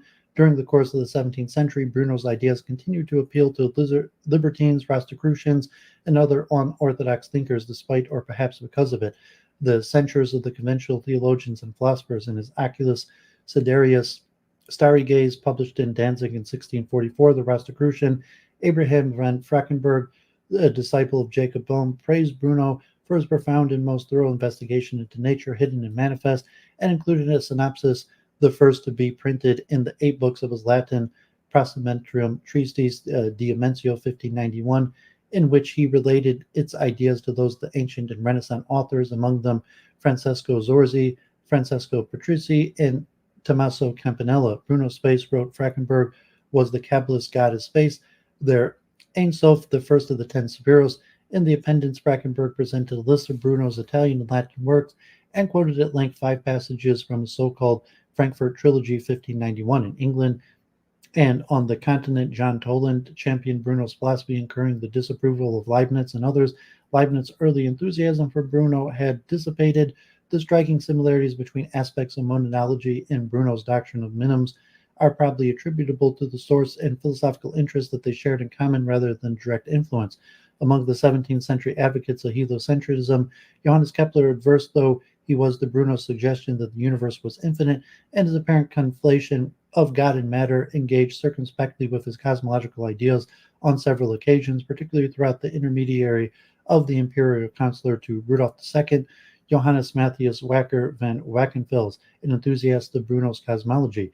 In private conversation, Kepler, the newly appointed imperial mathematician, chided Galileo Galilei for not having acknowledged the contribution that others, including Bruno and himself, had made to the novelties regarding the starry messenger, published in 1610. Interest in Bruno's philosophy remained, nevertheless. Sporadic copies of his work were hard to come by, and for the most part the ideas in them remained curiosities outlined in encyclopedias and histories of philosophy such as those of Pierre Bayle and Brucker, with warnings about his extravagant wayward genius. More than any other philosopher, Bruno proved that often the greater the power of the intellect, the less judgment there is.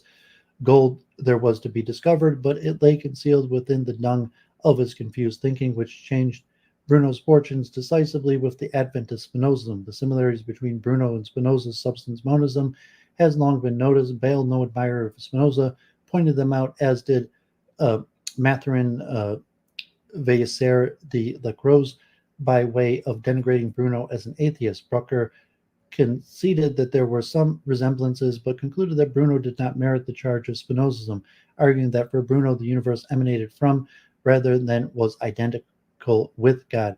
Then, in the second half of the 18th century, Bruno's fortune began to change spectacularly. The key moment was the publication of the 1785 of Friedrich Jacobi's concerning the doctrine of Spinoza and the letters to Herz Moses Mendelssohn, in which Jacobi, without Mendelssohn's consent, published an exchange of letters between them concerning Lessing's alleged Spinozism and Spinoza's philosophy more generally. Jacobi, an opponent of Enlightenment rationalism, praised Spinoza's philosophy in the purified form proposed by some exponents with an exemplary manifestation of what pure reason left to its own devices could achieve. Equally, however, it manifested the limitations of reason, more specifically rational theism. It led essentially to materialism, fatalism, and atheism. In 1789, Jacobi issued an expanded edition of his work, which included in a new preface a brief discussion of Bruno and his monism, and in an appendix German paraphrase on the cause and the principle of the one, together with an expanded quotation from the second dialogue in the original Italian. Its purpose in combining Spinoza and Bruno was to provide a summa of the philosophy, a reference to Lessing's pantheist theology, as well as an allusion to Heraclitus monism. For all Giordano Bruno's impenetrability and Heraclitean darkness, it was difficult to give a pure or better explained outline of pantheism in the broadest sense. Jacobi's description of Bruno alluded, quite appropriately given the intricacies of Bruno's philosophy, to the sobriquet dark or obscure, by which Heraclitus, on account of the obscure riddling style, had been known in antiquity and thereafter. In the ensuing intellectual uproar, the pantheism controversy that dominated late 18th and 19th century German philosophy, Bruno emerged as the great precursor of Spinoza and the major philosopher in his own right. Spinoza and Spinozas had followed in Bruno's footsteps, concluding Schelling, who wrote a dialogue Bruno or on the divine and natural principle of things, 1802, setting out a Platonized form of Spinozism. Goethe wrote to Schiller, while expressing reservations, confided that what he understood or thought he understood of the dialogue was in tune with his innermost convictions. Many others occurred, among them Hegel, who in his lectures on the history of philosophy praised Bruno's writings, fantastic and confused though they might be, for displaying a sense of indwelling spirit. Coleridge was a steadfast admirer even in the latter life, when his philosophical and religious views were less consonant with Bruno's. This man, he wrote in 1819, though a pantheist, was religious. This newfound enthusiasm led to the publication of editions of Bruno's Italian and Latin works in Germany by Adolf Wagner, 1830, and August Friedrich Graffor, 1836, respectively, the first editions of his works in their original languages since the mid-17th century. This European revival was the setting for Bruno's rehabilitation in Italy. Hegel, Jules Michelet, and others had portrayed the period that we now know, thanks to Michelet, as the Renaissance and Reformation, as the birthplace of modernity. This was manifest above all, though not exclusively, through the artistic, literary, and philosophical achievement of the period, which had broken the Roman Catholic Church's dominance in the spiritual and cultural concerns. For many, the most conspicuous being Jacob Brockenhart's In the Civilization in the Renaissance in Italy, 1860. The honor for this rapture belonged principally to the Italians, the first born among the sons of the present-day Europe.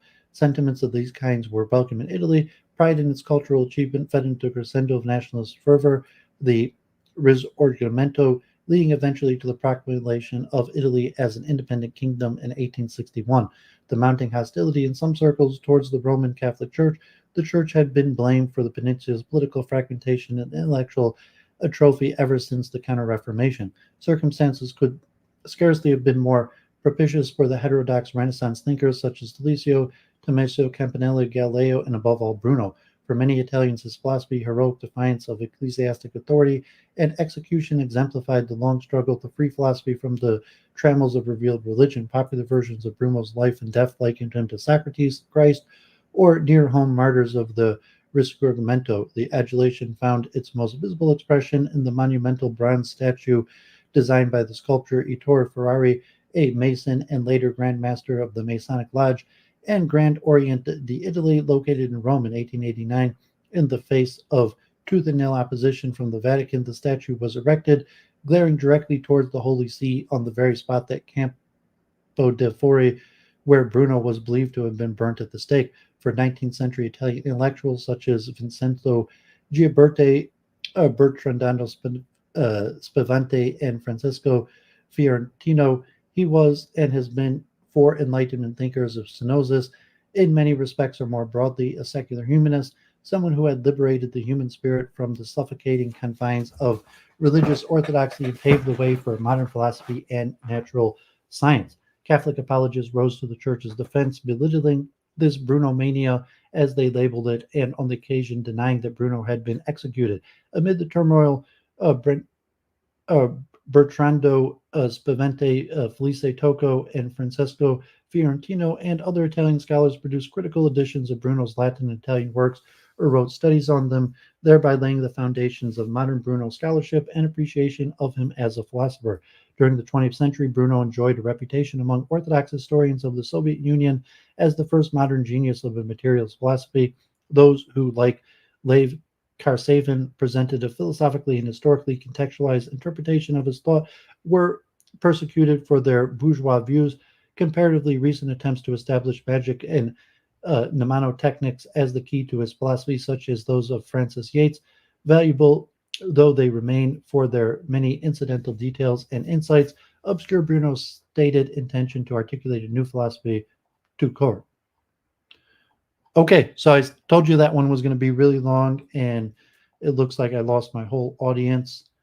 There's a few other important names here that I think I read through before. I'll probably read through again, and I'm not going to do streams on them because just time is limited, and I've already covered many of these, but I'm just time is too limited. I'm going to read through them later today, just for my own research. Although I do think I have, I think Jacobi is one we will be looking at.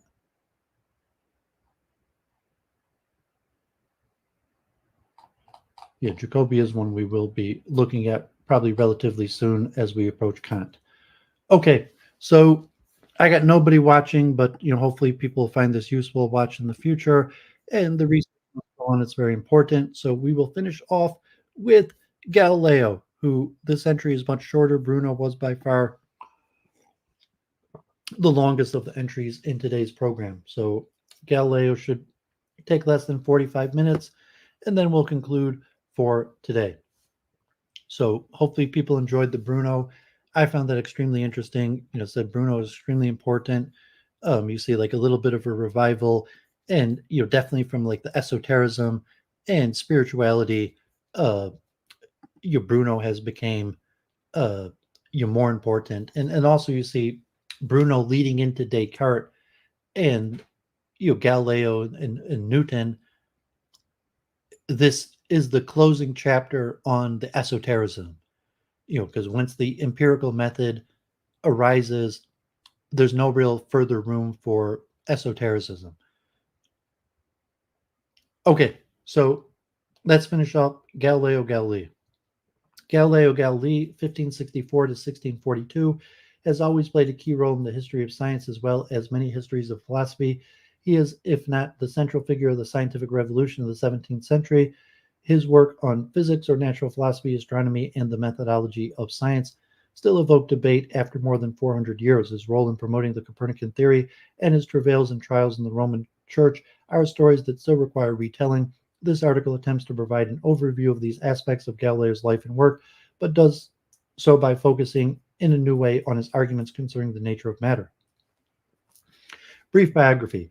Galileo was born in Pisa on February 15, 1564. By the time he died on January 8, 1642, he was as famous as any person in Europe. Moreover, he was born, there was no such thing as science, yet by the time he died, science was well on its way to becoming a discipline, and its concepts and methods a complete philosophical system. Galileo's father, Vincenzo, though of noble heritage, was a Semite itinerant court musician and composer of modest means, who also authored treatises on musical theory. His mother, Guili Amanati, descended from Pisan cloth merchants. In 1572, they resettled the family in Florence. As a boy, Galileo was tutored privately and for a time by the monks at Vallombrosa, where he considered a religious vocation and may have started a novitation. He returned home, however, and then enrolled for a medical degree at the University of Pisa in 1580. He never completed this degree, but instead studied mathematics, notably with Astilio Ricci, the mathematics teacher attached to the Tuscan court of Florentine Academy del Disegno.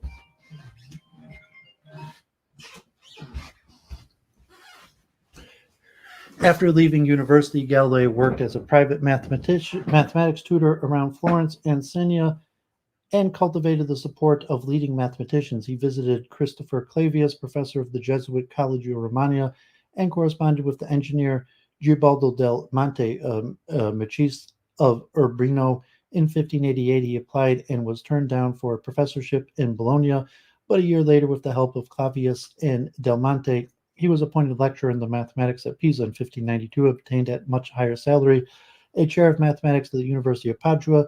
In the Venetian Republic, Galileo also supplemented his income by producing a calculating instrument of his own design and other devices in a household workshop, and by private tutoring and consulting on practical mathematics and engineering. During this period, he began a relationship with Marina Gamba, and their daughter Virginia was born in 1600. In 1601, they had another daughter, Livia, and a son, Vincenzo, in 1606. In Padua, Galileo worked out much of the mechanics he would publish later in life and which constitute his primary lasting contribution to physical science. However, these projects were interrupted in 1609 when Galileo heard about the recently invented spyglass, invented an improved telescope, and used it to make astounding celestial discoveries.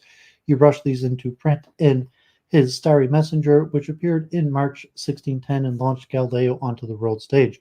Among others, Johannes Kepler, imperial mathematician at Prague, lauded the work. Clavius and his colleagues at the Collegio Romano confirmed its results, and threw a celebratory banquet when Galileo visited in 1611. During the same Roman sojourn, Galileo was admitted into what was perhaps the first scientific society, the Academy de Lincia. He would style himself a Lincian academician for the rest of his life. Some fascinating treatments of this period of Galileo's life and motivation have recently appeared.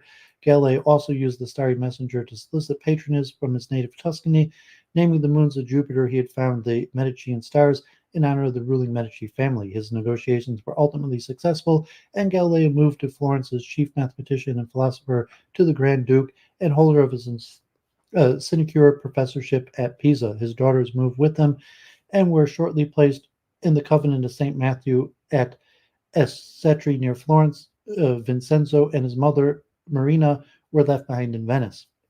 Once a courtier, Galileo entered into several debates on scientific topics. In 1612, he published his Discourse on Floating Bodies, and in 1630, his Letters on Sunspots, where he first openly expressed support for the Copernican heliocentrism. In 1613 and 14, Galileo entered into the discussions of Copernicanism through his student Benedetto Castelli, and wrote a letter to Castelli defending the doctrine from theological objections. Meanwhile, it had become known that Copernicanism was under scrutiny by church authorities. Galileo lectured and lobbied against its condemnation, expanding his letter to Castelli into the widely circulated letter to the Grand Duchess Christina in 1615, and traveling to Rome later that year. Nevertheless, in March 1616, Copernicus's On the Revolution of the Heavenly Orbs was suspended, temporarily censored, pending correction by the Congregation of the Index of Prohibited Books. Galileo himself was called to an audience with Cardinal Robert Bellarmine, a leading theologian and member of the Roman Inquisition, who admonished him not to teach or defend the Copernican theory. In 1623, Galileo published The Assayer, which deals with the nature of comets and argues that they are sublunary phenomena. This book includes some of Galileo's most famous methodological pronouncements, including the claim that the book of nature is written in the language of mathematics.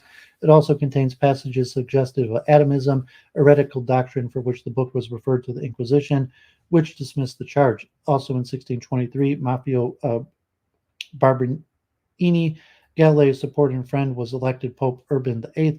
Galileo felt empowered to begin work on the dialogue concerning the two chief world systems. The two systems are the Ptolemaic and the Copernican, for the text clearly though not explicitly, favors the latter. Printing was completed in Florence in February 1632. Shortly afterwards, the Inquisition banned its sale, and Galileo was ordered to Rome for trial. In June 1633, Galileo was convicted of vehement suspicion of heresy, and his sentence to imprisonment was immediately commuted to perpetual house arrest. In 1634, while Galileo was confined to his villa in Sicily, his beloved eldest daughter died. Around this time, he began work on his final book, Discourses and Mathematical Demonstrations Concerning Two New Sciences, based on the mechanics he had developed early in his career. The manuscript was smuggled out of Italy and published in Holland by the Elseviers in 1638. Galileo died early in 1642, and due to his condemnation, his burial place was obscure until it was reinterred in 1737. For detailed biographic material, the best in classic work dealing with Galileo's scientific achievements is Stillman Drake's Galileo at Work, 1978. More recently, J.L. Hebron has written a magnificent biography, Galileo, 2010, that touches on all the multiple facets of his life. Introduction and background. From the 17th century onward, Galileo had been seen by many as a hero of modern science. He is renowned for his discoveries. He was the first to report telescopic observations of the mountains on the moons of Jupiter, the phases of Venus, and the rings of the Saturn. He invented an early microscope and a predecessor of the thermometer in mathematical physics, a discipline he helped create. He calculated the law of free fall, conceived of an inertial principle, determined the parabolic trajectory of projectiles, and advocated the relativity of motion. He is thought to be the first real experimental scientist who dropped stones from the towers and ship mast and played with magnets, clocks, and pendulums, noting the isochrony of the latter. Much of his cultural stature also arises from his advocacy and popularization of the Copernicism and the resulting condemnation of the Catholic Inquisition, which has made him a purported martyr to the cause of rationality and enlightened modernity in the subsequent history of a supposed warfare between science and religion.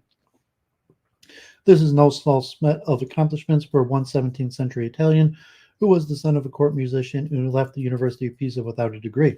Momentous figures living in a momentous time are full of interpretive fecundity, and Galileo has been the subject of a manifold interpretation and much controversy.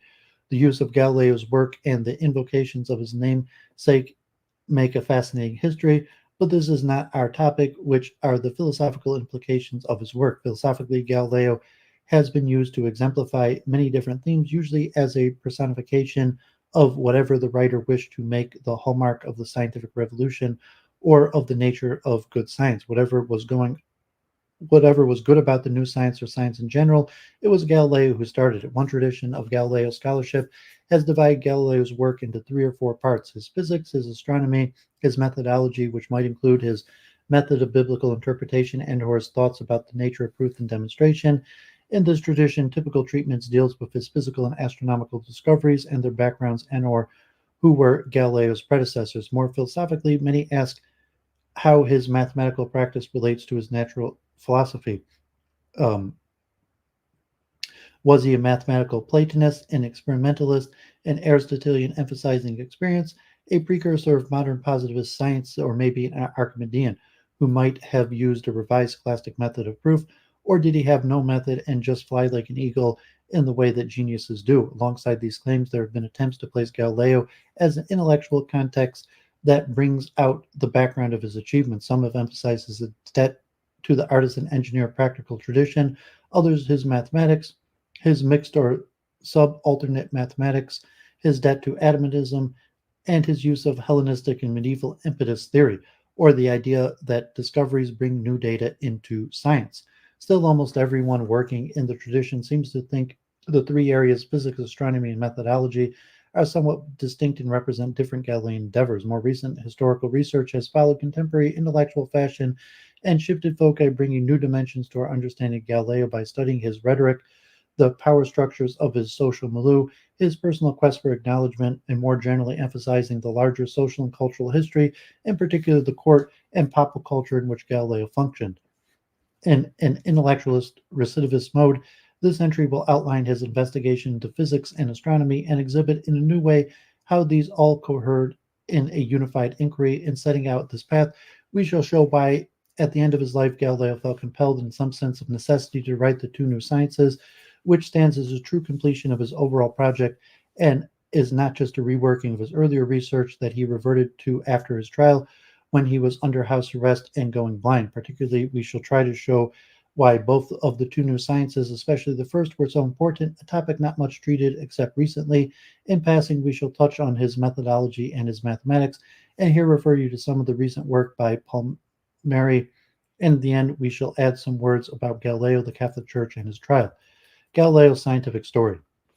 The philosophical thread that runs through Galileo's intellectual life is a strong and increasing desire to find a new conception of what constitutes natural philosophy and how natural philosophy ought to be pursued. Galileo signaled this goal clearly when he left Padua in 1610 to return to Florence in the court of the Medici. He asked for and received designation philosopher in addition to mathematician. That was not just a status affirming request, but also reflection on his programmatic aims. What Galileo accomplished by the end of his life were a reasonably articulated replacement for the traditional set of analytical concepts connected with the Aristotelian tradition of natural philosophy. He offered, in place of the Aristotelian categories, a set of mechanical archetypes that were accepted by most everyone who afterwards developed the new sciences, and which, in some form or another, became the hallmark of the new philosophy. His way of thinking became the way of the scientific revolution. Some scholars might wish to describe what Galileo achieved in psychological terms as an introduction of new mental models or a new model of intelligibility. However phrased, Galileo's main move was to dethrone the Aristotelian physical categories, namely the one celestial element ether, or quintessence, the fifth element, and the four terrestrial ones, fire, air, water, and earth, along with their respective motive natures, circular and up and down. In their place, he left only one element, corporeal matter, whose properties and motions he described using mathematics of proportional relations, typified by the Archimedean simple machines, the balance, the inclined plane, and the lever, to which Galileo added the pendulum. In doing so, Galileo changed the acceptable way of thinking about matter and its motion, and so ushered in the mechanical tradition that characterizes so much of modern science even today. As a way of understanding Galileo's accomplishment, it is useful to see him as a being interested in finding a unified theory of matter, a mathematical theory of the material stuff that constitutes the whole of the cosmos. Perhaps he did not realize that this was his grand project until the time he actually wrote the two new sciences in the mid 1630s. Despite working on problems of the nature of matter from 1590 onward, he could not have written his final work much earlier than 1638, certainly not before the Starry Messenger of 1610, and probably not before the dialogue concerning the two chief world systems of 1632. He had thought deeply about the nature of matter before 1610 and had tried to work out how to best describe matter, but before 1632, he did not have a theory and evidence he needed to support his claim about a unified singular matter. The idea of a unified matter theory had to wait for the establishment of principles of matter's motion and on a moving earth, and this he did not accomplish until the dialogue. Galileo began his critique of Aristotle in a treatise he drafted around 1590 titled De Motu on Motion. The first part of the manuscript deals with terrestrial matter and argues that Aristotle's theory has it wrong. For Aristotle, the matter of the terrestrial realm within the sphere of the moon is of four elemental kinds: earth, water, air, and fire. These possess two formal principles that give rise to the natural motion: heaviness, gravitas, in earth and water, and lightness, levitas, in air and fire. Galileo, using an Archimedean model of floating bodies and later the balance, argues that there is only one principle of motion: heaviness. Bodies move upward not because they have a natural lightness, he says, but because they are displaced or extruded by other heavier bodies moving downward. So in his view, heaviness is the cause of all natural terrestrial motion. This move left Galileo with a problem: what is heaviness and how is it to be described? In De Motu, he argued that the moving arms of a balance could be used to model for treating all problems of natural motion. In this model, heaviness is proportionality of the weight of an object on one arm of the balance to the weight of another body on the other arm. In this context of floating bodies, heaviness is the weight of one body minus the weight of the medium. Galileo quickly realized these characterizations were insufficient and so began to explore how heaviness might be related to specific gravities, the comparative weights of bodies having equal volume. He was trying to figure out the concept of heaviness that is characteristic of all matter. What he failed to work out, and this was probably the reason why he never published De Motu, was this positive characterization of heaviness. There seemed to be no way to find a standard measure of heaviness that would work across different substances. At this point, he did not have a useful replacement for Aristotelian gravitas. A while later, In his 1600 manuscript version of On Mechanics, Galileo introduced the concept of momento, a quasi-force that applies to a body at a moment and which is somehow proportional to weight or specific gravity. Still, he has no good way to measure or compare specific gravities of bodies of different kinds, and his notebooks during his early 17th century period reflect his trying again and again to find a way to bring all matter under a single proportional measuring scale. He tried to study acceleration along an inclined plane to find a way to think of what changes acceleration brings to momento, yet the details and categories of how to properly treat weight and movement eluded him. We see from this period that Galileo's law of free fall arises out of the struggle to find the proper categories for his new science of matter and motion. Galileo accepted properly as early as 1594 draft of the mechanics the natural motions might be accelerated, particularly in the case of the pendula, the inclined plane, free fall, and projectile motion. Galileo must have observed that the speeds of bodies increases as they move downward and perhaps do so naturally, but that accelerated motion is properly measured against time is an idea he realized only later, chiefly through his failure to find any satisfactory dependence on place and specific gravity. Also, at this time, he began to think about percussive force. For many years, he thought that the correct science of these phenomena should describe how bodies change according to where they are in their path. Specifically, it seemed that height is crucial. Percussive force is directly related to height, and the motion of the pendulum seems to involve equilibrium with respect to the height of the bob and time also, but isochrony did not lead directly to the recognition of time's importance. One of Galileo's problems was the Archimedean simple machines he was using and his modes of intelligibility, especially the balance, are not easily conceived as a dynamic way, since they generally work by establishing static equilibrium.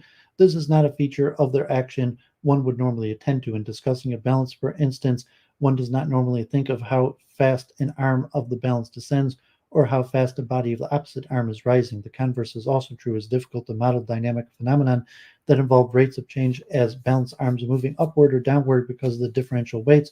So it was that Galileo's puzzle about how to describe time as a force of percussion, the force of a body's impact, would remain unsolved. Throughout his life, he could not find a systematic relations among specific gravities, heights of fall, and percussive forces. Even while the two new sciences was going to press in 1638, Galileo was laboring on an additional fifth day, not published until 1718, that presently explored the concept of the force of percussion, which would become after his death one of the most fecund ways to think about matter and motion. In the period 1603 to 9, Galileo experimented with inclined planes and, most importantly, pendulums. These studies again exhibited to Galileo that acceleration and therefore time is a crucial variable. Moreover, the isochrony of the pendulum, the period depends only on the length of the cord, regardless of the weight of the bob, went some way towards showing that time is a possible term in the equilibrium or ratio that needs to be made explicit to represent motion. It also shows that at least in one case, time can displace weight as a crucial variable. The law of free fall, a body in free fall from rest traverses a distance proportional to the square of the time elapsed, was discovered by Galileo through the inclined plane experiments. At first, Galileo attempted to represent this phenomenon with a velocity-distance relation and the equivalent mean proportional relation. His later and correct definition of a natural acceleration dependent on time was an insight gained through recognizing the physical significance of what mean proportion relation. Yet Galileo would not publish anything making time central to his analysis of motion until 1638 in the two new sciences. In 1609, Galileo began his work with the telescope. There are many ways to describe Galileo's findings, and many interpreters have taken this to be an interlude irrelevant to his physics. However, they are remarkable insofar as they are his start at dismantling the celestial-terrestrial distinction entrenched in Aristotelian cosmology. Perhaps the most unequivocal case of this is when he analogizes the mountains on the moon to the mountains of Bohemia and Starry Messenger. Also crucial was his discovery of the four moons circling Jupiter, which lent credence to the Copernican system, since it meant that the planet-moon argument was not unique to the Earth. The abandonment of the dichotomy between the heavens and the Earth implied that all matter, whether celestial or terrestrial, is of the same kind. Further, if there is only one kind of matter, there can be only one kind of natural motion, one kind of motion that this matter has by nature. So it has to be that one law of motion will hold throughout the terrestrial and celestial realm. This is a far stronger claim than had been made in 1590, which concerned only the terrestrial elements. A few years later, in his letters on sunspots, 1613, Galileo offered new telescopic evidence that supported the Copernican theory, but these observations also served as additional reasons for dissolving the celestial-terrestrial distinction. One was that the sun is not an immutable ethereal sphere, but has changing spots on its surface. Another was that the sun rotates circularly around its axis like the Earth. A third was the discovery that Venus undergoes a full sequence of phases like the moon, which entails that Venus revolves around the sun and suggests that the Earth is likewise a celestial body moving around the sun. Certainly, the phases of Venus contradicted the Ptolemaic ordering of the planets. Later in 1623, Galileo argued for a quite mistaken material thesis. In the Assayer, he tried to show that comets are a sublunary phenomenon and that their properties could be explained by optical refraction. While this work stands as a masterpiece of scientific rhetoric, it is somewhat strange that Galileo should have argued against the superlunar nature of comets, which the great Danish astronomer Tycho Brahe had demonstrated earlier. Yet, even with all these developments, Galileo still needed to work out general principles concerning the nature of motion for his newly unified matter. In this respect, Galileo differed from Ptolemy, at least of the Almagest, Copernicus, or even Tycho Brahe, who treated their planetary systems, be they Earth or Sun-centered, merely as models of the planet's observed motion, that is, as mathematical conceits for calculating observable positions. For Galileo, by contrast, Copernicanism was also a commitment to the physically realizable cosmography. Consequently, he needed to work out, at least quantitatively, a way of thinking about the actual motions of matter. He had to devise, or we shall say discover, principles of local motion that would fit a central sun, planets moving around the sun, a whirling Earth, and everything on it. This he did by introducing two new principles in one day of his dialogue concerning the two chief world systems. 1632, Galileo argues that matter will move naturally along circular trajectories, neither speeding up nor slowing down. Then in day 2, he introduces his version of the famous principle of the relativity of observed motion. This latter holds that observers cannot detect uniform motions they share with objects under observation. Only differential motion can be seen. Of course, neither of these principles was entirely original with Galileo. They had predecessors, but no one needed them for the reasons that he did, namely that they were necessitated by unified cosmological matter. One key effect of these principles is that the diurnal terrestrial rotation asserted by the Copernican system is unobservable. The Earth and all the objects on it naturally move in circles around the Earth axis once a day, but since human observers share this motion, it cannot be detected. We only notice departures from shared rotation, such as bodies falling or rising. Consequently, all experiments practicable upon Earth are insufficient measures for proving its stability or its mobility, since they are indifferently adaptable to the Earth in motion or at rest.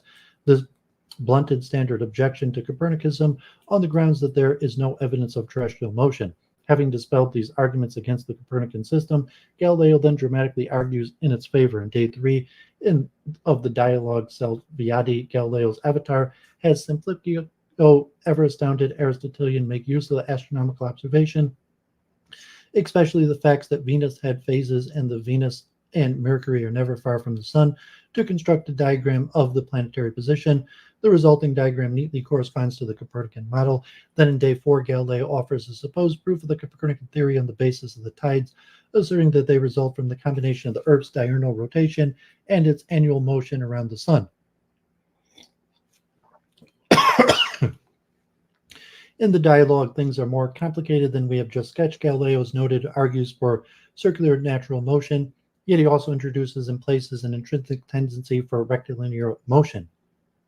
For example, Galileo recognizes that a stone rolled circularly in a sling would fly off along the rectilinear tangent if released. Further, in day 4, when he is giving his mechanical explanation of the tides, he nuances his matter theory by attributing to water an additional power of retaining an impetus for motion such that it can generate a reciprocal movement once it is sloshed against the side of a basin. This was not Galileo's first dealing with water.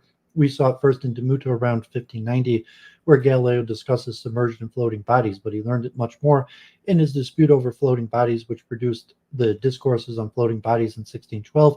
In fact, a large part of the debate turned on the exact nature of water as matter and what kind of mathematical proportionality could be used to correctly describe it in bodies moving in it.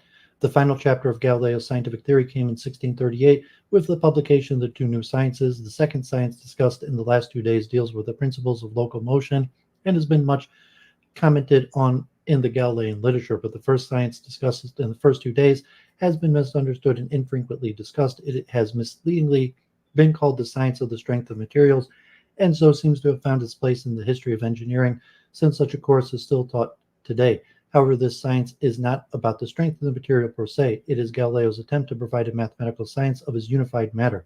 Galileo realizes before he can work out a science of the motion of matter, he must have some way of showing that the nature of matter may be mathematically characterized.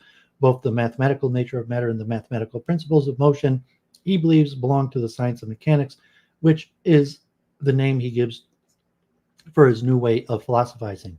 So it is in day one that Galileo begins to discuss how to describe mathematically or geometrically the causes of the breaking of beams, but this requires a way to reconcile mathematical description with the physical constitution of material bodies. In this vein, Galileo rejects using finite atoms as a basis for physical discussion, since they're not representable by a continuously divisible mathematical magnitudes. Instead, he treats matter as a composed of infinitely many indivisible, which is, say, mathematical points. This allows him to give mathematical accounts for various properties of matter. Among these are the density of matter, its coherence in material bodies, and the properties and resisting media in which bodies move. The second day lays out the mathematical principle concerning how bodies break. Galileo does this by reducing the problems of matter to problems of how a lever and a balance function, which renders them mathematically tractable via the law of the lever.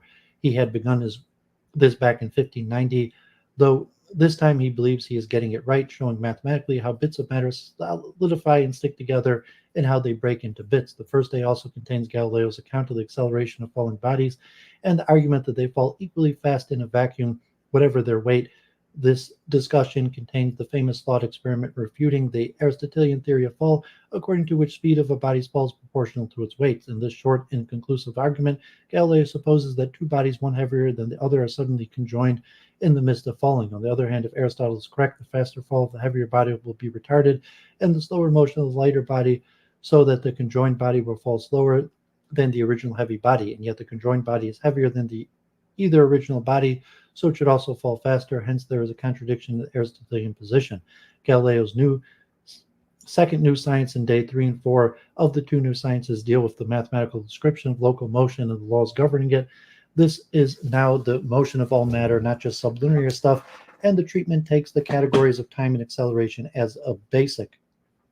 Here's where Galileo enunciates his law of free fall, the parabolic path of projectiles, and other physical discoveries that would lay the foundation for modern physics. In the projected fifth day, Galileo would have treated the power of moving matter to act by impact, which he calls the force of percussion. Ultimately, Galileo was unable to give mathematical principles for this kind of interaction, but this problem subsequently became an important locus of interest. René Descartes, probably following Isaac Beeckman, would eventually convert this problem into the task of finding equilibrium between the forces conserved by colliding bodies. Descartes' own mathematical treatment was mistaken, but correct principles were given in 1668 and 9 by Christian Huygens, John Wallis, and Christopher Wren. The sketch above provides the basic for understanding Galileo's career. He offered a new science of matter, a new physical cosmography, and a new science of local motion. In all of these, he used mathematical mode of description based upon, though somewhat changed from, the proportional geometry of Book 6 of Euclid's Elements and of Archimedes. It is in this way that Galileo developed the categories of the new mechanical science, the science of matter and motion. His new categories utilize some of the basic principles of traditional mechanics, to which he added the category of time, and so emphasized acceleration, but throughout he was working out the details about the nature of matter so that it could be understood as uniform and universal, and treated it in a way that allowed for a coherent discussion of the principles of motion. It was due to Galileo that unified matter became accepted, and its nature became one of the problems for the new science that followed. After him, matter really mattered. And finally, Galileo and the Church. No account of Galileo's importance to philosophy can be complete if it does not discuss the Galileo affair, the sequence of interactions with the Church that resulted in Galileo's condemnation. The end of the affair is simply stated. In late 1632, in the aftermath of the publication of the dialogue concerning the two chief world systems, Galileo was ordered to appear in Rome to be examined by the Congregation of the Holy Office, the Inquisition. In January 1633, a very ill Galileo made an arduous journey to Rome. From April, Galileo was called 4 times to hearings. The last was June 21st. The next day, June 22nd, 1633, Galileo was taken to the church of Santa Maria sopra Minerva and ordered to kneel whilst his condemnation was read. He was declared guilty of vehement suspicion of heresy and made to recite a sign of formal abjuration. I have been judged vehemently suspect of heresy, that is, of having held and believed that the sun is the center of the universe and immovable, and the earth is not the center of the same, and that it does move. Wishing, however, to remove from the minds of your eminence and all faithful Christians this vehement suspicion reasonably conceived against me, I abjure with sincere heart and unfeigned faith. I curse and detest the said errors and heresies, and generally all and every error, heresy, and sect contrary to the Holy Catholic Church. Tradition, but not historical fact, holds that after abjuring, Galileo mumbled "Eper sur mueve," and yet it moves. He was sentenced to formal imprisonment at the pleasure of the Inquisition, but this was commuted to house arrest first in the residence of the Archbishop of Siena, and then from December 1633 at his villa in Acetri, where he later finished his last book, The Two New Sciences, which does not mention Copernicism at all. It had to be printed in Holland, and Galileo professed amazement at how it could have been published. The details and interpretations of these proceedings have long been debated, and it seems that each year we learn more about what actually happened. One point of the controversy is the legitimacy of the charges against Galileo, both in terms of their content and the judicial procedure. Galileo is charged with teaching and defending the Copernican doctrine that holds that the sun is the center of the universe and the earth moves. The status of this doctrine was cloudy. In 1616, an internal commission of the Inquisition had determined that it was heretical, but this was not publicly proclaimed. Instead, Copernicus' book had been placed on the index of prohibited books, the list of books Catholics were forbidden to read without special permission, with the status suspended until corrected. Even more confusingly, the requisite corrections had appeared in 1620, but the book nevertheless remained on the index until 1835. In fact, the Church's first public pronouncement that Copernicanism is a heresy appears in Galileo's condemnation. Galileo's own status was also problematic in 1616. At the same time the Inquisition was evaluating Copernicism, they were also investigating Galileo personally, a separate proceeding of which Galileo himself was not likely aware. The outcome was Bellarmine's admonition not to defend or hold the Copernican doctrine. This charitable admonition may or may not have followed by a formal injunction not to hold, teach, or defend it in any way whatever, either orally or in writing. When the records of the disposition of the 1616 case were discovered in 1633, it made Galileo appear guilty of recidivism, having violated the Inquisition's injunction by publishing the dialogue. To confound issues further, the case against Galileo transpired in a fraught political context. Galileo was a creature of the powerful Medici and a personal friend of Pope Urban VIII, connections that significantly modulated developments. There were also pressures stemming from the Counter-Reformation, the 30 Years' War, and resulting tensions within Urban's papacy. It has even been argued that the charge of Copernicanism was the effect of a plea bargain meant to cover up Galileo's genuine heretical atomism, though this latter hypothesis has not found much support. The legitimacy of the underlying condemnation of Copernicus on theological and rational grounds is even more problematic. Galileo had addressed the problem in 1615 when he wrote his letter to Castelli and the letter to the Grand Duchess Christina. In these texts, Galileo argues that there are two truths, one deriving from Scripture and the other the created natural world. Since both are expressions of the divine will, they cannot contradict one another. However, Scripture and creation both require interpretation in order to glean the truths they contain. Scripture, because it is a historical document written for common people and thus accommodated for their understanding so as to lead them towards true religion. Creation, because the divine act must be distilled from sense experience through scientific inquiry. While the truths are necessarily compatible, biblical and natural interpretation can go awry and are subject to correction.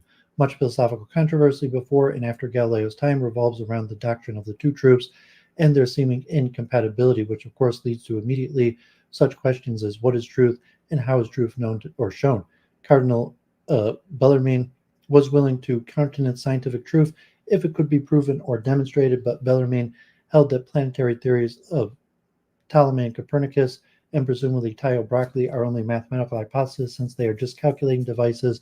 They're not susceptible to physical proof. This is a sort of instrumentalist, anti-realist position.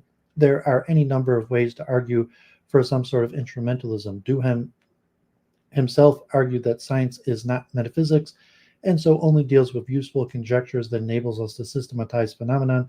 Subtler versions of this position without an Aquinian metaphysical bias have been argued subsequently and more fully by Van Frassen, 1980, and others. Less sweepingly, it can be reasonably be argued that both Ptolemy and Copernicus's theories were primarily mathematical, and that Galileo was defending not Copernicus's theory per se, but the physical realization of it.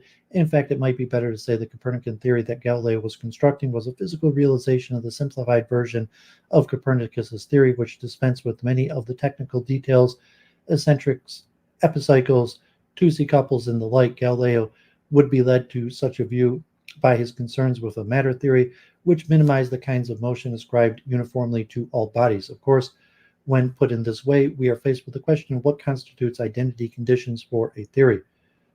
Still, there is clearly a way in which Galileo's Copernicanism is not Copernicus's. The other aspect of this, all this has been hotly debated, is what constitutes proof or demonstrations of scientific claim. Galileo believed that he had proof of terrestrial motion. This argument concerning the cause of the tide is contained on the ebb and flow of the tides, a manuscript he composed in 1616 while Copernicanism was under the Inquisitor's scrutiny, and the main thrust of which appears in day 4 of the dialogue concerning the two chief world system. In the first place, Galileo restricts the possible classes of the causes of the tides to mechanical interactions, so rules out Kepler's attribution to the cause to the moon. How could the moon cause the tide to ebb and flow without any connection to the seas? Such an explanation would be an invocation of the magic or occult powers. Thus, for Galileo, the only conceivable or maybe plausible physical cause for the regular reciprocation of the tides is the combination of the diurnal and annual motions of the Earth.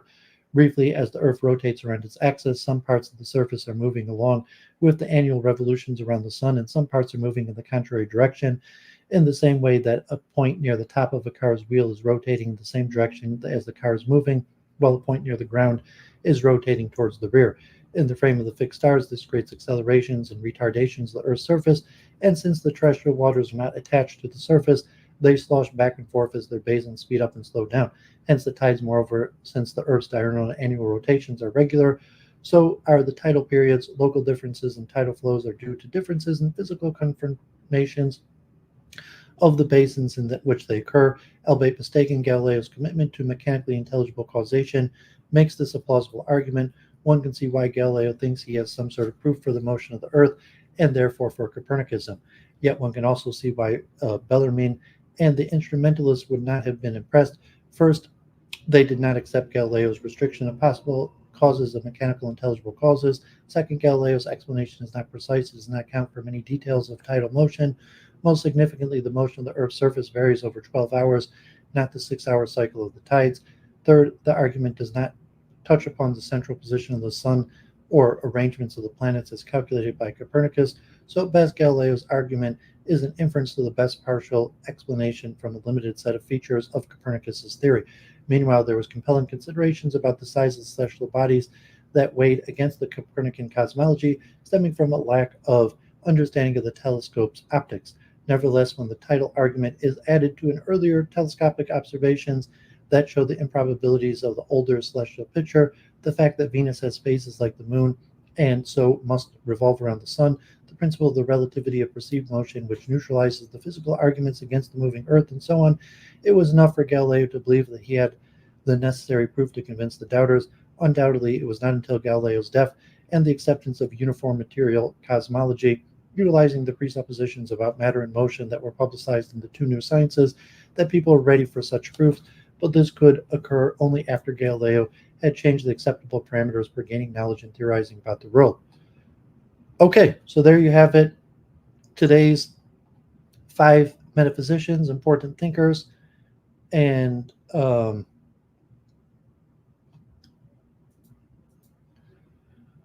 be continued. So today was actually shorter than many of the others, less than 5 hours. And it said that some of the interesting factors, like why did the scientific revolution start with astronomy, celestial mechanics, and probably because the importance of astrology, that people really cared about the motion of the planets, the position of the stars and the planets, because they believed that they had astrological purposes. And hence there was so much research into it, starting with Copernicus, who had observation, experimentalism, and mathematics, um, but is not necessarily the beginning of the scientific revolution. Kepler's three laws of motion, starting with geometric, not so much mathematical, to Galileo's mathematical universal laws. Telesio, a broad spectrum that has some impact on the rise of science, and Bruno, we at length of Bruno in his kind of mysticism, esotericism, but also some level of all of them fighting against, up to what at that point had been the Aristotelian scholastic method that dominated philosophy until the Renaissance, starting in Italy, which started to push away from Aristotelian scholastic method to the eventual scientific revolution, which is the birth of modern science, starting with Descartes, who creates a new method, new philosophy to move away from the old scholastic method, to finally Isaac Newton, who correctly starts to identify universal scientific laws described in mathematical language, and so on and so on. So we will continue probably, hopefully next week if I have time. I want to cover Machiavelli, Cardano, Campanella, Pascal, and Spinoza, and we'll start moving forward in time, and then we'll cover more in the era of Descartes, moving up to Leibniz's era, and then we'll do a deep dive on Leibniz, and then we'll move forward a little bit further till we do a deep dive on Kant, and then we'll see from there, then I'll hopefully continue to the Neo-Kantians and the Vienna Circle and to modern times, and I might also do a few episodes going back to more ancient or the early Christian thinkers. And once I finish with Kant, then we'll probably start to dive into actual metaphysical topics, and we'll see why it was so important to do these portrait series, and to understand the change from the scholastics to modern empiricism, because much of metaphysics stems from scholastic philosophy, and then how to interpret the metaphysical thoughts that were mostly determined in the scholastic times in the era of science and empiricism. So, show why, we're already so far into the series and haven't really even gotten to the topics in metaphysics. So I'm going to sign off. God bless. Thanks for tuning in. Have a great week and blessings, and we'll see you soon. In Week in Review, I'm sorry I didn't do Week in Review this week, but we should back to Week in Review and regular, and we will continue by looking at research into gifted and talented education this Sunday. So God bless. Reach out on social media or any other form. Get in contact, and have a great week.